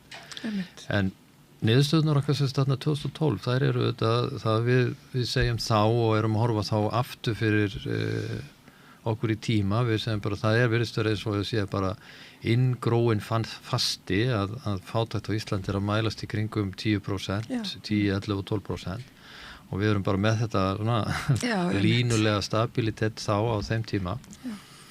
Og hópastarfið í þessu verkefni leiði til þess að við setjum niður nokkrar svona grundvallar þætti sem að þurfi að laga og það svona hluta til kannski eins og Guðni var að segja núna þetta með skilin á milli ákveðna tímabila í lífi í fátækt eða að sko að þú ert þú bara, ég man eftir tillögu sem að fjallaði til mig sérstaklega námsmenn stuðningu við, sem sagt vegna sem við vitum að það er svona meira brottfall eða minni framvinda í námi hjá börnum eða þá var það allavega hjá börnum sem að vildu fara áfram í nám en áttu efnalitla foreldra og þá var sett fram mjög konkrétt tillaga í sambandi við þetta, það var í staðin fyrir að missa barnabæturnar, missa jafnvel húsaleigubæturnar líka en vera á örorkubótum og svo ertu komið með 18 ára ungmenni sem þarf mikinn stuðning til þess að komast í nám. Og þetta voru tillögur sem að rötuðu meðal annars inn í aðgerða á allum stjórnvalda. Ég veit sem ekki nákvæmlega núna hvernig staðan á því en þetta allavega vakti athygli þá en það voru svona fleiri atriði sem að rötuðu líka inn í aðgerða á allum hjá til dæmis félagsmálaráðuneytinu eða velferðarráðuneytinu sem hét þá og ég held að segja að sko, þessi vinna skilaði árangri þá og hefur ábyggilega haft áhrif ennþá. Þannig ég byrjaði svolítið þarna og síðan fór ég að draga upp tölur úr alþjóðlegu samhengi hvar eru við stödd núna og ég var að reyna svona að tekna upp að það er svolítið misjafnt hvaða niðurstöðu þú færð algengi eða tíðni fátæktar eða réttar sagt fólk undir lágtekjumörkum sem eru þá reiknuð hverjum tíma eftir því hvaða aðferðir og gagnasöfn þú ert að nota og það er mikilvægt að fólk sé meðvitað það að það er aðferðirnar við og gögnin sem þú ert að vinna með geta haft áhrif á það hvar þú og hvernig þú reiknar niðurstöðuna eða hver niðurstöðan verður Það samt breytir ekki því að stóra myndin á Íslandi auðvitað svo að við erum með mjög lágt hlutfall fólks eða einstaklingar sem að mælast undir lágtekjumörku í samanburði við aðra þjóðir. Þannig að við getum alveg byrjað þar. Og við erum að standa okkur vel í alþjóðlegum samanburði og það ber við að taka tillit til þess. En markmiðið er miklu stærra. Það eru sjálfbærni markmið sem gangi út og það hegi engin fátækt að vera til. Og við viljum bara helst reiðinu út. Þar kemur náttúrulega inn sem ég fór ekki inn á í þessu, það er þetta með sem að þið fóru svolítið inn á, það er þessi lengd fátæktarinnar, hversu djúp er hún, hversu varanlega er hún og það eru til svona, það eru alveg til tölur það sem að við höfum verið að reikna út núna síðustu árum. En það sem að mér finnst kannski mikilvægt að fólk hafi með sér núna er að þegar við erum að gera kannanir þá erum við að fá þetta í kringum 10% niðurstöðuna. Og Hagstofan er að gefa út svipaða tölur, þannig að fátækt mæli svona frá 9 upp í kannski 11%, kannski í einhverjum sveiflum. En þegar við tökum gögnin sem að byggja á skattaframtölum allra Íslendinga og allra þeirra sem búa og greiða skatt og telja fram á Íslandi og tökum það saman yfir lengra tímabil, þá erum við að fá hærra hlutfall. Það ber að taka með smá fyrirvörum og þó að við fáum hærra hlutfall sem að reiknast undir lágtekjumarkum með þessum 100% gögnum af þjóðinni eða það er bara þjóðin að þá skýrist það hluta til líka í því að það eru einstaklingar sem koma og ég sagði svolítið frá því erindinu að það eru einstaklingar sem eru alltaf á ferðin í samfélaginu bara eins og var í fréttum fyrir örstöttu síðan að búa jafnmargir Íslendingar erlendis eins og innflytjendur eru á Íslandi. Og það þýðir náttúrulega að það talsverð hreyfing á landamærunum bæði Íslendingum og öðru og það birtist með mismunandi hætti í gögnunum í okkur. Þannig að við þurfum svolítið að reynsa gögnin og taka til í þessum gögnum sem eru allir Íslendingar til þess að finna það út að sá sem að kemur hérna og býr hér eða Íslendingur sem kemur til landsins í september eftir nám erlendis hann er ekkit endilega fátækur en hann reiknast fátækur þegar ég tek bara 3 mánaða laun og deili því niður í 12 þannig að við verðum að reynsa svona tilvik í gögnunum okkar til þess að reikna lágtekjumörkin Svo líka eru þættir sem er eins og sem er ekki inn í þessu hjá okkur í fyrri ferðinni sem við vorum að gera skýrslu sem við skilum til Alþingis og við forsætisráðuneytisins og Alþingis 23. Þar eru við ekki með ítarlegar upplýsingar til dæmis námsmenn og það hefur verið að fjölga námsmennum á landinu og við þurfum svolítið betra að vita það hvort þeir eru á styrkjum eða launum eða skilur hvernig þeir reiknast og þetta hefur alltaf áhrif á þetta lágtekjuhlutfall sem við erum að gera síðan er náttúrulega síðasta vítin í þessu og það er þáttaka í rannsóknum það er að segja hverjir taka helst þátt í könnun þegar að vera að ringja út eða vera að safna gögnum og hversu líklegt er að annars vegar yngra fólk og svo fólk á erlendum uppruna sé að taka þátt í því þannig að við viljum auðvitað meina það við séum með nákvæmari gögn þegar við erum með skráargögn heldur en þegar við gerum kannanir og kannanir að segja 10% en okkar gögn er að segja í kringum 13%.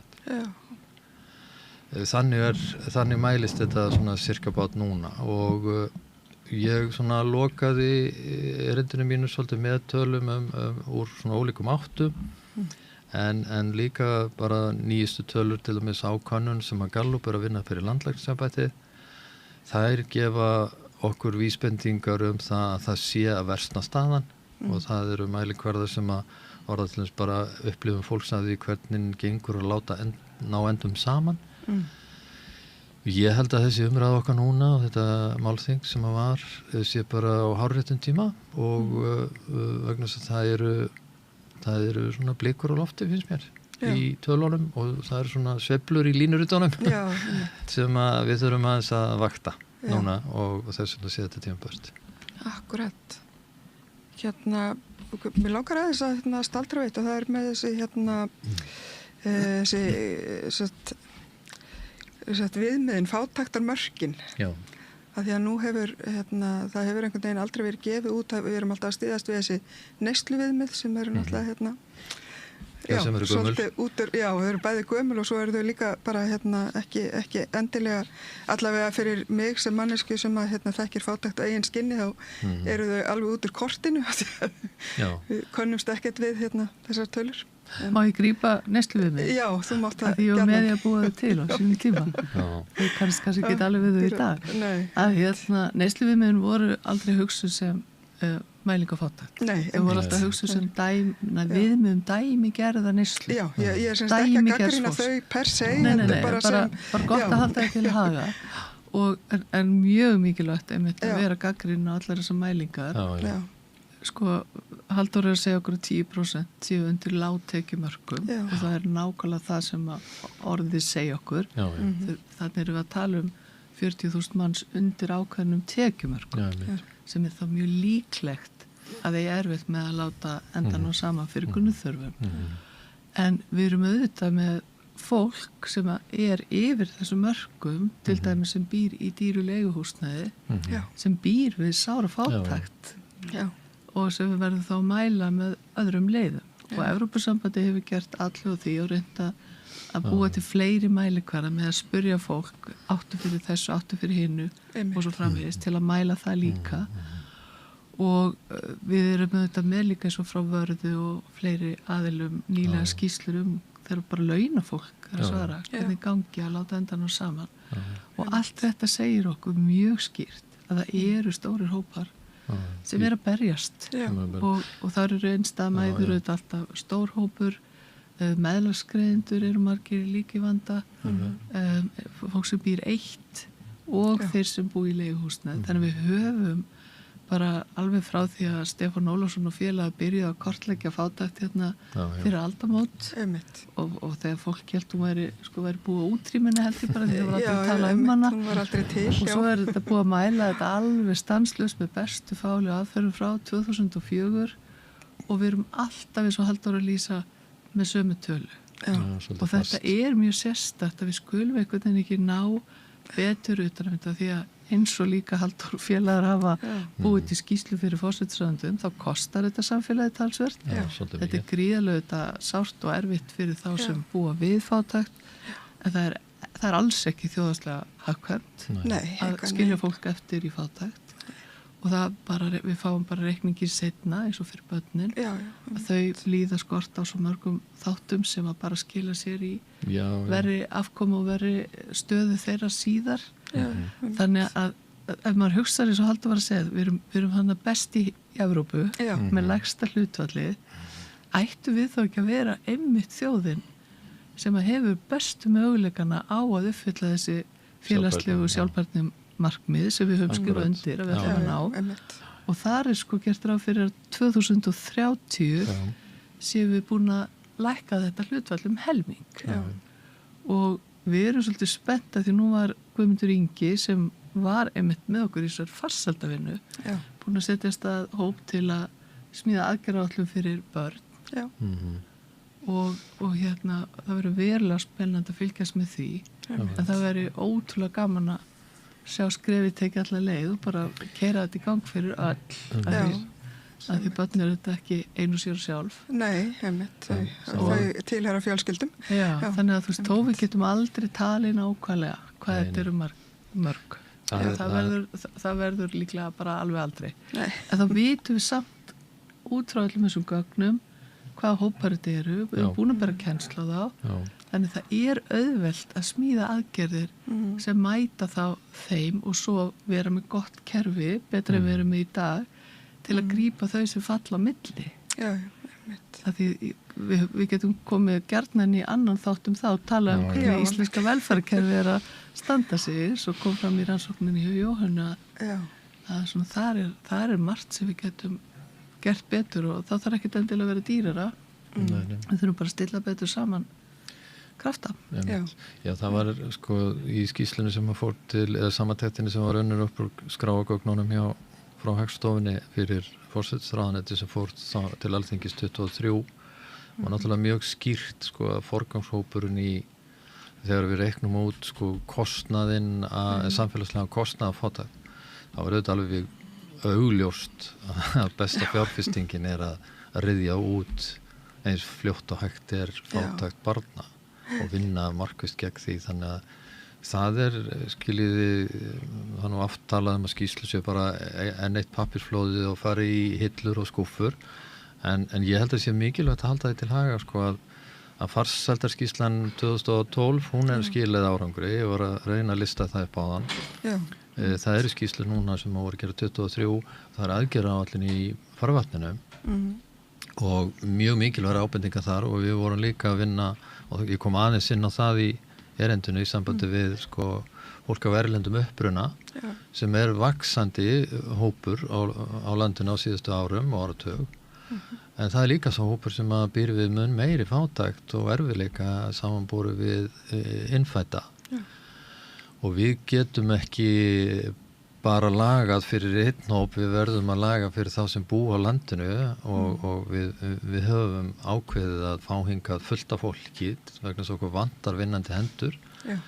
En það svona eins og kollegi minn, Kolbeinn, hefur nú orðað það líka að sko, þetta ekki bara hendur, þetta líka fólk. Já, akkurat. Þannig að við þurfum að sinna þeim og þar eru börn og börn sem stækkandi hópur. Já. Og það áberandi þörf á því að kíkja sérstaklega á þann hóp og svolítið svona fara varlega í þessa umræðu sem að mér finnst vera dálítið uppi núna. Varðandi það að þessi hluti samfélagsins sé einhverju annarlegum hvötum eða stöðu hér með það sem að gerast annars staðar sko. Ég held að við þurfum svolítið að líta í eigin barm það hvar annarlegu hvötin að liggja. Ef við ætlum ekki að gera þetta og laga til. Akkurat. Það víða fordómarnir eins og kom fram svo skýrt í rannsókninu Jóhann og líka í rýnuhópa viðtölunum og persónulega varð ég alveg pínuhissa hvað þetta var sterkt og mikið og erfið upplifun og til dæmis voru viðmælendur að lýsa eða fengu gefins til dæmis merkjavöru frá hjálparsamtökum að þá var verið að mæta þeim með fordómum yfir í að þeir getur verið í svona fínum fötum. Þannig að þeir sem búa við fátækt eru undir mjög sterku félagslegu taumhaldi hvað sé eftirliti, eiginlega eftirliti, bara hvað sé viðeigandi þeirra fyrir fólki þeirra stöðu og sem að segja líka fyrir ekki að þeir svona upplifa að fólk svona finnast að megi hafa skoðun á öllu sem að þau gera. Bara við þetta að vera þáttakandi sko, og einhvern veginn fátækt ekkert síður það sko, hvernig að þú hafir þessi mannréttindi sem allir eiga að hafa og sérstu virkur og getur verið virkur og mér finnst rosalega áhugavert þetta að þú sérti einlega sko, það svona verið að hamast við í alls konar endurhæfingu verið að reyna að koma þig út úr hinum ýmsu kerfum á meðan þú ert ekki komið með örorkulífeyri. En svo þegar þú ert komin á þann stað að vera með samþýtt mat og byrjaður að fá greiðslur að þá ertu off, þá ertu komin í svona það svona bara lost in translation sko, þú ferðu úr einu kerfi í annað eins og þú varst að tala úr atvinnulífeyri eða þú ferðu úr endurhæfingu og stuðningi og bakkupi og félagslegu samskiptum og örfun yfir í það vera bara... Það mjög skrítið að þetta sé álitin einhver svona endastöð eða það sem þú bara settur út og svo...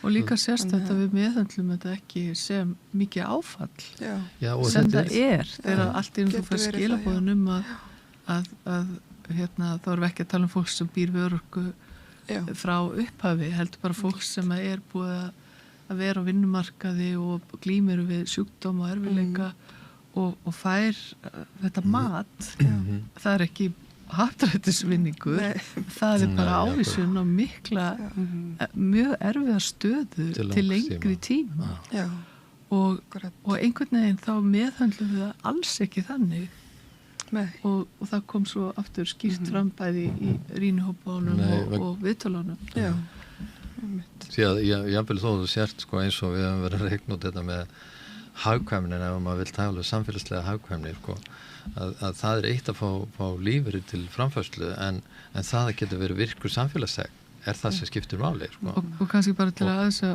varpa ljósa þetta virkur samfélagsseg, það er svo auðvitað að segja þetta og kannski þarf aðeins að útskýra betur hvað það flókið að vera þar ef þú hefur lítið milli handana viðmælendur, Jóhanna, þú kannski segir frá hvernig það voru að lýsa ef til dæmis vinkonahópurinn vildi fór út að borða?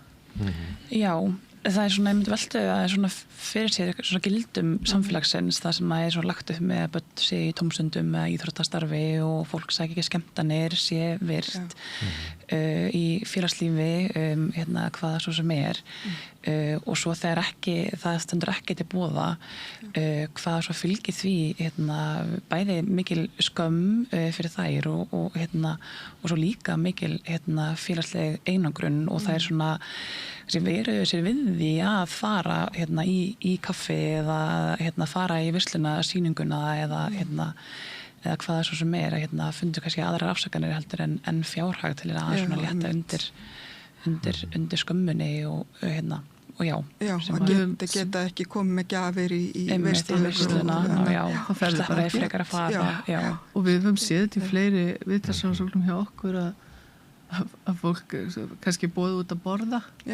endilega hittast vinahópurinn úr barnaskóla og þú átt 500 kall inn á kortinu þá ferður náttúrulega ekki eða þú tekur sénsinn og ferð og borðar bara það allra ódýrast á matseðlinum og drekkur vatn og svo splitta reikningnum þá kannski hálfu mánuður og framfærslu farin þannig að þetta er bara ómöguleiki sem að margt fólk skilur auðvitað ekki og ég held að sé þessar sögur og þessar lýsingar sem þurfa svo mikið að koma fram til þess að samfélagið fái betri skilninga á verkefninu að lifa í fátækt, hvað það er flókið og þá erum við ekki byrjað að tala um hvað er flókið að framfleyta börnum og sjá þeim fyrir nauðsynjum og öllu sem þau þurfa þegar ekkert er eftir þegar búið er að borga leiguna og föst útgjöld og það er líka fyrst mér mikið íhugunarefni fyrir Íslands samfélag hvert er við komin þegar við vísum raunverulega stórum hópi fólks á sjálfboðaliða samtök þriðja geiran til þess að fá matargjafir er það staðan sem við viljum búa fólki og þetta eru þau að vinna frábært starf, ekki slemt það. Nei, en ég verð alltaf svo hugsið til dæmis núna fyrir jólið, þótt að sé ekki jólaþáttur að það má samt tala um jólið. Það má tala um jólið, að þegar ég var að vinna sem félagsráðgjafi í félagsþjónustunni fyrir örfáum árum, en einhverjum áratugum reyndar, að þá var alltaf greiddur út sérstök desember uppbót. Því það var bara gert ráð fyrir fólk sem að væri að framfleyta sér á fjárhagsaðstoð, það þyrfti líka að halda jól. Svo var þetta bara afnumið og við vitum auðvitað ekkert hvernig einstök sveitafélag hafa því, það getur verið alls konar því þau ráða sjálf hvernig reglunar eru, en þessu var raunverulega bara veitt verkefninu yfir á hjálparsamtök og er það samfélag sem við viljum bjóða fólki upp á og munum við raunverulega að við erum öll bara einn í hrösun hérna út á bílastæði frá því að vera í þessari stöðu. Þetta er ekki hópur sem er einhver fasti og bara með einhverjum skilmerkjum, þetta bara eru við öll ef við lendum í þessum aðstæðum að veikjast eða þurfa að detta út af vinnumarkaði út af einhverjum aðstæðum. Mér minnir sko að þessi desember uppbót hafi einmitt, hún hefur verið lögð af þarna. Ég minnir að það sé búið að komina eftir á allavega hjá Tryggingastofnun. En ég man ekki alveg hvernig það var með fjárhagsaðstoðuna, hvort þú þurfir að hafa verið allt árið á fjárhagsaðstoð eða eitthvað til þess að fá þessa desember uppbót. En þetta er svona svolítið, þetta breytist oft bara eftir einhverju pólitík. Við vitum að sætið er tómt frá samtökunum sem er að hamast núna í útlutun. Akkurat við fáum þau seinna. Það er svo mikið að gera. Þannig að þetta er orðin bara veruleg. Þetta er yfirleitt mjög annarsamur tími hjá hjálpar samtökum. Mér langar aðeins að fylgja þessu. Ég tek undir það er umhugsunarefni hvernig samfélagsþjónustan eða velferðarþjónustan er komin þegar við þurfum að haga málunum svona vegna þess að þú sérð sama munstur. Það er ekki bara það einstaklingar sem lenda í erfileikum þurfum við að leita á náðir kerfa og bera sig upp og við höfum reynslusögur af því. Heldur eru líka með samtök í þriðja geiranum sem þurfa reglulega að leita á náður stjórnvalda til þess að halda upp í starfsemi síni og betla út styrki hinga á þangað og bara núna síðast voru við það ekkert langt síðan að var svona ég veit ekki hvort það voru fréttir að fagnaðarlæti að það væri tekin ákvörðun á þingi að eða ráðherra var að taka ákvörðun að það eigi að borga jólauppbót eða dispuppbót til einhverja ákveðin hópa. Þetta einhver svona að þetta skulle þurfa að vera einhverja svona eiginlega í betl hlutverki að ná í það sem að öllum öðrum finnst bara allt í lagi að hafa og er bundið inn í kjarasamninga. Það finnst mann aldrei skrítið og það er skrítið þegar að þetta kerfi betlar hans að fá aðstoð hjá velferðarkerfinu og svo betla á stjórnmálamönnum og svo framvegis. Þetta skuli vera bara í raun og vera að stækka.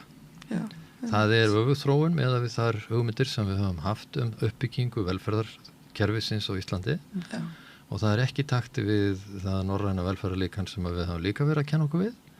Þannig að ég held að við verum aðeins að stokka það upp hvernig við erum að gera þetta, ekki vegna þess að þetta sé ekki góð vinna, en það þarf að koma einhverju reglu á þessa vinnu með alveg eins og við gerum ráð fyrir því að fólk fái einhverja reglulega innkomu, þá þurfa þessi félög afmarka sín hlutverk með í samráði við þann aðila sem ætlar að styrkja á og halda það móti. Þannig að þú getur einbeitt sér að vinna með fólki en ekki vera í þessum fjárhagskröggum alltaf tíð. Það er aðra grúa fólki að hamast við að semja alls konar og fara í lobbyisma, hinga og þanga. Og þessi kraftar væri bara betur notað í annað. Og svo lýsa náttúrulega viðmælendurnir í rannsókn Jóhönnu því mjög skýrt hvernig tilfinninga er að standa í röð og bíða eftir matargjöf handa börnunum sínum. Vill fólk almennt vera þar? Ef eitthvað kemur upp á, spyrja aftur. Viljum við hafa þetta þannig? Nei. Já, ég hef sjálf verið í þeirri stöðu og það er bara ekki skemmtilegt. Nei, ég á ekki þann draum heldur.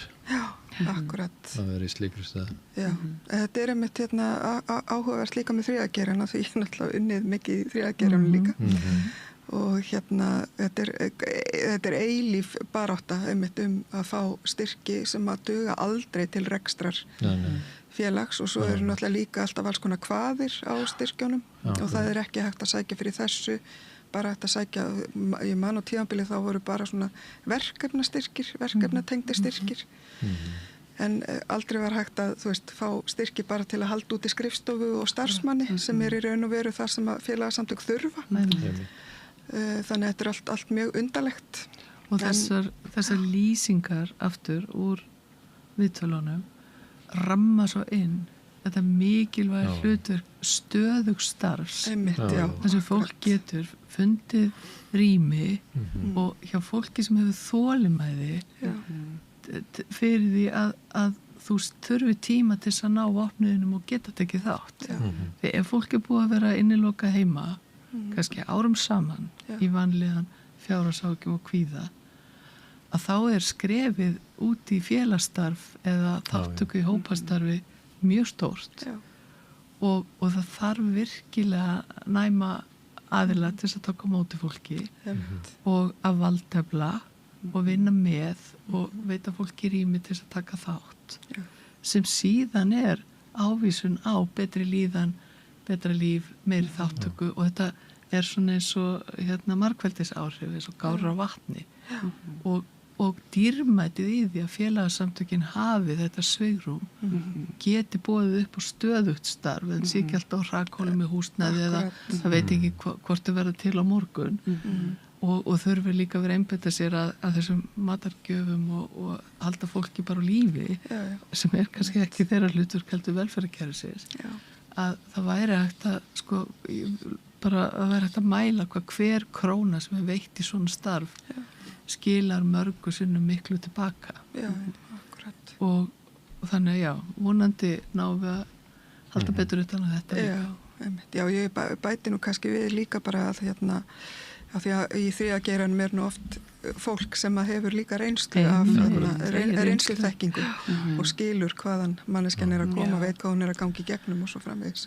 Og það er talið líka það að jafningarstuðningur hafi reynst mjög vel og þaðan rauninni kannski hafi svona flest bergar á þeirra þaðan hafi það komið einmitt af reynslusögum annara og hvernig aðrir láta hlutinu ganga upp og eða hvað þau gerðu eða hvernig svo sem þau hafi hátt á sínum lífi. Akkurat, já, ég mitt mann eftir sérstaklega var einhver sem lýsti í þannig sko að koma og þurfi ekki að útskýra allt. Þú veist, það bara manneskja sem tekur á móti sem að veit að þú þekkir á eigin skinni hvernig það og getur svona svolítið leiðbendir í gegnum. Svona það sem það sem fólk hefur verið uppnefnt kerfisfræðingar. Þú þarft að vera kerfisfræðingur til að geta lifað af. Já, ég veit það er ekki einfalt verkefni að búa við fátækt. Nei, einmitt. Það er eiginlega bara mér til dæmis óskiljanlegt. Hvernig fólk nærir að framflytta sér á lagstu upphæðinu sem við erum að greiða á Íslandi í dag. Já. Það er líka bilið á milli neyslu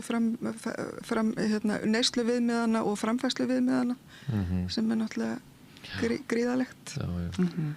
Og svo eru náttúrulega mismunandi framfærslu viðmið í gangi eftir hvaða stofnun þú leitar til.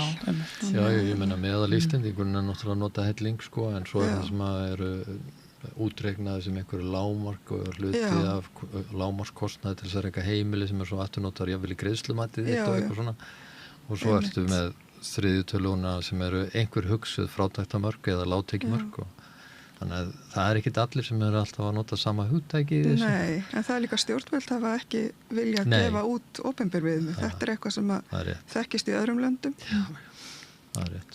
Og svo erum við náttúrulega líka með þetta að það er ekkert lágmark fyrir sveitafélögin sem eru að veita þess að neyðaraðstoð þegar fólk fellur á milli kerfa. Akkurat. Sem því miður er og líklega ofalgengt til okkur. Við erum að vísa fólki fram og tilbaka þangað til það lendir á staðnum sem það á að vera á og til dæmis fólk sem býr við langvarandi veikind og er búið að nýta sér allar rétt frá vinnumarkaðs bæði laun frá atvinnurekanda og sjúkrasjóði og endar kannski á sjúkradagpenningum sem eru mjög lág upphæð og þá er ætlast til að fólk raunverulega leiti þá til sveitafélags viðbót en ef það á maka það er nóg að maka með tekjur sko á borð við örorkulífeyri þá áttu ekki rétt á fjárhagsaðstoð því þá áttu yfir tekjumörkum því við reiknum ennþá tekjumörk sambýlisfólks og hjóna í fjárhagsaðstoð. Já, einmitt. Og þar með erum við að segja við fólk, nei, kæri vinur Halldór, þú ert hér farveikur á þínu sjúkradagpenningum en konaði verður að sjá fyrir þér. Og þetta er eitthvað svona sem glemtist þegar við vorum að vinna úr þarna öryrkjadómnum svo kalla á sínum tíma þegar var kveðið bara á þau í dómsúrskurða hver og einn þetta geta framfleytt sér. Já, það væri sjálfstæður réttur manneski. Já, við skiljum hópa eftir í algjörlega ómögulegri stöðu ennþá í okkar allt of flókna velferðarkerfi. Já, og því miður þá, sko, og ég held að ég vil allavega halda því fram og ég held að sé nú ansi margir þeirra skoðanar að sko, það er ekki svo einfalt að þetta sé einstaklingsbundin vandi. Nei. Þetta er samfélagslegu vandi, þetta er kerfislegur vandi líka og hann liggur í svona lýsingu eins og Guðni er með að bara sko, sveitafélögin gera eitt og að gera annað en þau eru alveg annað stjórnvald heldur en það sem er í tryggingastofnun og svo koma verkalýðsfélögin með sína sjóði og svo kemur virk sem er enn eitt kerfi hjá okkur og við eigum alveg teikningar af flæki stíinu á þessu systemi hjá okkur og maður spyr sér stundum hver hefur hagaði að hafa þetta svona? Nákvæmlega. Það er ekki samvinna, það eru síló, það eru endurtekið hvað er kennitalaðinn, á milli kerfa. Krossgerðingar líka. Alveg þvers og kross og en það vantar hildarmyndina. Það vantar samræmda mynd og svona yfirlista í mínum huga stefnu.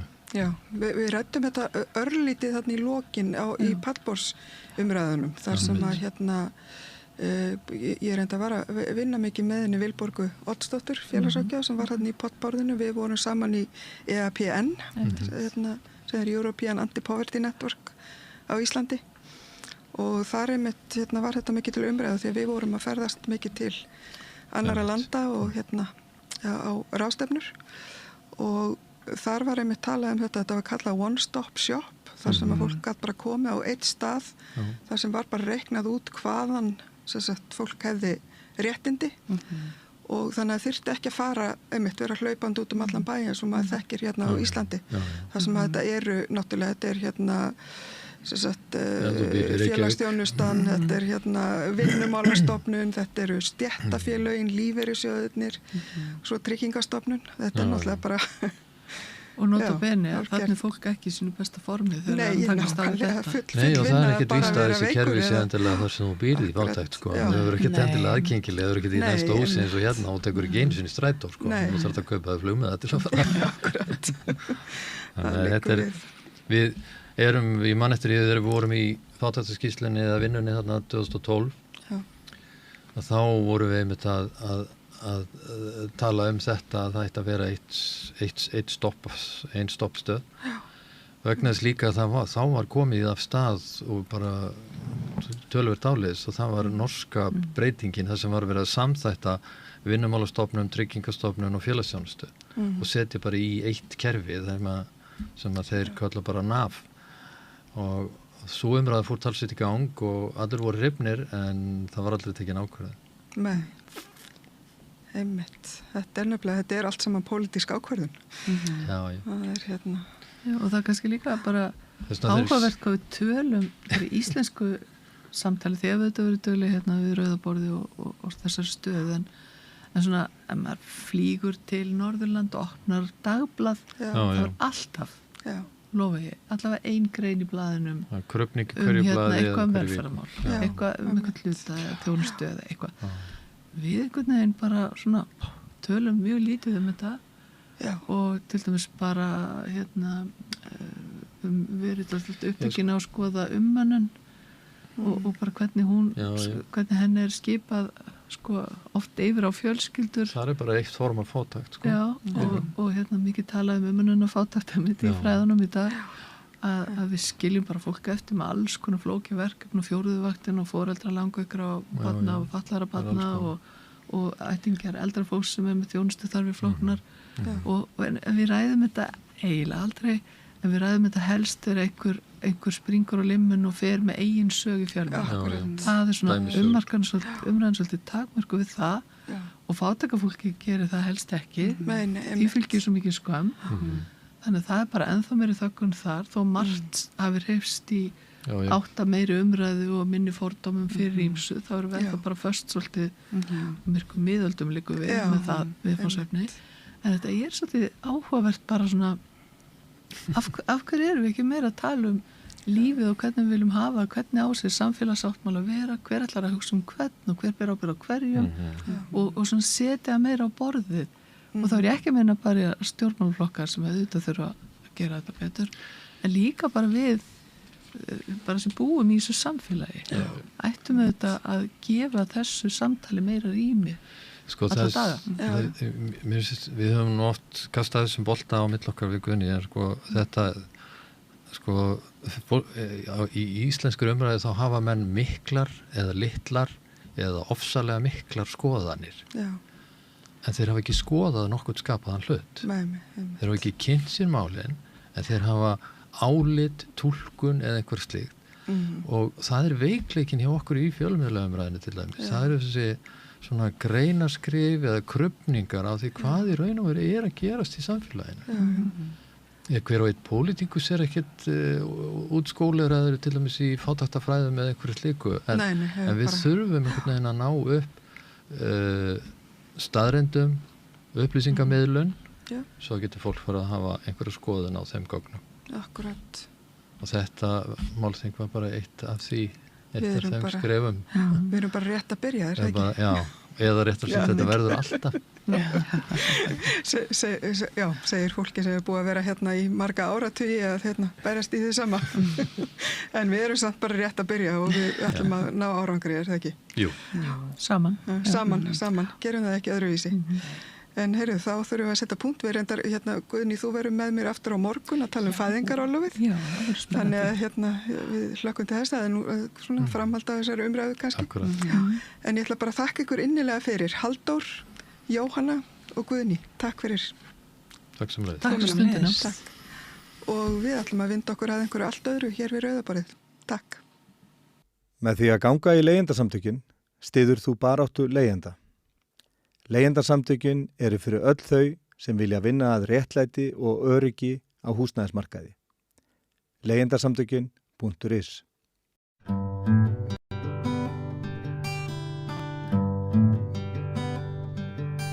Það er komið jól og þá var það jólabókaflóð og þá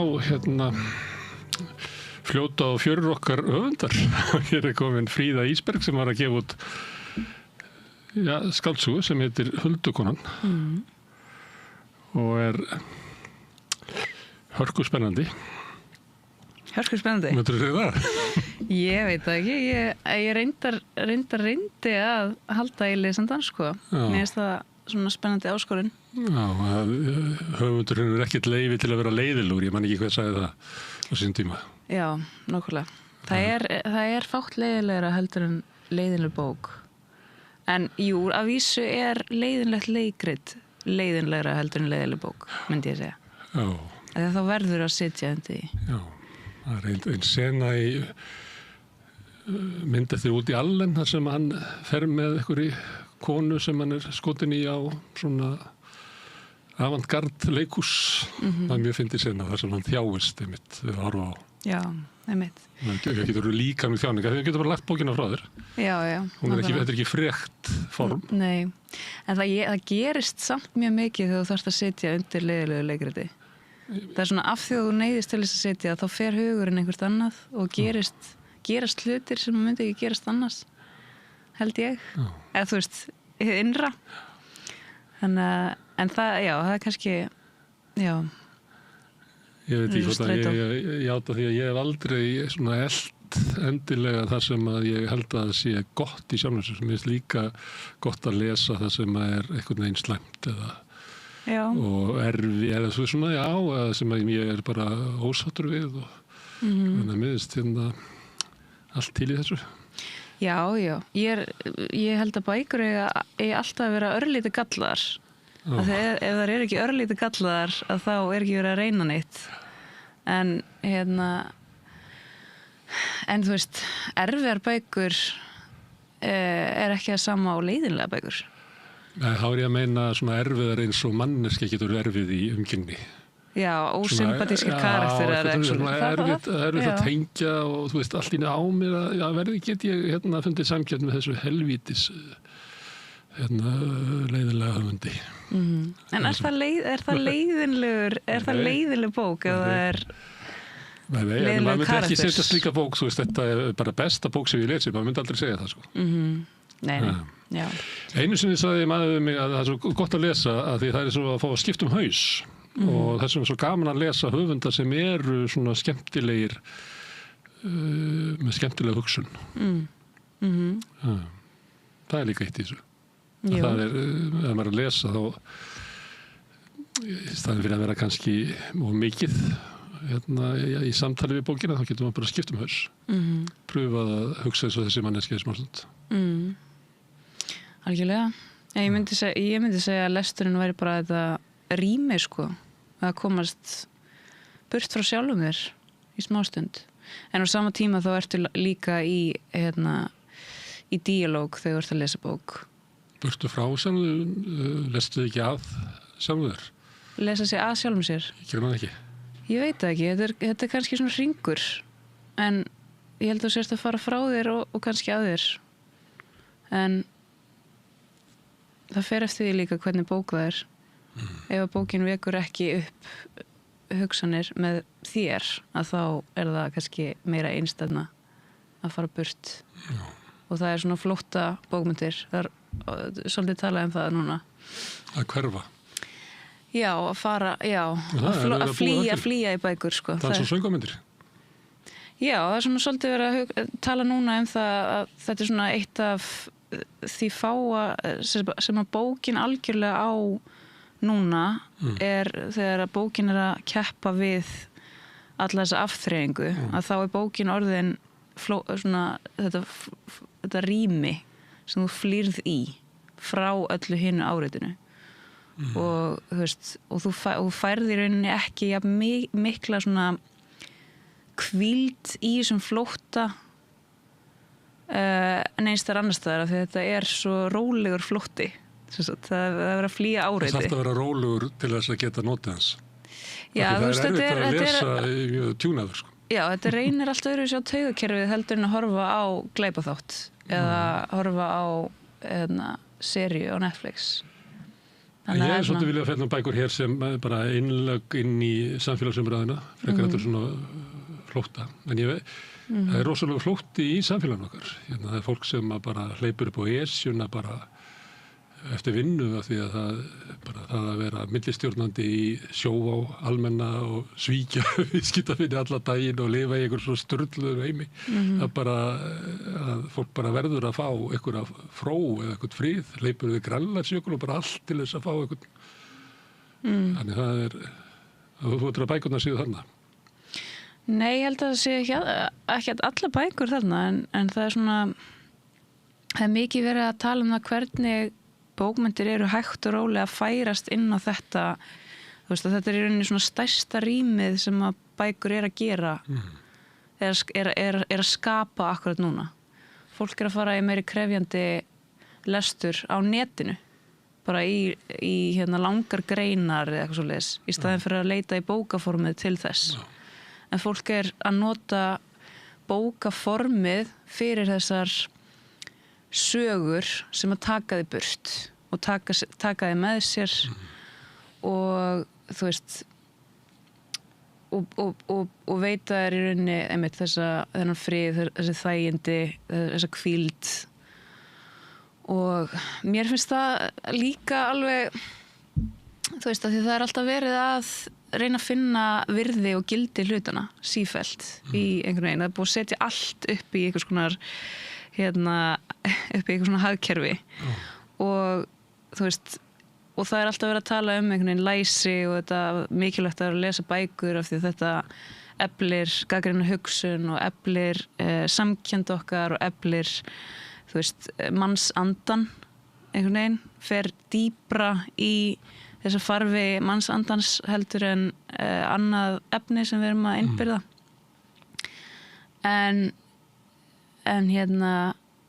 en mér finnst líka þú veist að við eigum að horfa á listaverk og afþreyingu líka út frá bara öðrum mælikvarða sem er ekki þetta að besta sig eða verða betri manneskja eða verða klárari eða gagnrýnari manneskja eða hvað sem heldur bara þú veist við erum líka að þreyja veturinn þú veist við þurfum að þreyja veturinn einhvern veginn og hvaða vetur?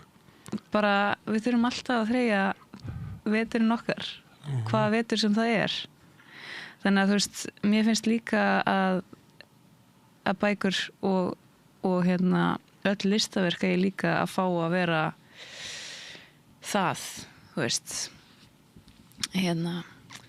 ekki þú veist ekki einhvern veginn samfélagslæknar bara Þannig að langa greinin á vefnum að hún er kannski bara líf fátæksfólks á Indlandi og eitthvað svona og svo meina alveg er bara alls konar upplýsingar sem getur sótt það og þannig að eftir að lýsa því þá að svona það sem að maður ég les mjög mikið á netinu að það er svona heimurinn á meðan að bókin er kannski svona einkanleg fyrir sálina þessi lestur fyrir félagsveruna í mér hann sem býr í heiminum Já, eða svona í rauninni þá er samfélagsleg krítík og gagnrýni komin miklu meira inn á netið og minna í bækur í rauninni þú veist, áður fyrir þá voru kannski rithöfundar svolítið þú veist, komið sér fyrir í miðri umræðunni og settu upp þú veist, voru að ræða raunveruleg bara samfélagsleg málefni í verkunum sínum og það var af því að bókin var þá miðlægur miðill bókin er það ekki lengur og fleiri eru heimspekingarnir töldu sig vera bara inn í dyglu umræðunar nú eru allir bara komnir inn í bara sín þakkerbyggi það er enginn nefnum einhverju garsbrárar sem að telja sig vera að leysa vanda heimsins Já ég veit ekki það er allavega mér finnst fólk alltaf tala mér finnst færri og færri vera að skrifa málefnin okkar sko eða þú veist, bara almennt, ekki bara í bókum. Já, mér Já, ég held það líka. Og það er ekki, þú veist, ég held að það sé bara þreyta gagnvart áritinu Ég held að það sé líka hugmyndum að einhver aðrir eiga að komast að þessu, kannski einhverju sérfræðingar eða svona búið að vera lengi ríkikarning kemur hvað sem að mér allar lausnir, þannig að við þurfum ekki að vera að velta í á milli okkar hvernig samfélag við ætlum að hafa eða hvernig mannfélagi að vera. Það er ekki okkar valdi. Já, ég held samt líka að þetta sé, þú veist, ég held að þetta sé líka þetta element að það er bara, þú veist, ég skynja allavega persónulega rosalega mikla þreytu gagnvart internetinu sem svona miðill og þú veist, og fólk er bara að taka, þú veist, mér finnst fólk vera alltaf meira og meira passíft inn á þessum miðlum. Þú veist, þetta er ekki bara í samfélagsmiðlum. Já, samfélagsmiðlum, og ég er ekki bara að tala endilega í samfélagslegri krítík eða umræðu eða orðræðu, heldur líka bara fólk er tregar til þess að taka mynd af kaffibollunum sínum, af því það er þreyta og það er líka kannski bara því að þú veist, það er kannski þjóðamorð eða eitthvað og þá er bara ekki við hæfi að hafa mynd af þjóðamorði og síðan næsta mynd er mynd af kaffibollunum. Samfélagsmiðlum er náttúrulega tildulega nýtt og kannski eftir að koma þróast eitthvað, hvernig það er eitthvað tíu fyrir svo allt fyrir fram úr sér og eitthvað svona. Þegar ég var að tala um neti þá var ég að tala um náttúrulega, þetta er svo stórkostlegu gluggi sko. Þannig að bókmenntir sumar fór ég að bara leita upp alls konar ljóð og þú veist, og það maður getur bara fundið og svo eru við með þessar þýðingamaskinur, þannig ég get bara að lesa persnesk ljóð og boruðu saman við danska og enska þýðingu og séð að já, þessi íslenska er nú svona, já, eitthvað svona og þetta bara, ég les á þessum dögum heimspressuna, indversku blöðin og ítversku blöðin og þannig að það er líka svona stórkostlegt stóri raunverulega segjum að ég væri Guðrún frá Lundi og er ykkur dal og þá sem ég ykkur sögur fyrir þig en ef ég er með internetið og ég get séð bara Macbeth að gerast í Súdan bara í rauntíma að þá byrju hvað okkur ætti ég að skálda upp ykkur personur og ykkur sveitabæi og ágreiðin þeirra. Það er kannski líka það sem að skáldsagn er komin í svo mikla samkeppni við sögumadurinn. Já, samt hafa aldrei komið út í að marga bækur. Ég veit það. Þannig að þetta er líka, þú veist, á heimsvísu. Það er alltaf að bætast við fleiri og fleiri höfundar. Þannig að þetta er ekki lama fólk. Aðgengið að efni, það er ekki lama fólk. Fleiri og fleiri sem hafa möguleika á því að tjá sig. Svo erum við líka komið í gegnum svona svolítið menningabildingu þar sem að fleiri hafa fengið rödd, konur sem voru kannski bara 5% af höfundum þegar ég fættist sko. Ég veit ekki sko það er náð því sko. Nei, nákvæmlega. Kannski 3,8%. Já, nákvæmlega, akkurat. Og svo samkynniðir, fatlaðir, alls konar, allir vilja vera í sögunni og segja hetjusagan sigurverðans er ekki nóg fyrir mig, þannig að við þurfum náttúrulega rosalega mikla endursköpun sögunar. Það er náttúrulega búið að vera bara í rauninni stóra bylgja síðasta áratugar er þetta, nákvæmlega þetta. Sögurnar sem við höfum ekki fengið að heyra áður. En þú veist, það er áhugavert þú sérst að tala um netið sko. Ég er mjög mikið að hugsa um framþróun og tækninýjungar og þægindi í rauninni í þessari bók og nostalgíu líka. Og þráina, sérst fortíðar þráin er svo mikil svona fegurðarþrá þegar að heimurinn var einfaldari. Þegar heimurinn var einfaldari og það er líka kannski ekki mikil fjarlægð við ferlin sem að við vorum búin að vera iðka í 1000 ár. Af því að þú veist, mér finnst alltaf mjög stórt þema í öllum mínum verkum er alltaf fyrring. Og mér finnst þetta svo fallegt orð, fyrring sem er fjarlægð. Að það er alltaf þetta er öðruvísi orð heldur en alienation sem er á ensku. Af því að þú veist, á ensku þá er það einhvern veginn orðin, þú veist, öðrun. Eða þannig, þú veist, það er búið að segja alien, það er búið að setja þetta í annað box eða annað herbergi. Þú ert fyrt frá sjálfur þér. Er ég fyrt frá sjálfur mér? Það hægt að vera svo fyrtur að þú veit, ekki? Það ein skilningur að vera fyrtur. Það er ein leiðin til þess að nota orðið, jú. Og þér ófært að lifa í takt við það sem að þú þarft eða sannarlega vilt og allt þetta. Já. Og brýtur gegn þér. Og líka kannski bara ert komin svolítið fjarri upprunanum. Og það er líka svolítið það sem ég er að skoða í þessari bók, sem er svona þetta þú veist, að við þráum hið fagra og við þráum fortíðina sökum þess að því að yfirleitt allar tækninýjungar svona eru ljótar. Þær eru flestar svolítið svona misbjóða fagurfræði okkar. Gutenberg var náttúrulega algjör hryllingur. Hryllingur á sínum tíma. Gutenberg, já. Já, akkurat. Eyðilagði heiminn sem það var. Já, akkurat. Og það er svolítið svona þetta núna að þú veist, ég væri svo til í að sjá sko, þú veist, heyra hvað fólk sagði þegar vinnuvélunar fóru að birtast á túnunum í staðin fyrir einhvern veginn að þú veist, bara hvort að fólki blöskraði tæknin eða vélarnar. Ég kann eina úr minni eitt sem ég held ég hafi sagt hérna áður. Það var langamma mín, amma mömmu, sem að mamma var ættleidd í Hafnarfjörð og hún fór með henni og var í svona litlu herbyrgi sem var inn af eldhúsinu eins og gamalt orkar oft af það því að það var meiri hiti þar og þetta hefur verið svona 1920 kannski 30 eitthvað og komið raffeldavel og gamla konan sat svona inn í við eldhúsborðið í svona litlu eldhúsi og amma, sem sagt, dóttir hennar kveikir á að koma gestur, kveikir undir vatninu, það er bara hella upp á og þá segir gesturinn Hallfríður minn, finnst þér ekki stórkostlegt að sjá það að maður getur bara snúið takka og þá bara hitna vatnið og þá sagði langamma skárra að væri það nú að væri enga framfærir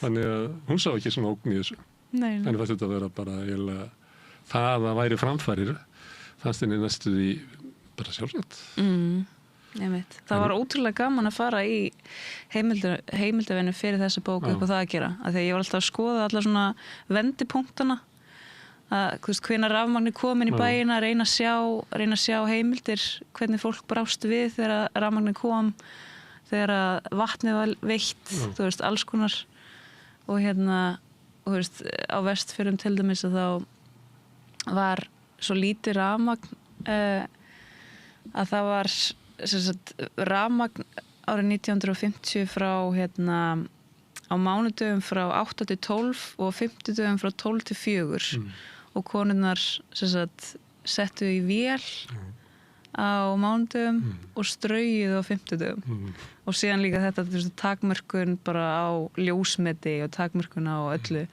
og tryggt rafmagn alveg í minni sko. Það fór alltaf sló alltaf út rafmagninu á aðfokadag þegar allir voru elda. Já, einmitt. Ég trúi því. Það er bara kannski svona fyrir 70. Ég held ég muni ekki eftir því eftir það. Ég held að það bara gerst næstu í hverju jól. Sko. Já, ok. Gaman. Mér finnst þetta alltaf ótrúlega skemmtilegt að tala við fólk sem að mann 20. öldin og svona því að fyrir mér þá er náttúrulega 20. öldin meira á minna fantasía. Ég er bara fædd 92 sko. Þannig að Já, dóttir mín er fædd 2007 og þegar ég er að tala við hana þá segir hún, er þetta bara eitthvað 1900 eða? Það er svolítið fyndið að 20. öldin skuli vera orðin svona mikil fortíð. En hún er nú stríðin, hann hún er nú kannski að ígeta þess. En þessi hugmynd að gömul tíð, hún hafi verið sannari. Hún hafi verið hentað okkur betur hver við erum. Hún er jáfnvel fegurri. Er þetta ekki bara eitthvað hugarvíl? Jú, ég held það. Ég held að þetta sé svolítið mein sko, sem að hrjáir mjög marga en það er miklu auðveldar að sjá fegurð í fortíðinni heldur en nútíðinni. Þú getur samið fortíðina sko? Já, þú getur endurskapað hana. Það er rétt. En ég er ekkert svo viss að það hafi verið endilega sann eða sko já, þú veist það sem ég er samt að skoða Minna fyrt. Minna fyrt, Síður fyrst? Minna fyrst, já. Í meiri tengslum kannski við þessi ferli, bara hvernig allt verður til. Núna, mér finnst mjög gaman að lesa mér til hvernig hlutir verða til, af því að ég einmitt fæðist 92, það sem verksmiðjan hefur bara tekið yfir allt. Verksmiðjan var reynda að fara til Kína, sko, þannig að þú eiginlega fæðist, þú kemst vits og ára, þú ert bara eiginlega fyrsta netkynslóðin.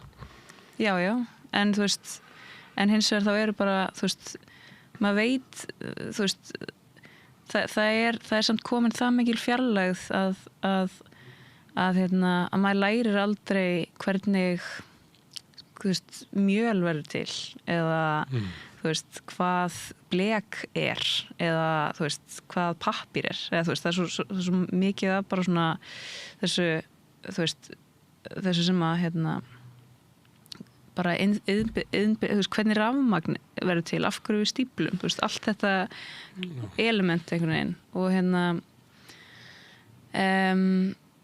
já, og það er kannski það sem ég er svolítið að skoða er að á einhvers staðar þá hættum við að skoða þennan uppruna einhvern veginn og það ég held að rosalega mikið að minni kynslóð sé fyrst að þessu leyti. Gangi inn í heim sem einhver leiti bara falskur? Nei, heldur sem tilbúin. Tilbúin, að þú varst að nefna hann eins og með mjölið og fleira að það er kannski fólk sem hefur fæðst á sínum tíma og heldur að brauð sé svipað og selt út í stórmarkaði, svona millubrauð. Faktist það ekki brauð. Nei, mitt. Það er ekki hefað, það er unnið á svona efnafræðilegan hátt og eiginlega ekkert brauð í sjálfum sér, þú þótt að sé kornið í og svona, þá hefur hveiti ekki farið í gegnum það ferli sem það fór í áður til þess að held ég þetta meira af glútenofnæmi og fleira vegna þess að það er ekki unni hveitið og það er margt svona, það er margt bara í stórmarkaðunum sem er matur sem var ekki til þegar þú fættist eða vélarnar sem þurftu til þess að búa þetta til og voru ekki þetta er einhverjum í huga að gera þetta með þessum hætti en einhver leiti þá, og það sama náttúrulega með netið allt saman þá göngum við, og sérstaklega núna kannski þegar við göngum inn í veröld þar sem við eiginlega gerum ekki ráð fyrir því að neitt sé satt og gerum eiginlega ráð fyrir því að við höfum ekki getuna til þess að vita hvað er satt og hvað er logi. Ég held að það er ekki alveg bara næstu í þar ef þú ferð inn á netið að það er orðið mjög erfitt að svona henda reiður á eitthvað eða hvað? Já, ég veit ekki. Ég held að þetta sé alveg eitt af því sem við munum örgulega læra fara að setja rauninlega bara inn í kennsluáætlun að bara læsi á heimildir og læsi á netið. Já. Algjörlega, það þyrfti að vera þá eitthvað sem að gera það fyrir okkur, eins og var svo sem þetta stendur í öldinni, var auglýst hérna, þetta stendur í öldinni, svona hugmyndum að það er svona samkomulag að hver segi satt, Britannica eða eitthvað. Það sem kemur frá háskólanum, hlýtur og rétt, nú er efast það. Já, einmitt. Við sem einstaklingar getum ekki farið í netið og greint einhvern veginn. Þetta getur ekki verið persónuleg hæfni sem veldur því að ég geti greint hvað er satt og hvað er logi á netinu. Nei, algjörlega. En mér finnst ég samt sjá þetta mér finnst ég sjá þetta samt einhvern veginn í bara á netinu núna að bara samfélagsmiðlum og svona algoritmanum mínum og hjá vinum mínum og manninu mínum og alls konar að það er svona núna ég held að sé af því að það var einhvern veginn heil kynslóð sem að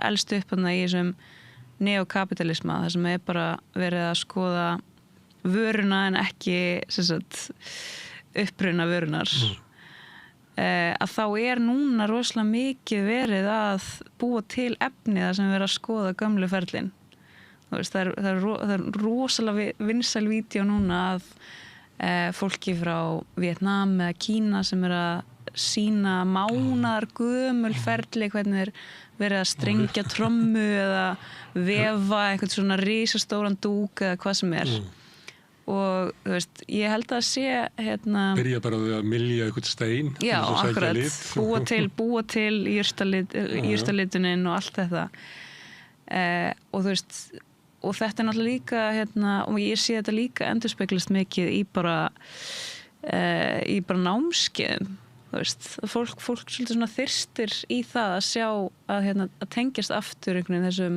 gömlu ferlum af því að þau er ekki lengur kennd kynslóð frá kynslóð þú veist, þetta er ekki af því að við þurfum þess ekki lengur og það er ekki, ef það er ekki þörf fyrir eitthvað þá náttúrulega þarf þetta bara að vera áhugamál við erum að leita í þessa þekkingu í staðan fyrir að erfana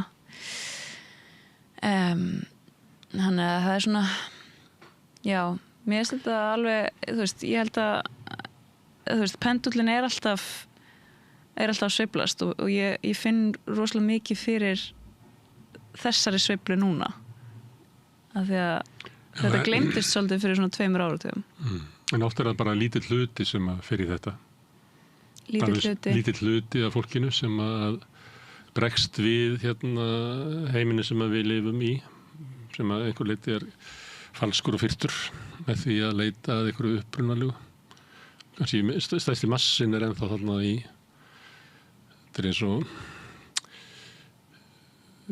og svona hipsterar voru svona að leita í eitthvað svona gamalt Já, en það var líka mjög miðlægt hjá minni kynslóð að skoða hvernig kapitalismin áta bara upp, allar auglýsingar urðu þannig, fór alltaf að segja mann einhverja sögu allt í varan sem var iðnaða framleitt var allt í að koma með einhverja rosalega sögu en svo við skoðum kannski baku en þá var þetta bara að því að þessi kapitalismi er svo fljótur að éta allt upp, hann notar kvennabaráttuna og þessa þrá eftir uppruna og fleira og notar allt í eigin svo fljótt sko spænir allt upp en þetta með að leita upphafinu og það getur átt við bara okkur sjálf sem personur að þessi sannleikur ef ég finn get fundið mig þetta er líka í menningunni eins og að spila kannski barokkljónsett á upprunaleg hljóðfæri að það sé þá eiginlega svona sannari barokk heldur en ef að við myndum spila það á nýrri hljóðfæri og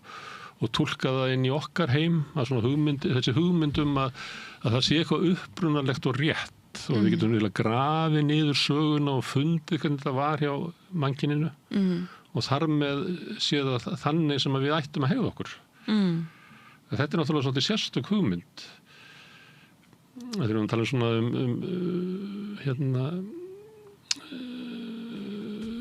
bókmenntir. Dylan fekk Nóbel í bókmenntum. Það var einhverju samtali sem að Dylan spurði einhvern mann og hann sagði að ég er að ætla að leita sjálfum mér. Og þá sagði Dylan, leita sjálfum þér, okkur bara finnur þið ekki upp. Þannig þessi svona hugmynd að þú getur bara orðið það sem að þú vilt, það er svona sín á mannin að ég get orðið bara ég get ekki sæng mín og gengið, ég er frjáls eða þá þessi hugmyndum að ég er einhver arfur sem að ég verða að fylgja og ég er fyrtur ef að ég hegða mér ekki svolítið í takt við það sem að maðurinn hefur gert í 1000 ár. Er það fjalla þetta að maðurinn getur fundið sig með því að fara bæði inn í sína persónulegu sögu, inn í sögu sinnar fjölskyldu og ættar. Fundið þræði sem að við slitnuðu, því að annars verður ekki heill. Nei, ég get eiginlega ekki sagt það sko. Karakterinn minn allavega, hann er ekki hálfur maður eða þannig. Hann er bara heillaður og af horfnum heimi. Já, af horfnum heimi og þú veist, en spurningin sem er kannski svona gegnum gangandi í verkinu er svo að þú veist að það eru kostur og gallar með fortíð og framtíð og við gætum og hugsanlega blöskrar okkur tækni nútímans og fagurfræði nútímans en ef við þyrftum að velja að fara aftur eða fram þá myndum við alltaf velja fram að við höfum alltaf farið fram við höfum alltaf valið það að fara fram og við kunnum náttúrulega ekki annað að vera það sem við erum bara í dag Þannig að maður getur ekki ímynda sér einhvern veginn. Já, þú veist, náttúrulega, sko, ég meira að skoða, sko, hvernig, þú veist, vélinn leysir höndina af og núna leysir, sko, gervigreindin hugan af og og það skiptir eiginlega ekki máli hversu mótfallin við erum því. Við munum alltaf velja þægindin. Við munum alltaf... Enda ég leysi bói. Nei, ekki, þú veist... Eða svona það verið hugmyndin að bara láta skemmt okkur. Sitja í leysi bói. Lifa bara áreynslu litlu lífi. Að við myndum velja það frekar heldur en eitthvað sem er erfitt. Já, eða þú veist, við munum alltaf taka fram þægindin fram yfir vinnuna og þegar að, þú veist, og hugsanlega erum við já, þú veist, mér finnst mikil umræða að vera að fara í það hvort að við eigum að, eða þú veist, það er einhvern veginn mikil umræða að vera að fara í, sko, fagfræði átök gagnvart gervigreindinni. Þegar við ættum í rauninni að vera einblína á það að hvort að hvað er siðferðilega rétt í hverju skrefi sem við erum að taka í átt að nýjum veruleika.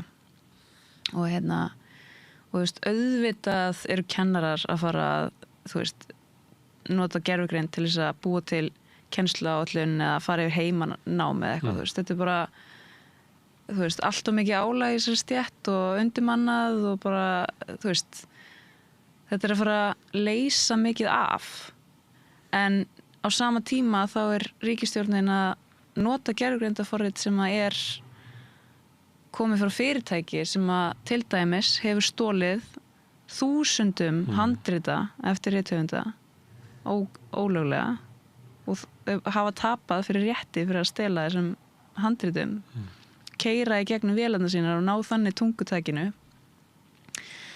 Þannig að já, þannig að þetta er svona, þú veist, það er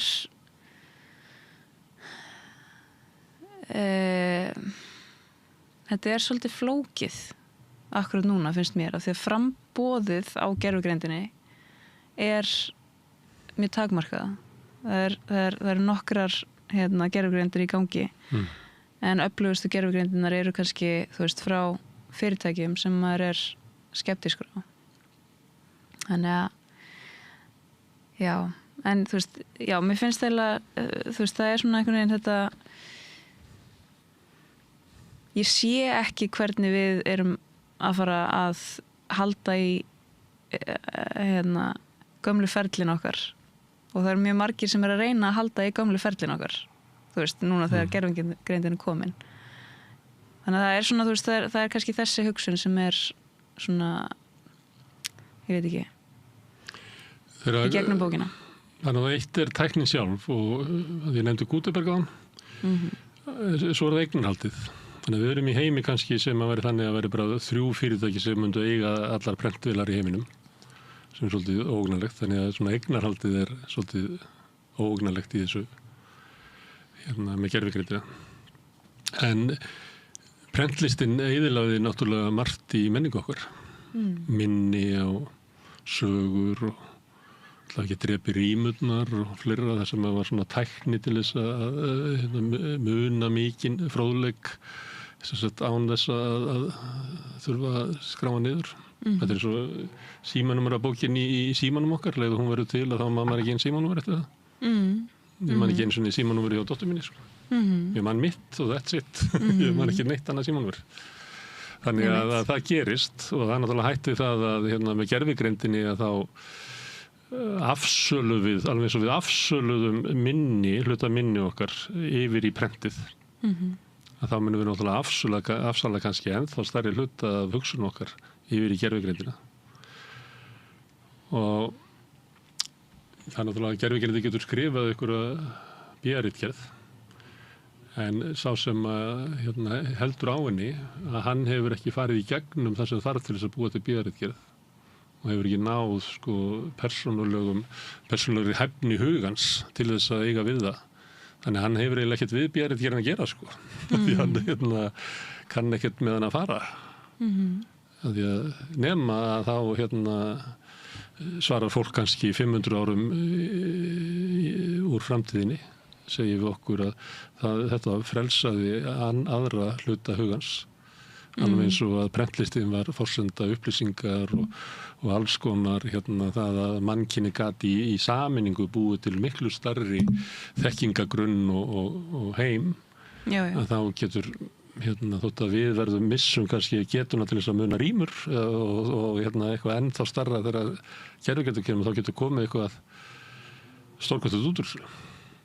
Já, við vitum það ekki. Já, við vitum það ekki. Kristín, veldur því ekki að maður sé vissum að koma eitthvað gott út úr þessu. Þetta er náttúrulega ótrúlega völd. Já, algjörlega. Ég held að allt skólastarf sé í krísu.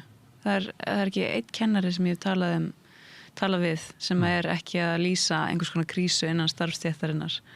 Og það er jafnt á bara háskóla, grunnskóla, menntaskóla. Það er bara grundvöllur kennslu er breyttur vegna gervigreindar.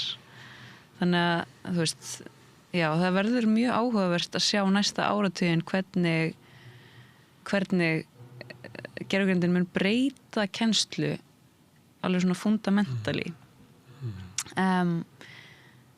Já, þú veist, ég talaði við einn kennara sem að sem að sagði að núna eru sko eiginlega lélegustu verkefnin, bestu verkefnin. Af því að þú veist, núna er það bara þannig að hún er að fá of góð verkefni inn. Og þú veist, náttúrulega, svo við tölum ekki bara starffræði, tölvunafræði og allt þetta. Þú veist, þetta er náttúrulega bara, þetta er bara grundvallar breyting í svo mörgum fögum. En og auðvitað, þú veist, þá þú veist, það sem maður óttast er einmitt bara nákvæmlega hugsanaferlin. Af því að þú veist, ef þú ferð alltaf í gegnum gervigreindina, þú munt alltaf fara að taka fullkomnustu leiðina. Það er það sem ég er að tala til dæmis með gallað verk. Er að, þú veist, bækur eiga að vera gallaðar, af því þá er eitthvað nýtt að gerast, þá er eitthvað sem að mistekst eða þá er einhver þú veist, eitthvað sem er ekki búið að slétta úr og fullkomið þinni verkingu er líklega það sem er bara almennt samþyktast og viðurkendast hverju sinni sem að gervigreindi býr til. Já, það er nákvæmlega það og þú veist og það er þú veist, það er þetta það er þetta gallað sem er líka, þú veist, gallað í frásögninni, gallað í þú veist, bara ef ég myndi láta gervigreindina lesa þessa bók og segja, geturðu kannski sagt mér hvernig ég á að tala við Gunnar Smára þessa bók að þá rænir það mér náttúrulega ferlinu að tala við þig þessa bók eða þú veist, eða bara þú veist, af því að það er búið að og það er þetta, það er svona þroska þjófar eins og svolítið talaðum í uppeldi. Það kemur náttúrulega líka með gervigreindi svona hugmyndum að hvað er rétt og það er hægt við að við aðlögum okkur að henni, gervigreindinni. Hún býr til eitthvað svona almennt hvað væri snjallast fyrir því að segja og svo endanum þá erum við bara alltaf að endurtaka það og þá það er akkurat það. Myndum við halda bara eftir 3 vikur væri við voruð geðveik sko. Það er bara af leiðundum sko. Því að þótt að við kannski getum ekki sett fingurinn á það, þá skynjum við að við erum alltaf að heyra bara eitthvað svona eins og almælt tíðindi og við lifum bara orðið svo flötum og leiðilegum heimi, þetta er eins og að vera á þungum gæðljum. Já, algjörlega. Er það með langar aðeins að því að tala um bókina sem lastu mikið þegar þú varst barn? Já. Átturðu bókina bækur sem svona skjól eða þinn eigin heim? Já, bara eins og allir sko. Nei, það er ekki allir. Já, það er ekki allir. Já, ég held alveg að ég var bæði bókabarn og tölvuleikjabarn, bara til jafns. Og fórstu illa úr tölvuleikjum? Nei, það myndi ég ekki segja. Nei, ekki svona sogast þar inn í einhver svona fíkniástand? Eflaust að einhverju leyti, en þú veist ekki þannig að ég komst ekki á klósettið sko. Það er já, þetta er svo gömul fyllibitt á Vogi, drakk nú aldrei svo mikið að ég komst ekki á klósettið. Já, akkurat. Þú spilaði mikið? Spilaði ég bara svona eins og þú veist. Bara eins og þín kynslóð. Já, eins og minn kynslóð, sko. Þannig að tölvuleikirnir eru komnir þá sem kannski í þinni kynslóð ef þú hefur fæst kannski 72, að þá hefur þú lesið mikið og það hefur ekki verið neitt í tölvuleikjum. Já, ég las bara mjög mikið og var mikið í tölvuleikjum. Það er eiginlega eina sem ég gerði. Hvað lestu mest núna? Ef ég myndi byrja að nefna höfunda bara í heiminum. Í heiminum? Já. Sko ég les mjög mikið af erlendum skáldskap. Ég reynir svona að vera vel að mér í þýðingum og les mest á ensku. Ég er líka aðeins að lesa í dönsku núna og svona fylgist með Skandinavíu. Mér finnst mjög gaman að þegar Merkin kom út sem er síðasta bókin mín að þá var mér tekið sem svona skandinavískum rithöfundi svolítið. Og ég fann mér sterkt fyrir því og mikið mesta alltaf á hátíðum í Skandinavíu. Og var alltaf eina manneskjan sem að svona neyddi borðið til að tala ensku. Þannig að þá fór ég að taka mig á að lesa á skandinavísku og það er ótrúlega gaman að komast inn í þessar bækur núna, sjá hvað er að gerast þar. Ótrúlega spennandi hlutir og rosalega gallar bækur taldi það, alveg eins og Íslandi. En það er svona, þú veist, það er ekki búið að einmitt svona miðjuvæða skáldskap jafn mikið og í Bandaríkjunum eða í Bretlandi. Að það er svona, það er meira verið að svona pússa allt svona gallað burt og svona setja inn í þessa eðlilegu frásögn einhvern veginn. En En eitt af einkenni skáldskapar síðustu árin er svona skáldæfisaga. Stundum finnst manni að hluti af bókunum séu að þróast yfir að vera svona svipað og er ekki rappinu og country þessum að þú verður að segja þína eigin sögu til þess einhver hlusti. Já. Að fólk er að segja að þú ert ekki þar. Ég myndi segja að þessi bylgja sé algjörlega liðin undir lok. Já, hún er búin. Já, hún er búin, sko. Það þykir ekki töff. En þú veist, þetta þykir smá lummó núna einhvern veginn og þú veist, það er bara þetta var náttúrulega undanfari sko þessar byltingar sem við vorum að tala það sem að minnihlutahópar fengu orðið að þá var sjálfsæfisagan það er náttúrulega bara upp úr 2000 það er bara Knausgard að skrifa þarna 2005 og Íslendingarnir eru að taka þátt í þeirri bylgi þá líka og síðan núna þá er einhvern veginn þessi bylgja af minnihlutahópum sem er að segja einhvern veginn sitt sjónarhorn það er líka núna að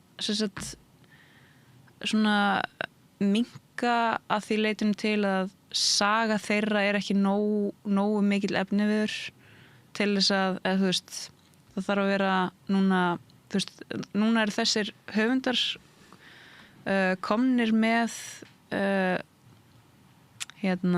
lesendahóp og eru kannski búnir að fara í gegnum þessa fyrstu bók sem þeir þurftu að skrifa og núna er verið að einhvern veginn, þú veist, eins og ég tók einu svona viðtal við þýskan höfund sem er serbneskur þjóðveri og flúði frá Serbíu þegar hann var úlingur og flutti til Þýskalands og er núna einn af stærstu höfundum Þýskaland sem hann heitir Sasha Stanisic og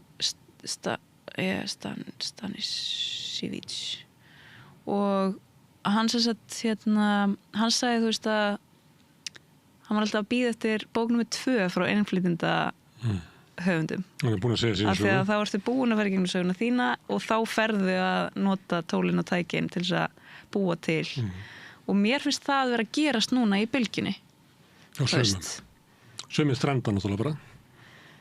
Já, en þú veist, núna er þetta og næsta bók var góð og svo reyndan að búa til eitthvað það verða að vera. Við þekkjum mörg dæmi þetta í Íslandi. Það kemur svona eins og alþýðu sögur, alþýðu menn, kannski konur, skrifa bækur sem eru sterkar og góðar og svo reyna að búa til að vera svona inn í heimi skáldsögunar og það er ekki allir þar. Nei, það er allir gangur á þessu. En mér finnst þetta samt vera að jafnast meira út. Þú veist, núna er þessir höfundar sem voru kannski, þú veist, allt í einu er bara svona stór víetnamskur, amerískur höfundur. Núna er hann bara að skrifa bækur og er ekkit endilega identityið sitt. Eða þú veist, nú er bara venjulegur höfundur. Búin að draga hann inn í meginströmmin. Já, þú veist, núna er þetta bara orðið kannski hans búið að jafnast aðeins og hérna... Já, og þetta, þú heyrir þetta líka bara hjá fólki sem að tilheyrir svona, minnihlutahópum, bara innflytjendur Íslandi sem eru að yrkja eða skrifa á íslensku, að tala um það og tala um sig sem innflytjendaskáld og tala um íslenskuna og svo kemur að því að segja, heyrðu, má ég ekki bara tala eins og allir hinir bara daginn og veginn? Það er nefnilega nákvæmlega það að, þú veist, þau skáld sem ég þekki sem eru nákvæmlega þarna að skrifa kannski aðrar þriðju bækur, nenni ekkert að vera að tala um þetta endalaust. Þau eru bara, þú veist, þau eru að segja, halló, ég er með þriðju bókina mína sem er ekkert að fjalla um mína reynslu, þú veist, bara tala um þetta sem skáldverki sem það er. Já, þá kemur það er náttúrulega samfélagið að vera nógu með opnar hurðir og opinn faðm til þess að gera það. Já. Það er mörg dæmi að svona höfundar, ég segi kannski að væri frá ættir að rekja til Norður Afríku og væri muslimi í Frakklandi, ég held að það sé mjög erfitt fyrir að komast út úr þeim klafa eitthvað neð, þú ert alltaf tekin sem slíkur höfundur, sko. Af því að samfélagið bara alltaf talar við þig með þeim hætti, sko. Þannig að þetta er ekki bara höfundanir sem eru að slíta sig út úr því að fara sig ekki bara sína eigin sögu og sína ættasögu, heldur að taka þátt í mótun bókmenntanna. Heldur þetta líka hvernig samfélagið tekur á því. Já, en þú veist, við erum með fullkomin dæmi nákvæmlega svona höfund í Frakklandi sem heitir Lila Slimani, þú veist, og hún er alltaf að skoða sambandi á milli þessara tveggja landa, en er samt bara fullkomlega franskur rithöfundur og búin að vinna stærstu verðlaunin í Frakklandi og, þú veist, og ferðast sem franskur rithöfundur, þú veist, þannig að þetta er, já, ég veit það ekki. Herðu, en hvernig gengur á maður að spyrja því í vertíðinni? Þetta er náttúrulega svolítið svona kommersial fyrirbrigði og markaður, jólabókavertíðin og þið eru búin að vera, hvað veist þú, 2 ára að skrifa þetta?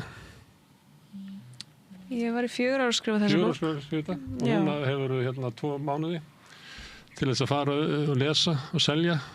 Og það skiptir máli hvað við selst mikið eða eitthvað, skiptir kannski ekki miklu máli.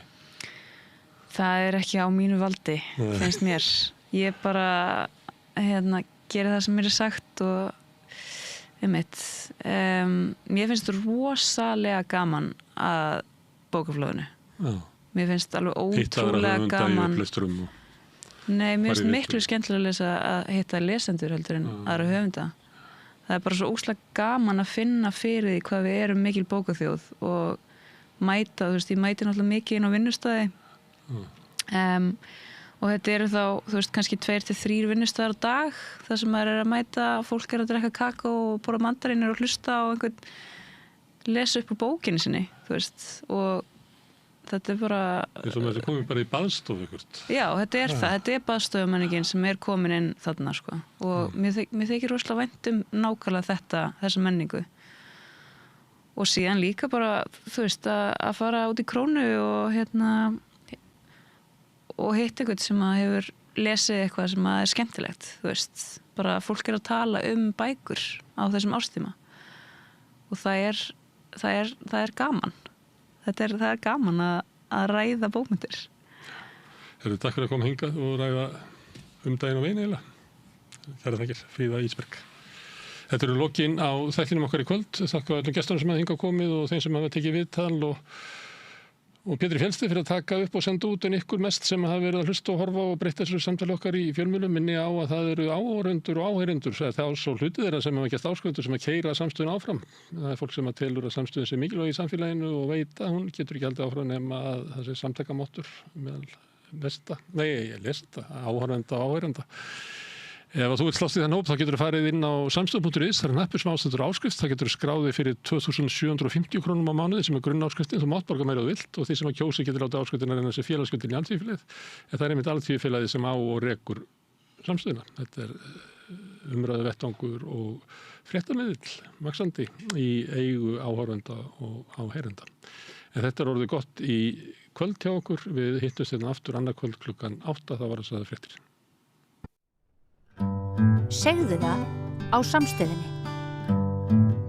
Samstöðin er í eigu hlustenda, áhorfenda og lesenda. Sláist í hópinn og gerist áskrifendur.